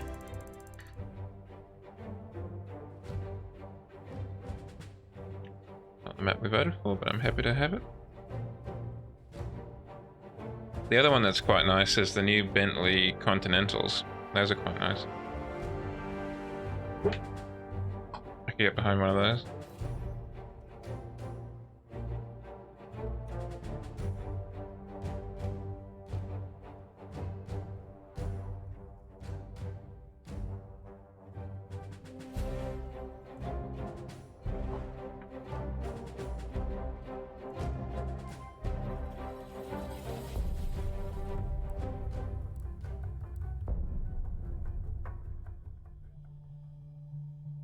I have a feeling I just got kicked.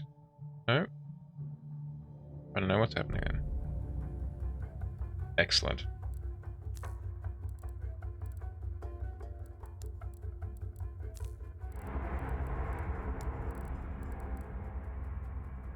We stan a cross-eyed Morgan here.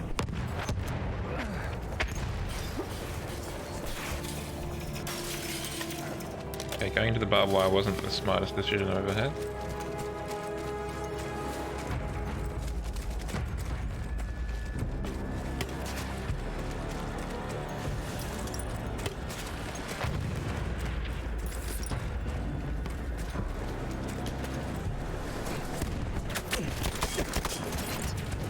The other thing is I don't really know. Oh, yeah. I was going to ask if they had an Elysis or an Exige. Though I'd really want the Evora. Just so it's a bit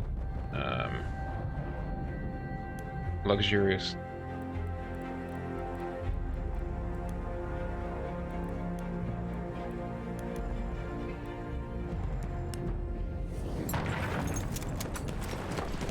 Tiens, des munitions. Des munitions pour toi.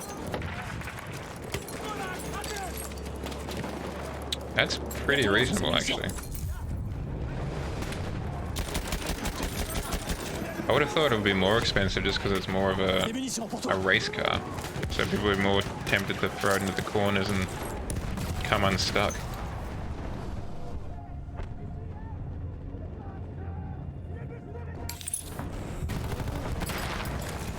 Il y a quelques munitions.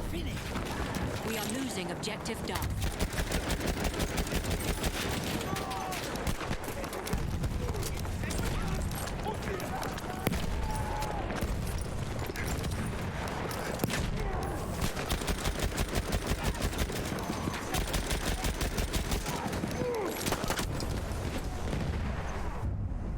Oh, the R8, I forgot about We that. have lost objective Now the Duff. question is it a V8 or a V10? Because one of the things about the R8, that the Audi R8 that is, that I do not like, is that they got rid of the V8 engine. It's probably a controversial statement, but I like the slightly smaller output that they had. J'ai un soldat d'assaut en vue. The tank.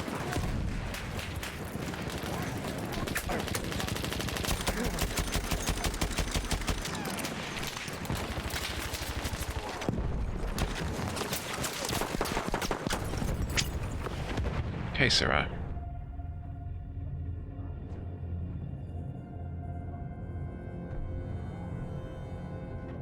What else would I be interested in having a look at? I don't know.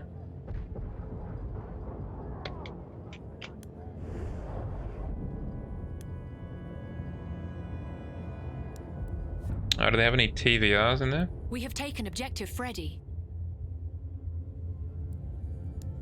Go back to our prior conversation about that car brand. Whoa, everyone's lining up to shoot me.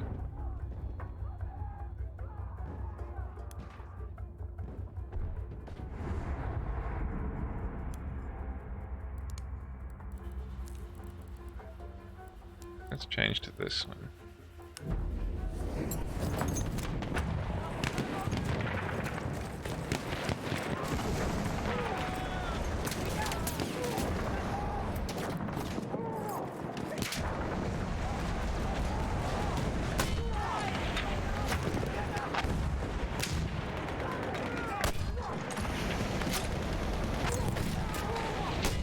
We are losing objective butter.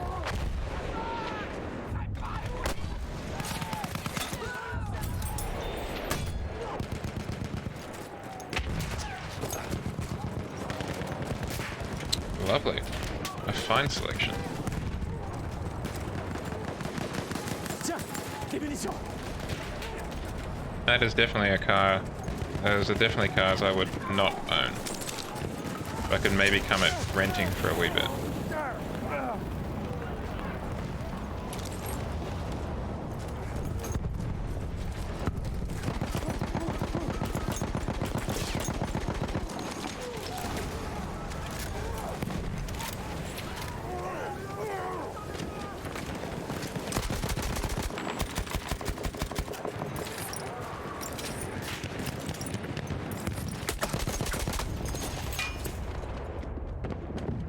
Yeah, I was gonna say, there's gonna be a catch. Because I don't want any Tom, Dick or Harry renting one out and they're sending it into the hedges. We have lost objective Edward. Des munitions. Prends-les. Voilà l'objectif. Capturez-le.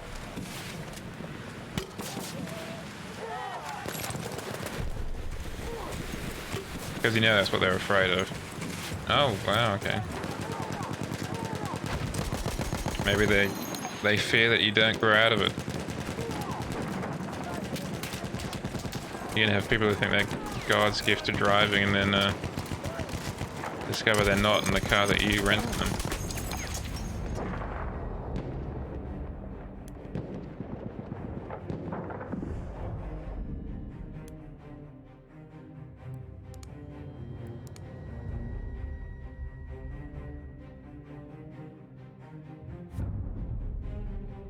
We have lost objective Freddy.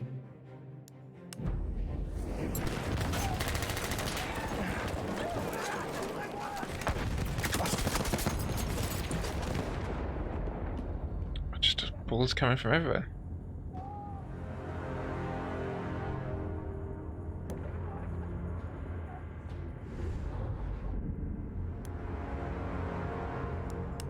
So it sounds like from your reaction to that deposit, there go your weekend plans.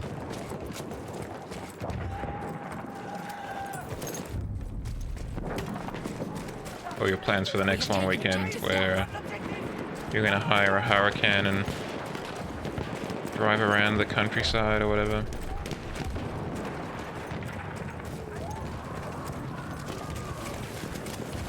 Des munitions. Attrape.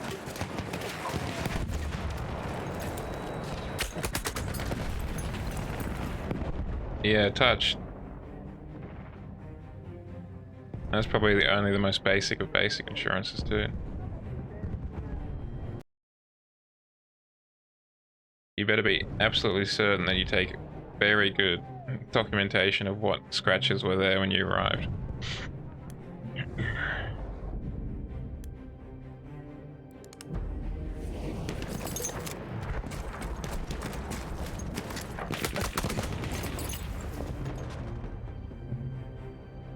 Yeah. When we're rich.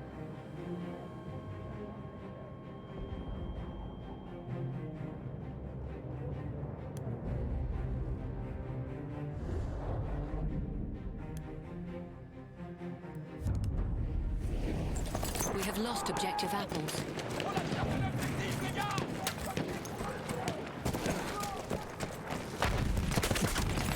flip's sake.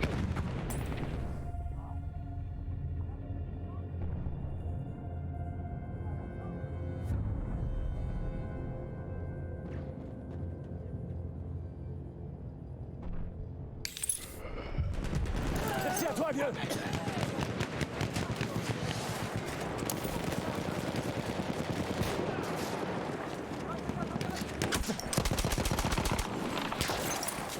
Prends ces munitions.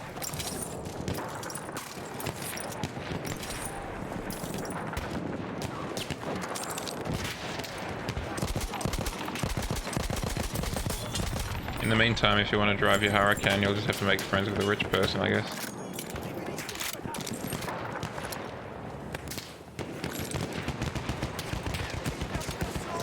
Attrape tes munitions. We are losing objective butter. Yeah, right. If only.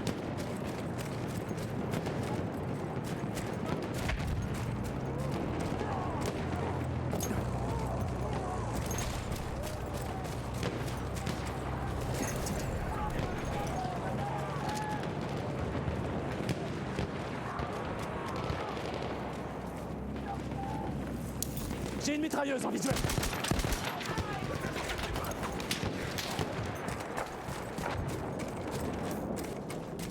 I think the most We exotic are car losing that I could objective butter. conceivably get behind the wheel of is my brother's Honda Jazz.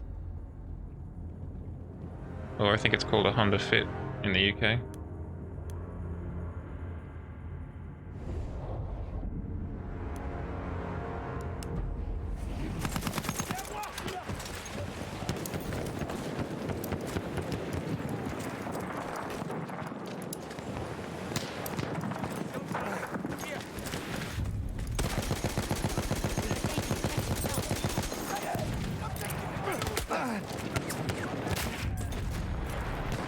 We have taken objective apples. Now, where did you come from? It's a nice car. I'm a little bit envious that how he picked that up, to be honest. You can fit a lot in it with those clever rear seats they've got.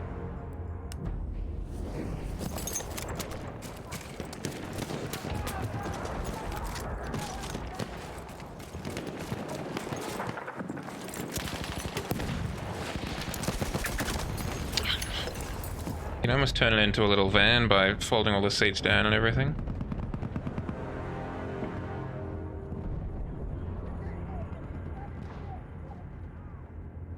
Halfway there, the enemy has the upper hand.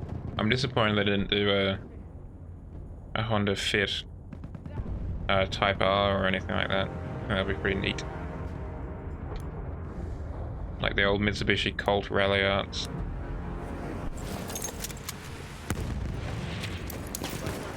Prends des munitions. Là, des munitions. Grenade envoyée.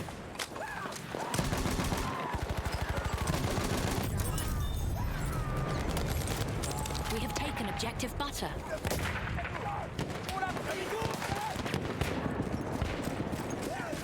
Yeah. And they've got a lot of room in a relatively small Attrape tes space. munitions. Good turning circle as a result. They're just great city cars, really.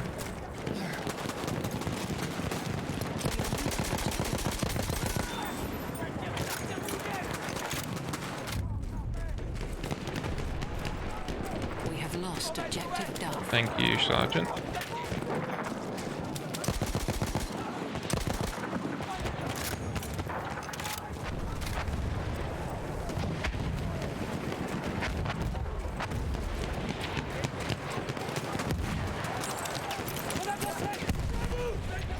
Tiens, des munitions. Des munitions.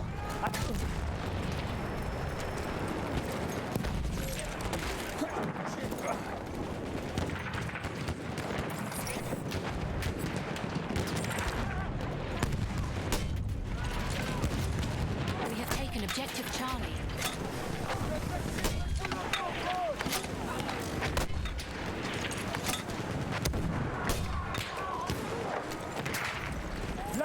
munitions. Okay. Once this Prends des munitions. round wraps up, I'm gonna call it a stream. We'll go and raid someone. And then I will start the weekend properly, which means sleeping.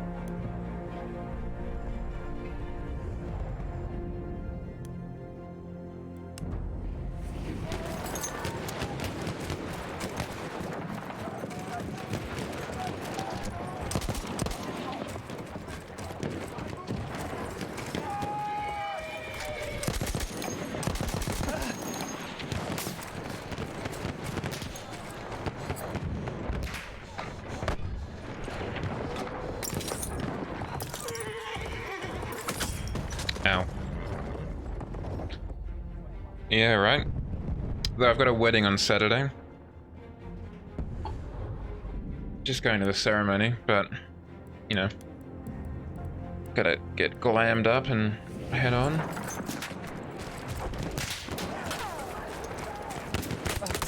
How did you see me through that far?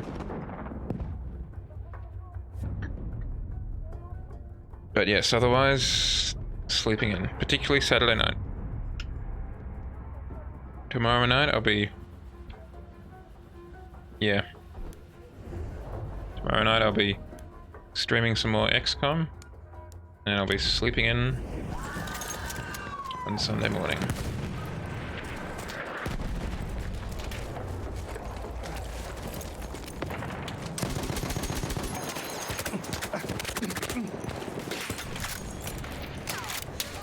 Tiens, des munitions.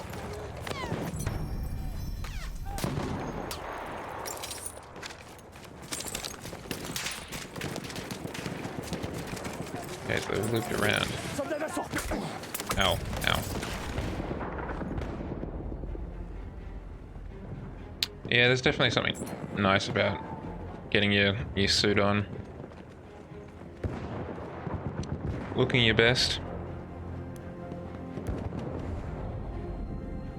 There is something nice about that.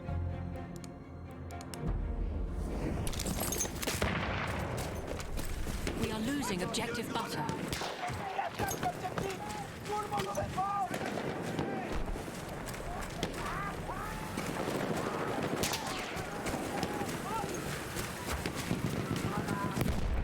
Prends ces munitions.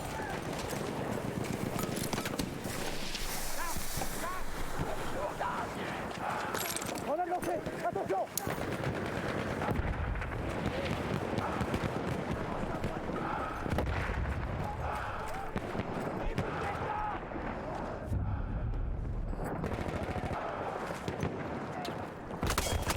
Oh, for flip's sake. We are losing objective butter. Oh, that'll be nice.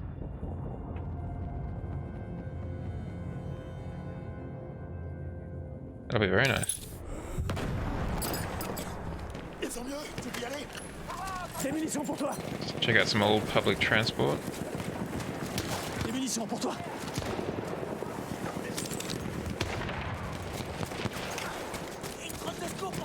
Là des munitions.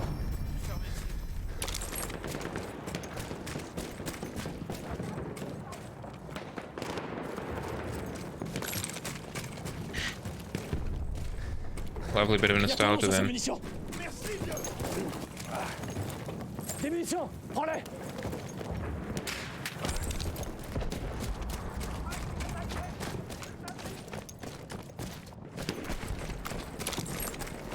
I don't know if I've missed it or not, but admittedly the last time I went was before COVID kicked off. But there was at a nearby private school, at least for Australia, a pretty enormous vintage car kind of meet show. Ow. We have lost objective Freddy. Oh yeah, there'd be much rattling at a vintage bus thing. Yeah, it was pretty extensive. I went over like a couple of football fields. I don't know if it's back on or when it's on to begin with. I think it's more in the summer, but I don't know. Like in in the coming months.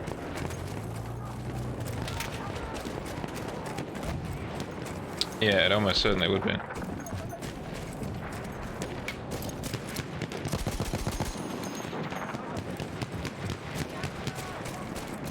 If I remember correctly, it's not just vintage cars.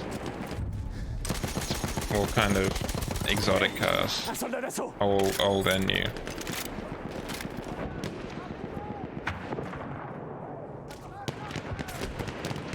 And some old buses too, actually.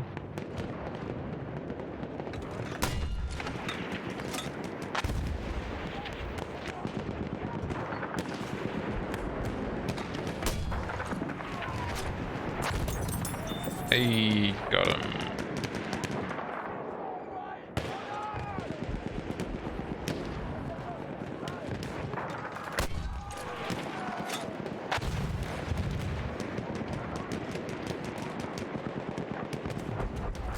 Alright, let's go help them out. Yeah, for their one drive a year, or a quarter, if they're lucky. Go off and show off. Surprise!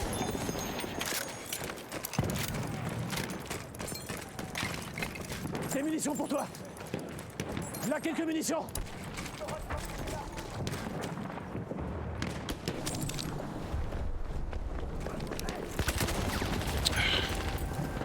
Flip's sake, those damn SMGs.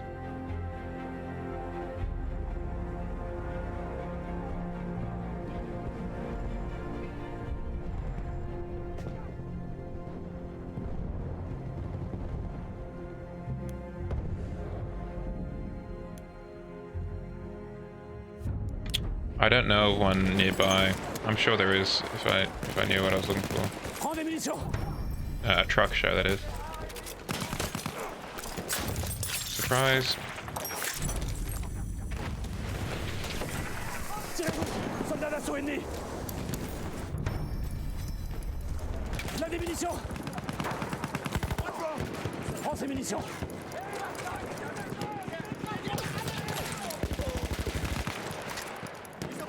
Des munitions. A trench raider kit is available near your location.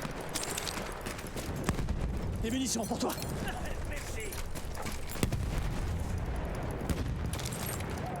It had a lot of, there were the buses, the cars, and I think it also had some old, like farm equipment, tractors and what have you.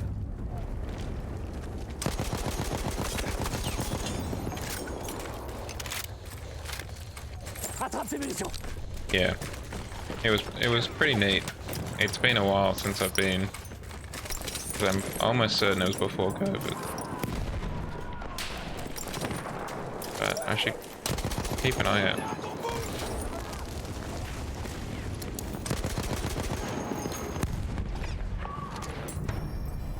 I think my uncle was attending in some capacity because he had a Triumph Stag.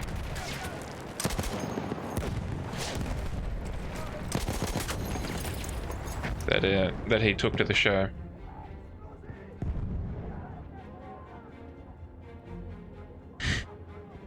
I'm a bit jealous too. We are losing objective Duff.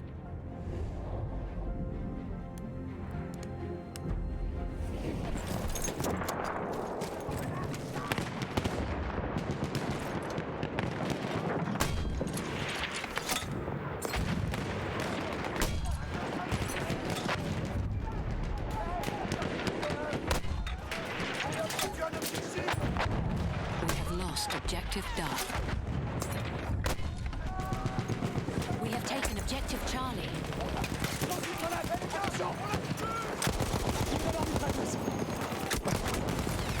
Damn it.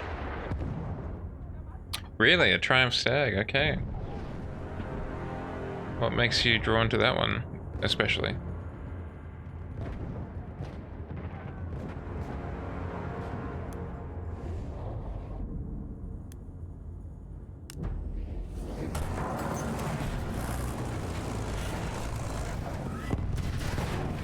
Mitrailleuse ennemie en vue.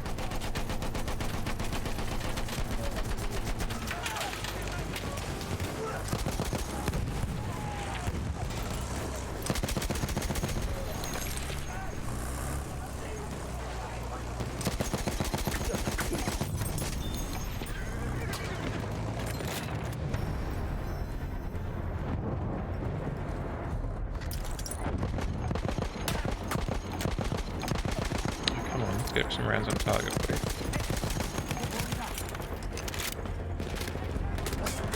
Yeah. That uncle and his family, well, probably because of the uncle, were, for whatever reason, Triumph people.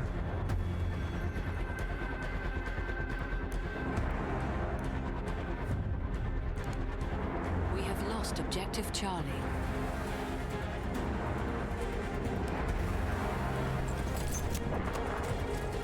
But yeah, if I go again, I'll take some photos and show them on stream for sure. Tiens, les munitions. Be good content. Il y a ton nom sur ces munitions. Yeah.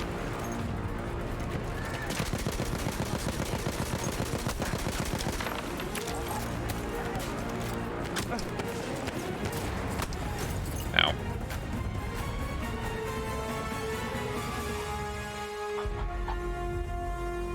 Okay.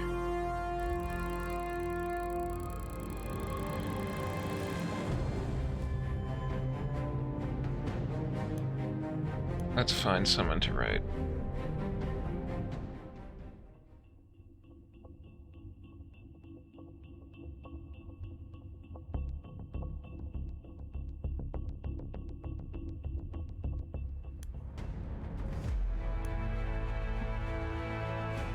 Alright, let's raid another Australian streamer by the name of Fluffy Boy.